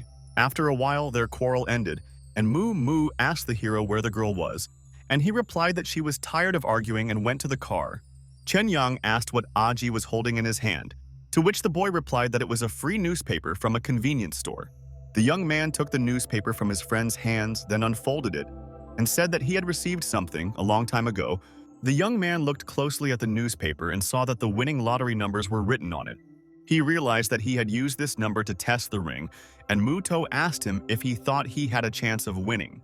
Chen Yang said that he had won 8,600,000, after which his friend snatched the newspaper from his hands and was stunned. The friends raised their hands and exclaimed in one voice that he was treating them to drinks that evening. Chen Yang promised to treat them, and realized that he really won. Then it could only mean one thing. Soon he received the reward where he was told that he would receive the prize after paying taxes and was asked to wait for the withdrawal to complete. Jie told Chen Yang that there were a lot of reporters waiting for him, and the guy asked where Cao Cao and Muto were now. After some time, the sun began to set behind the horizon, and the main character decided to go home. He knocked on the front door, and his girlfriend was waiting for him at home, and she noticed the knocks on the door. John Dee opened the door and was happy to see her beloved man and was glad that he had returned. Chen Yang stepped over the threshold and immediately passionately kissed his beloved girl, hugging her tightly. Yan Dai was a little worried and asked what happened, and the young man said that he had good news. The girl asked if he really won 6 million, and Chen Yang replied that they would celebrate it tomorrow with everyone else. Yan Di hugged the guy tenderly and said that she would prepare some of her best dishes. Suddenly, a phone call came from Chen Yang's pocket, which he immediately paid attention to. It was Qian Pan who asked if he could come to the airport tomorrow since Miss Fang was expecting him to pick her up. Chen Yang said that he was no longer her assistant, but the woman said that it was the leader's order. After a while, the young man couldn't sleep and wondered why Fang Nan couldn't understand that they could never be together. Lying on the bed, he told himself that even though he said so, he still felt that he owed her too much. The next day, Chen Yang looked at his watch and realized that Fang Nan would soon arrive, and one of the girls said that something bad had happened. The red-haired girl was very scared and panicked, after which she told the hero that Ning Yan had been kidnapped by some bandits. She said they were out shopping around midday, but some men told her to come with them and soon took her away by force. Chen Yang became wary and quickly realized that this must be the work of that degenerate, and Xiao Hu was told to call the police. But the hero called Awei and asked him to gather a few people for him and wait for the call because he needed to bury someone today. The young man left the office and reminded himself that Xiao Hu had said that Ning Yan lived in this area. He saw the guy and realized that he was one of the kidnappers because he was in the photo taken by the girl, and at that moment he was on the lookout. The main character immediately ran up to the scoundrel, after which he grabbed him by the head and began to hit him in the jaw with his knee. He sternly asked to answer how many of them were here if he did not want to die, and the hooligan answered that there were 3, including him. The bandit said that they were being watched by people from above, so he should think before hitting him again. At that moment, a Wei arrived and asked the others to think of this as a favor to the 5th brother and not to hold back. A few minutes later, the red-haired A Jiang was shouting at Chen Yang to ask what other donation they were talking about. The young man swung and hit him in the jaw, after which he said that the donation was for buckwheat. He took out a sharp object and stuck it into the red-haired bastard's hand, and said that it was also for toilet paper, and the guy promised to give him money. Ningyan's husband shouted at her not to force her to beat him again, and someone knocked on the door and said it was a postal employee. One of the scoundrels naively opened the door and boldly asked if this man really wanted to die, since he had the courage to interfere with them. But his insolence immediately disappeared, because it was Chen Yang who immediately left his footprint on the bully's face. A fight immediately broke out in the room, in which the embittered protagonist crushed his opponents one after another. Ningyan's treacherous husband asked him with trepidation how he got here, since there were guards on the street. Chen Yang grabbed the bastard by the throat and asked Ah Wei on the phone to send some guys to clean up these pieces of trash. The hero began to untie Ningyan and asked if she had simply agreed to go with them and let them take their money. Chen Yang asked her not to worry, and said that they would take care of all of this by the end of today. Ah Wei asked if the girl was okay, to which the hero replied that he took her to the hospital and asked what about the rest of the trash. Chen Yang began to ask Ningyan's husband how he was feeling and asked him to sign the divorce papers. But the beaten bastard tried to say something, and the hero asked if he really wanted to do what he was being asked to do. The guy began to sweat but still couldn't utter a word, which made him even more worried. Chen Yang said that Ningyan wanted to divorce her husband, but he agreed and therefore beat her every night when she came home. He asked coolly if he really thought that as long as he could survive this, he could cling to her like a leech. The hero laughed because he was scared and asked a way to bring those 2 idiots who were with him here. Chen Yang told them that this scoundrel really didn't have a single penny, so they could deal with him themselves. 2 thugs immediately grabbed the tied-up scoundrel and began to beat him with their fists for deceiving them. Fan Nan called the hero and said that she was disappointed that he didn't come to pick her up at the airport, and excuses didn't save the guy. Chen Yang got angry and said that if Ningyan's husband hadn't wasted his time, things would have been different. He threw an iron rod to one of the thugs and asked him to break the bastard's leg, even though the thug said that it was too much. The young man threatened to break his leg if he did not do so, after which there was a crunching sound and Ningyan's husband said that he would sign the contract. Tianpan told Chen Yang that Fang Nan seemed very excited and was heading to her house right now. The main character, after a short period of time, was at the boss's door and knocking on her door. Fang Nan didn't open the door, but the young man tried not to be nervous and remembered that he knew her password. He entered the room and was stunned, because there were bottles of wine scattered on the floor and he did not understand what had happened there. Chen Yang walked forward in the room and loudly asked Fang Nan if she was home, but he received no answer to his question. At one point, the hero realized that someone was standing behind him, and it turned out that it was the boss who came out of the shower. Fang Nan immediately covered him with a towel and screamed, asking how he could just break into someone else's house. Chen Yang did not answer the question and warned the girl that the floor was slippery while covering his face. But it was already too late, and Fang Nan carelessly slipped on the wet floor and fell to the floor. She screamed at the top of her voice for him not to look at her and immediately turned away, which the guy did. Fang Nan stunned him as she immediately rushed towards him and hugged him tightly, and later tears began to flow from her eyes. The girl bit the young man, and it was very painful for him because she did not bite gently. She hugged the young man tightly and said that she had asked him to take her away, but he never did. Chen Yang picked up Fang Nan and said that it wasn't on purpose and said that he came in because he was worried about her. He put her on the bed and said that he went to the airport, but something happened, and the girl asked him to just leave. Chen Yang showed her the parking receipt, and Fang Nan asked if he really hadn't been trying to hide from her and had actually come to the airport. Soon the boss changed her clothes and went down to the guy, and the hero handed her a card, but the girl did not understand anything. The guy asked her to accept the 6 million on the card as an apology for losing the ring she gave him. Fang Nan was stunned and asked where he got so much money and whether he borrowed it from Kang Yu. Chen Yang said he won it in a lottery, and the girl said she had already transferred 6 million to Zhou Jing, so he didn't owe her. The hero said that she also paid 300,000 for the car accident he got into last time, Fang Nan excitedly asked the protagonist if he wanted to tell her anything else, as if she had a premonition of something. Chen Yang mustered up all his courage and said, not entirely confidently, that he wanted to quit his job. The boss was stunned and asked if he wanted to quit because of her or if he was unhappy about something else. Chen Yang said that he didn't know anything about the inner workings of the company and she just wanted him to be by her side. Fang Nan was silent for the first few seconds, trying to comprehend the full extent of the situation that was happening to her. At one point, the girl exclaimed that he was absolutely right and that this was indeed the case. Chen Yang said that he might look like the person she loved, but they had to be able to separate reality from fiction. Fang Nan asked, barely holding back her tears, if he really thought she was pretending to see him as someone else. Tears began to flow from the girl's eyes and she screamed and asked if this was some kind of cruel joke on his part. She said that she is already 30, she dresses beautifully. But when she takes off her makeup at night, she sees another wrinkle in the corner of her eye.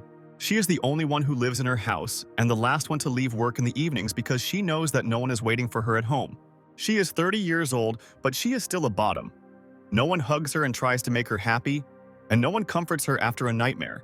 She said he had the same hot temper as Ganxian and asked if he remembered the day he did renovations for her. Fang Nan's cheeks turned red and she admitted that she had a plan that day that even she was ashamed of. She pressed her hands to her chest and said that she wanted to seduce Chen Yang that day. The young man was stunned by her confession and could not believe that she really wanted to do it that day. Fang Nan knew it was an unpleasant idea, but she didn't want to stay up until dawn every time she woke up at midnight. The girl exclaimed that she was not a vulgar woman and repeated once again that she really was not one. With tears in her eyes, she asked Chen Yang to let her hug her for a while and asked if it was okay. Fang Nan said that she was sober that day and was surprised that he carried her to the bed in his arms and then simply left.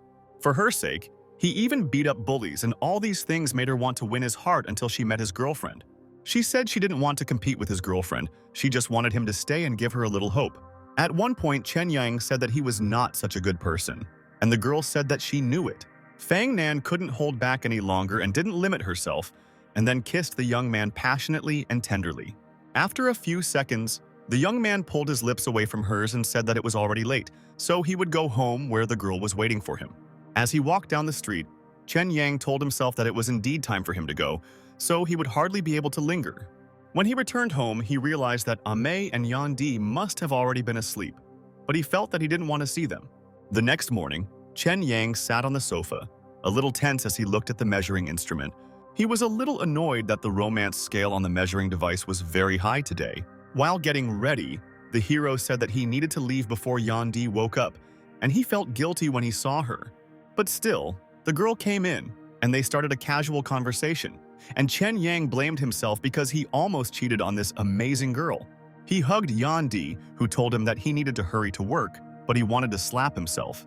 After some time, the protagonist arrived at Fan Nan's house, after which he called her and said that he was already in front of her house. She asked if he had had breakfast and said that she had prepared some food for him, which made the young man smile. At that moment, Fang Nan got into the car and saw the bag of food, after which she became a little upset. She immediately became sad and said that it seemed that Chen Yang's girlfriend had already taken care of this and that he would not go hungry. The young man took the sandwich and said that he was very hungry today and thanked her for the treat, and the girl was very happy. Fang Nan adjusted her hair and gently kissed the young man on the cheek while he was chewing his food. She asked if he remembered Director Jin and said that she needed to discuss something with him, and he asked her to take Chen Yang with her. The girl asked him if he knew of an upper-class area in the eastern part of the city, and Chen Yang realized that it was a private upper-class area. It was during Ye Huan's reign, but brother no longer controls this area, so he must be careful. Fang Nan said that Jin had become attached to Chen Yang, and their plans for the Korean market were very important to the company. Soon they were there, and Mr. Jin was very happy to see the gambling king and Miss Fan. The man introduced Pulong Da and told Chen Yang that he was a famous professional in gambling houses. The genie said that he had another friend there and asked the man not to be so shy and to come over to them. It was Li Wenjing who said that he would never have thought that Chen Yang was the professional that Jin was talking about. The man also greeted Fang Nan, who said she represented Deep Blue Entertainment. Jin said it was rare for so many experts to gather in one place, and they would definitely have fun today. Chen Yang asked if Mr. Li also liked to play cards, to which Mr. Jin called the boy a maniac in this matter. He said he knows everything from horse riding to chess and is a platinum member of the Asian branch of the Contract Bridge Association. Fang Nan said that they needed to talk about business first, and Jin said that he also had an interesting proposal. He said that if Chen Yang beat his two friends, he would cover 5% of the amount of the deal they couldn't agree on. The hero told himself that if he relied on his ring, he could control his luck. But today's luck did not include wealth. Fang Nan said in her mind that once they received 5%, the project would be almost complete. A few minutes later, the dealer asked the gentleman what game they would be playing and what chips they would be using. Li Wenjing said they would just play by the old rules. $1 million in starting chips. Chen Yang said that it was not fair since he did not have enough money to spend on gambling with the two of them. Mr. Li asked how low they should bet, because if it was too low, it wouldn't be fun to play. The protagonist at one point said that the bet would be 1,000 yuan. While being serious, Jin said that even one chip would exceed thousands, and Chen replied that he only needed to win and the bet did not matter. Pu Longda called the young man a poor man in his own language, and Li Wenjing said that the boy was right and he did not object. Jin excitedly invited him to play with him and said that he had been looking forward to this battle for a long time. In a few minutes, the game would begin and all participants were ready to join in, trying to remain calm. Chen Yang's hand is 10, JQ2K of hearts, which he will have to play against the rest of his opponents. Li Wenjing has a pair of aces and 2 numbers. At most, he could go for 3 aces or 2 pairs of aces and numbers. Pulong has a pair of 8s and 9s, and if the face-down card is an 8 or a 9, he can take care of Li. Wenjing said that Chen Yang has a royal flush, however, the 9 of hearts is under the boss, and even if he has a flush, the boss can beat him. The wealth and luck bars weren't very high, and if the hero used the ring, there would definitely be consequences. That day, he hid the lucky ring in his suit pocket, not yet knowing how important this decision would be for his life. The dealer said that the royal flush is the highest, so Chen Yang goes first, and the guy said that he is going all in. Li Wenjing said with a slight grin that he didn't like to put all his eggs in one basket, so he passed. Boss Pulongda also grinned and said in his own language that if it wasn't the ace of hearts, he wouldn't win. Chen Yang asked what he said, and Wenjing replied that he said that if the card was not the ace of hearts, the guy had no chance of winning.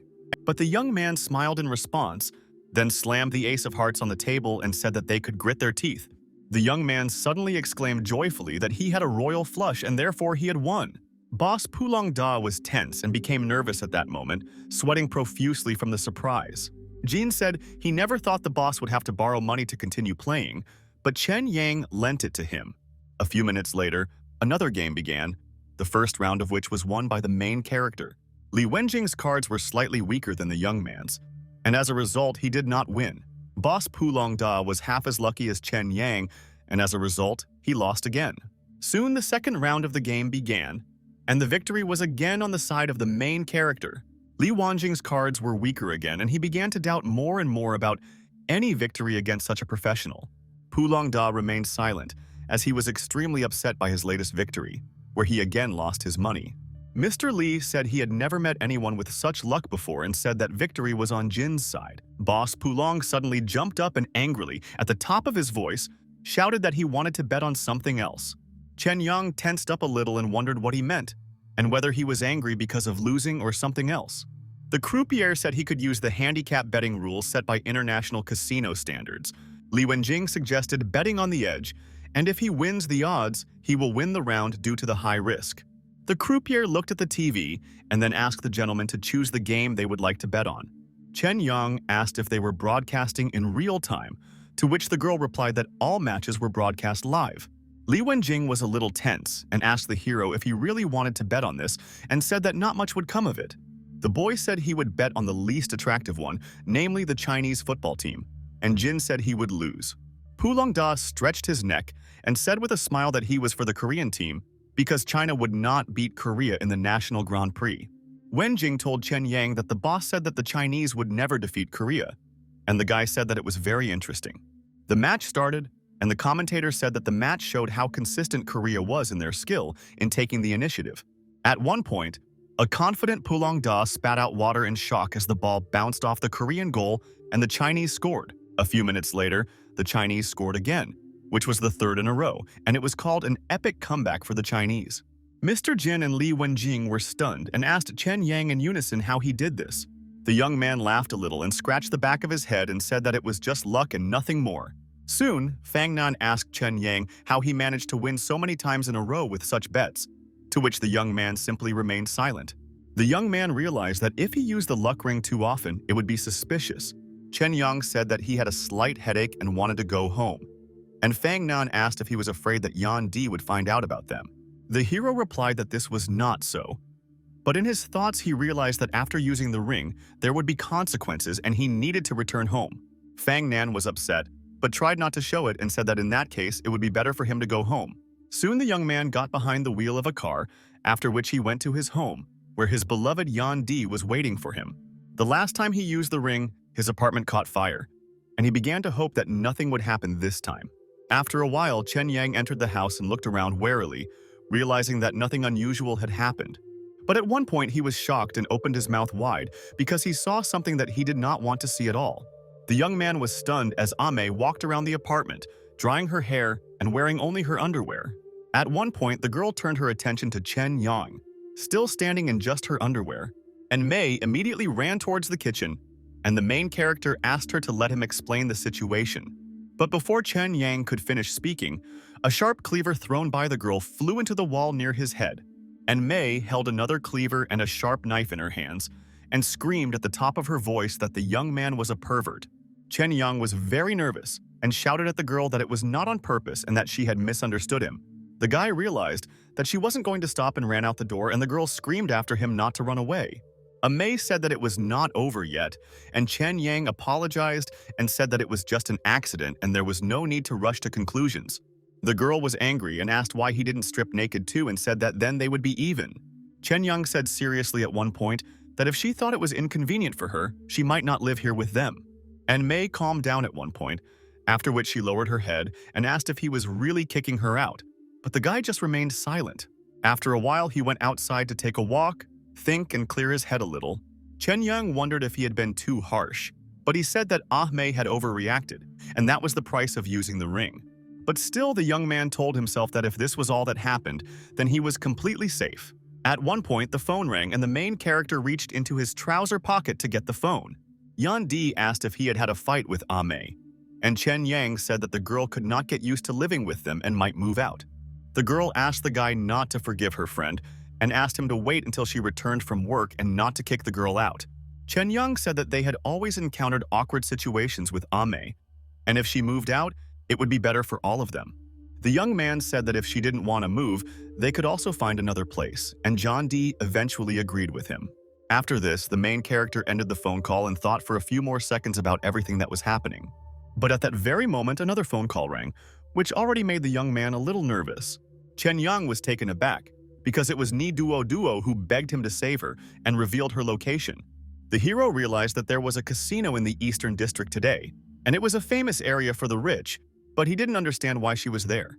Chen Yang ran towards the car and wondered if her identity had been exposed, and Zhou Jing had found out something. Soon after, a young man arrived in the Eastern District in a red car to rescue Ni Duo. A police officer stood in the guy's way and asked what building he lived in and said he hadn't seen him there before. But Chen Yang looked him in the eye seriously and then in a stern tone asked him to get out of his way. The police were discussing the Eastern District, and the protagonist realized that the mentioned apartment was ahead. The sun was setting behind the horizon, and the sun was shining brightly from the windows of the house. And Chen Yang assumed that there was a party going on there. The young man did not waste a minute, and running up to the door of the house began to ring the bell. But it turned out that the door was open, after which Chen Yang entered the room where there were strange people with an unsound mind. People were using illegal substances and doing all sorts of obscenities, and the hero wondered what was wrong with Duo. He started calling her, and in his thoughts he said that he would rather commit suicide if something happened to her, because he promised to watch over her. The guy noticed one of the guys doing indecent things with a girl who was wearing a Duo school uniform. Chen Yang almost lost his mind and grabbed the bastard by the shoulder, then pushed him aside. He turned the girl to face him, but it turned out that it was not Duo and assumed that it was her classmate. There were a huge number of injection marks on the girl's inner thigh, and she herself did not understand what was happening around her. Chen Yang began to wonder what these guys were doing playing with the law, and in the meantime, one of them grabbed his shoulder. The protagonist heard Ni Duo's voice, after which he pushed the guy away and began to run as fast as he could towards the girl's voice. He almost tripped over various objects as he ran headlong to help the girl and did not look under his feet. At one moment, Chen Yang ran to the door where the women's screams were coming from and abruptly opened the door. The unfamiliar bald man said that he couldn't just come here, and the hero wondered if he was a security guard. The main character had his back turned to the guard and began to calmly say something to him while the guard was on guard. Chen Yang made a face of a man under the substances, and the guard asked him to just get out of here. But unexpectedly, the young man took advantage of his naivety and then struck him in the jaw with his elbow. The guard barely managed to stay on his feet after the unexpected blow, while Chen Yang began to break down the door. On the bed, he again saw an unknown man doing all sorts of indecency with a girl, but the young man looked closely at the girl and realized that it was not Ni Duo at all. So he calmed down a little. Chen Yang thought that the voice was definitely hers, and he also saw that the scoundrel was filming the girl. Suddenly, the protagonist became very alert as he heard Ni Duo's crying voice calling him. The young man saw a girl who was handcuffed and crying, lying on the floor.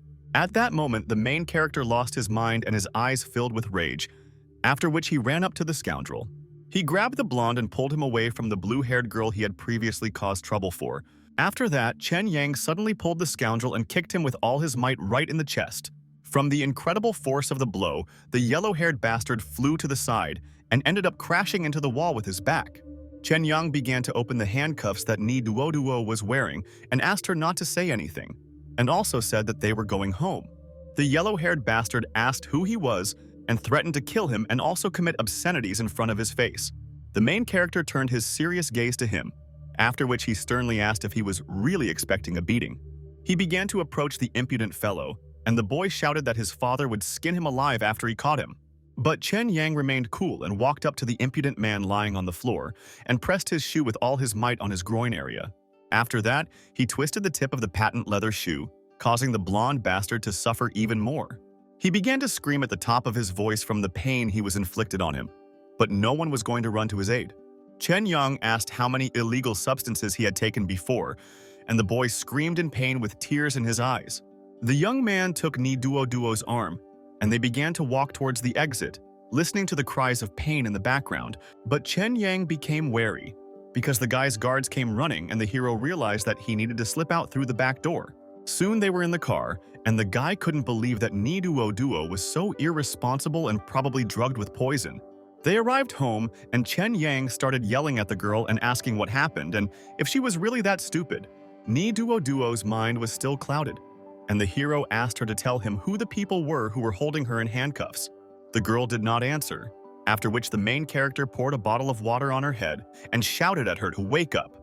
Ni Duo was in tears, saying that she didn't want to go there, but Ting's friend said that they would be at a friend's house, not at a party. Chen Yang shouted that it was a miracle that she was just stunned, but if someone had injected her with a banned substance, it would have been all over. The girl said they dragged her there and told her she had been too sad lately, and she decided to stay anyway. The hero shouted loudly that he was disappointed in her and said that when he came there, her friend had already been through a lot of guys. He said that they were in deep trouble and asked her to change her clothes immediately, and also said that she could not go to school. Duo asked if he hadn't saved her, but Chen Yang replied that it didn't mean those people wouldn't be thirsty for blood. The hero remembered that Song Yu had told him to contact her if he ever got into trouble. At that very moment, the extremely tense young man called the girl, after which he greeted her and asked if it was she.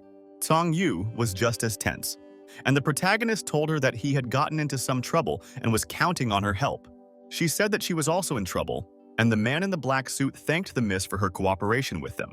Chen Yang wondered why she was busy today, and also asked Ni Duo to hurry up with her preparations. Since there was little time, the girl was folding a sweater, and the main character asked the girl to leave it and said that they could buy another one like it. Ni Duo's eyes filled with tears, and she said that these were the first clothes he had bought for her, and she wanted to keep them for herself. The guy allowed her to keep it, and after some time they came to his house, where his beloved girlfriend was waiting for the guy. Yan Di told Chen Yang that Miss Fan was looking for him, and the protagonist asked his boss why she came to his house. He told his girlfriend that his friend's daughter was with him and that she would be staying there, and also asked him to help her unpack her things. Chen Young asked Feng Nan why she was here, and she said that she came to check on him because he said he was not feeling well. The hero said that he was fine and that she should go home, but the girl asked if she was really bothering him and said that she was just worried. Yang Di asked the young man if Miss Fan was leaving, and Chen Yang quietly asked his beloved girl for forgiveness. The girl gently pressed herself against her beloved man and asked why he was apologizing, while the guy was trying to tell her something.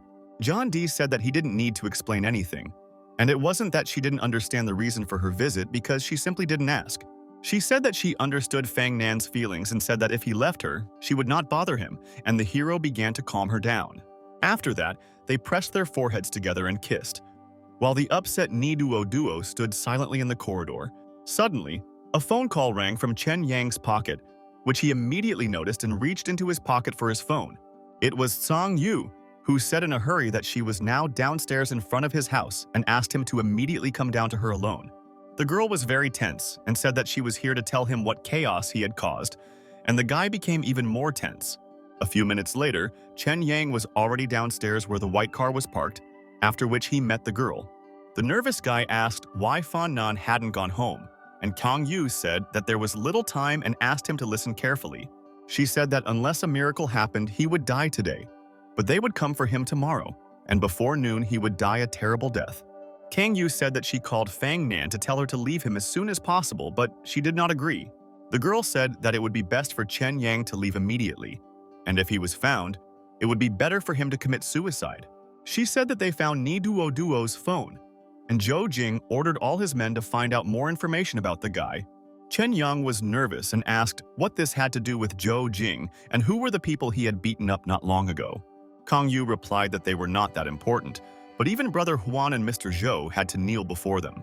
The father of the beaten man is the boss over them, and the guy Chen Yang turned into a eunuch is the young master of their network. Kang Yu said that Ni Duo's classmate was taken away, and the guards who failed to catch the boy were executed. Fang Nan cried out in tears that she was going to go and beg her old man to protect Chen Yang's life, since he could help.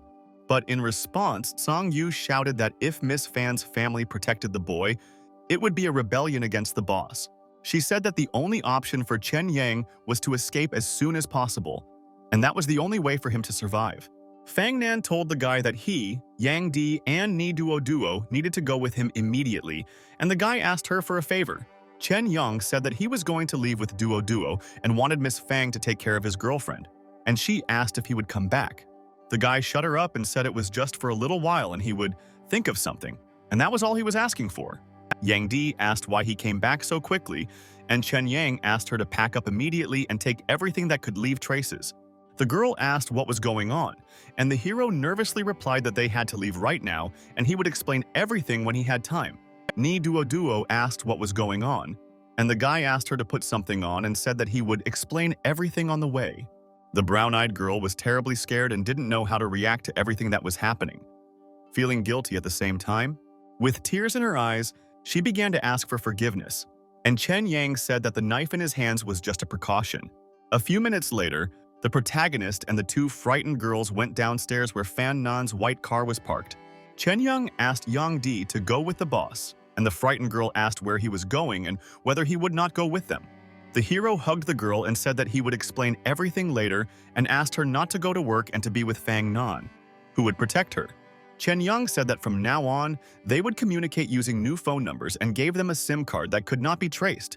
The young man tried his best to remain calm and told John D that she had better get in the car and leave. The main character turned around and was about to leave, and the girl excitedly asked him to promise that he would come for her later. Chen Yang smiled slightly and calmly told his beloved girl that of course he would come for her a little later. Soon, Yan Di got into the car and drove away with Fang Nan, while the protagonist and Ni Duo stood there, watching them go. The guy looked at the house and said in his mind that he would miss home since he was leaving it so suddenly, and he remembered warm moments. The girl apologized and said that she was very sorry because it was all her fault, and Chen Yang just asked her to stop and calm down. The young man looked into the distance with a serious gaze, after which he said that from now on, they were alone against the whole world around them. After some time, they were at the Nanjing railway station, sitting inconspicuously at one of the tables. Chen Yang said that he would buy tickets and ask to wait for him here, not to call anyone or try to go even to the toilet. The receptionist said that the tickets to Shanghai were sold out, and the guy asked for 2 standing tickets and noticed that the stranger was looking at him. At one point, Chen Yong adjusted his cap because he realized that the guy had done something, after which the hero decided that he needed to leave. The young man started to run away, and the man shouted into the phone that he had found him and reported that he was running towards the door from the ticket office. The bandits immediately pulled out knives and began to surround the young man, while Chen Yong tried to come up with a plan of action right on the run. One of the bandits attacked the guy with a knife, but the main character managed to deftly dodge, causing the bandit to fly away. After that, he dealt several blows to the second bandit's body and managed to knock the sharp combat knife out of his hands with strong blows. Another hooligan approached the main character from behind, which made Chen Yang very wary, and he began to think about how to get out of it. The young man decided to run forward as fast as he could, but suddenly one of the scoundrels acted treacherously and tripped him up. As a result, the main character tripped over his leg, after which he fell to the floor and the bandits surrounded him from all sides. The young man wanted to jump up and run away, but the bandit in the purple t-shirt swung the bat with a sharp movement. But Chen Yang had no intention of giving up, and at the last moment he threw the bat aside, abruptly jumping up from the floor to his feet. He knocked the bat out of his opponent's hands with a sharp movement, delivering a powerful kick right into his opponent's face, and the man was unable to stay on his feet. The young man began to run away, realizing that he could not feel his left hand. And at that time, a bandit with a knife was running after him. But the main character managed to break away, after which he jumped over the fence on the stairs and managed to escape from the enemy. Chen Yang was wounded and ran until he was exhausted, after which he realized that he could no longer continue running. Soon he fell to the floor from exhaustion, hitting his skinned knees directly on the floor, making a loud thud as he made contact. Chen Yang had almost no strength left, but he still managed to stand up because he knew it was not safe to stop. The guy took cover behind a wall, and the bandits combed the area, saying that he was wounded and could not have gone far enough to completely hide. Chen Yang realized that within a few hours, 14 people already knew where he was, and without hesitation they pulled out their folding knives. The young man looked at his blue, bruised knees and told himself that he had not yet left Nanjing, but he had already suffered a lot. Suddenly a knife was put to his lower back, and the bandit sternly told him that if he didn't want to die, he had to do as he said. Chen Yang realized that unfortunately he couldn't leave and told himself that he had to get out of here as soon as possible. The bandit demanded that he immediately give him his money, and the hero wondered if this was really just a robber and not a stalker. Confidence took hold of the young man as he twisted the robber's arms and kneed him in the chest, knocking out the screwdriver. The robber said he couldn't go home because his truck was out of gas, he had no money, and he hadn't eaten anything all day. Chen Yang became a little interested and cautiously asked the guy what kind of truck he was talking about. The man lying on the floor nervously exclaimed that he worked for a transport company, hoping that the hero would spare him. The driver said he was going to Zhejiang, and Chen Yang was happy, and said he would give him 500 to take him to Shanghai. Soon the hero and Ni Duo were riding with a guy, and the girl asked how he got his wounds, and the driver said that the hero needed to wash his wounds. Chen Yang asked the guy to avoid the highway, and one of the bandits said that there should be a lot of people in the truck checking the booths. A few hours later, it was already dark outside, and the driver brought the young people to the designated place where they were dropped off. The man told Chen Yang that he could not help anymore because the truck was not suitable for the city and there was a small hotel ahead. The hero realized that he had to find a place to spend the night because his knees hurt and he had a young girl with him who needed to be taken care of. After some time, the young people checked into a motel room, and Chen Yang said that they needed to get some sleep. Ni Duo said that she was really sorry, and the hero asked her to stop and go to bed because she needed strength for tomorrow. He also said that he needed to wash his wounds, and the girl said that she would help him, and Chen Yang asked if she knew how to do it. She asked him if he wanted a drink, and said she would bring him some water, and the hero replied that he didn't trust vending machines. Suddenly, tears flowed down Ni Duo's hands, and she herself began to make small howling sounds at the same time. The girl pressed herself against Chen Yang and began to say that she was scared and that it was her fault, and the hero promised that he would protect her. The protagonist said that he was trying and asked to respect his efforts, and also asked not to think too much and go to bed. 10 minutes later, the tired Ni Duo fell asleep and began to snore, while Chen Yang lay on his side and could not sleep. He called the number on Jinghei's envelope and introduced herself as Chen Yang, but was wary. The man praised the young man and said that his name was posted on every street corner in the South, and the hero replied that he was impressed. The man asked the boy to call him at the same time tomorrow and promised to organize an escape route, and Chen thanked him. After that, the man threw the phone away and said that he should thank Jing Jae, and the bandits would not be satisfied with the guy's death. Chen Yang realized that he was using Jing Hei's connections this time, and he wondered if Brother Huan would interfere in this matter. The hero told himself that he should tell Yan Di that he was okay, and also wondered whether she was sleeping at the moment or not. He called the girl, who answered the call at the same moment, and asked if she had been waiting for his call all night. Frightened, Yang Di cried and trembled as she asked Chen Yang if he was okay, what was going on, and where he was. The guy said that he couldn't tell where he was and asked if Fan Nan was nearby because he wanted to ask her something. The girl immediately took the phone from Yang Di's hands and asked if Chen Yang was okay, and the guy asked how things were in Nanjing.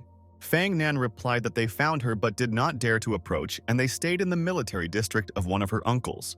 She said that Zhou Jing hired someone to immediately draw a portrait of the boy and then blocked all the roads to Nanjing.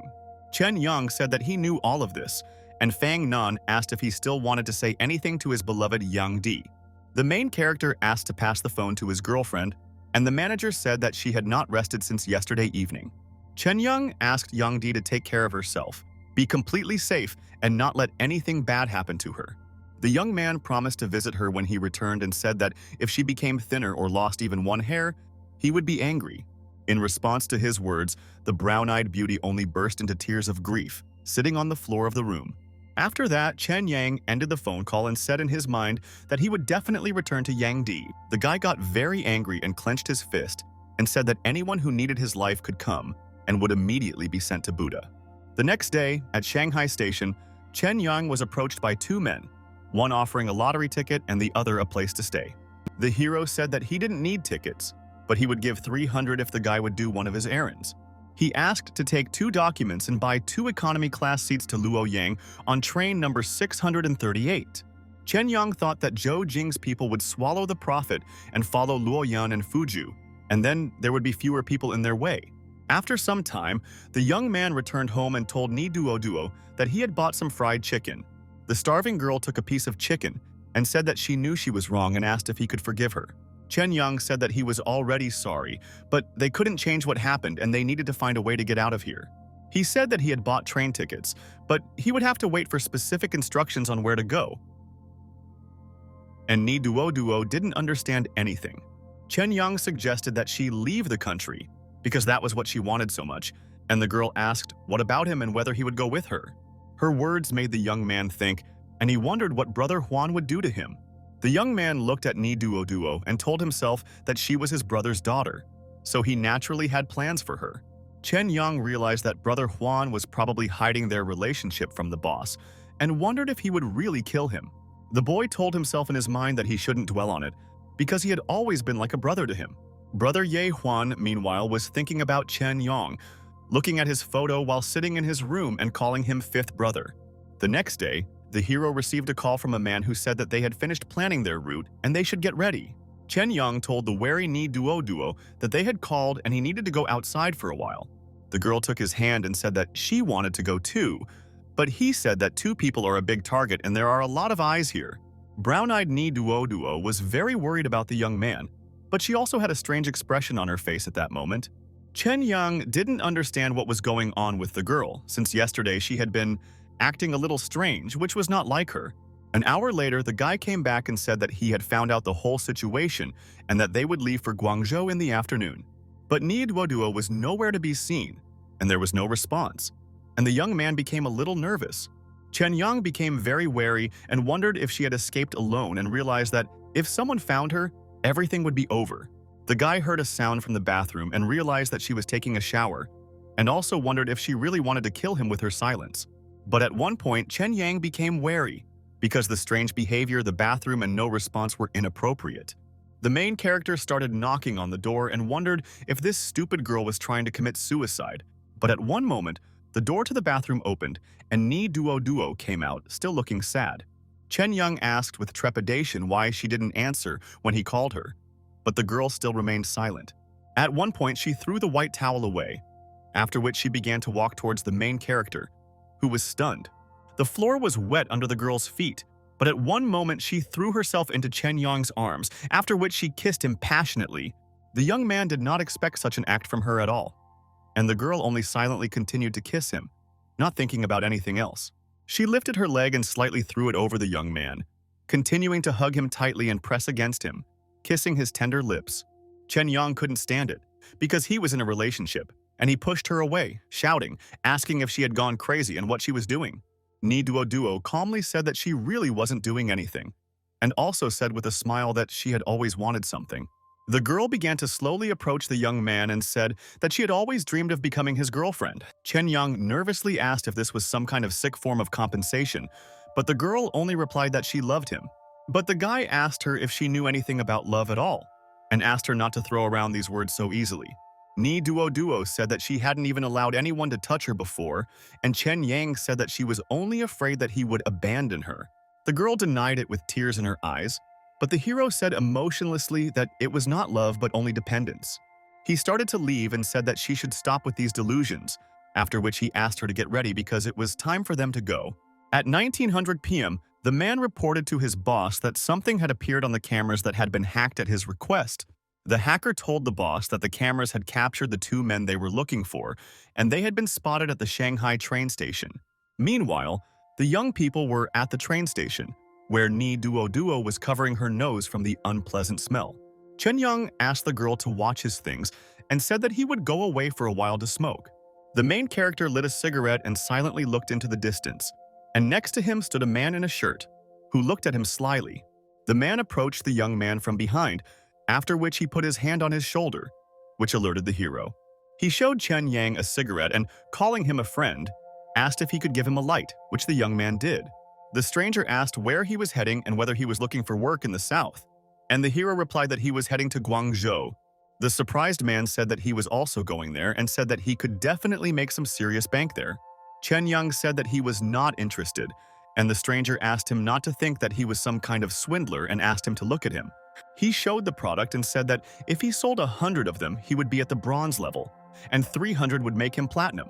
But the young man only replied emotionlessly that he was too busy, and the man insisted that he not leave. Chen Yang returned to Ni Duo, but there was an unknown bald man sitting with her, which made the brown-eyed girl very worried. The hero said that this was his place, and the man boldly replied that no one had asked him to leave his place earlier. The young man placed his hand on his collarbone, then squeezed it tightly, and asked the impudent man to leave this place immediately. The bald man did not resist the guy any longer, and as a result, he simply stood up and walked away from there.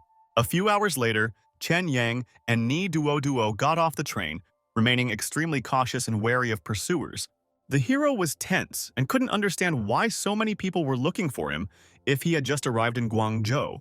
He realized that they would definitely be noticed if they stayed here, because the crowd had dispersed, and he realized that they had to leave here immediately. Chen Yang saw the salesman from earlier and thought that he had actually managed to persuade several people to cooperate. He approached the man and said that his proposal had become interesting, after which he asked to be allowed to join in the fun. The man realized that the guy was not a cop and thanked the young man, and the hero said that Ni Duo was joining their family with him. Suddenly, a stranger approached and asked if he had seen the two people in the picture, and the seller asked what he wanted. The stranger grabbed the seller by the shirt and asked if he really wanted to die, after which he offered to look at his squad. Another stranger in glasses put his hand on his comrade's shoulder and asked Freckles to let them go and forget about all this. The salesman told Chen Yang that they had people protecting them from above, and then asked him to follow him. Soon, 5 people approached the minibus, and the man asked them to follow him straight into the company. Chen Yang assessed the situation and realized that there were still people looking for them, so it would be safer for them to go with the others to the company.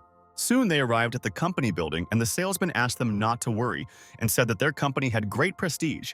The main character got out of the minibus and, having looked around, told himself that everything was much worse than he expected. After everyone entered, he realized that it wasn't that bad inside, and the receptionist greeted the guests politely. The seller said that a professional instructor would come soon to explain the course and their technical specifications. The girl with pink hair suggested listening to an experienced, rather battered sales veteran. Chen Yang realized that they looked legitimate, and the man said that he had earned little before, but after coming here he became rich. The hero realized that he could hide here with Duo for a while, and the seller said that their company was individualized. The administrator introduced the company's chief salesperson and said that she was a marketing specialist who graduated from business school. The girl introduced herself as Teacher Liu, and Chen Yang was stunned and wondered if this was Xiao Feng, whom he had kicked out of the club. The teacher said that their first lesson would be about how to achieve the greatest amount of wealth, and working here is the first step. Chen Yang realized that if she recognized him, he would be finished. But the girl continued to talk about her knowledge in business. Teacher Liu said that all they need right now is for everyone to be able to buy food worth 2,000. Soon the company participants were brought to the employees' living quarters, where they were asked to settle in. Chen Yang looked around the place and wondered if he really had to pay $1,800 for such a rundown place. The stranger approached Ni Duo and said that he would take her to his own home. And the hero asked what the impudent man was doing.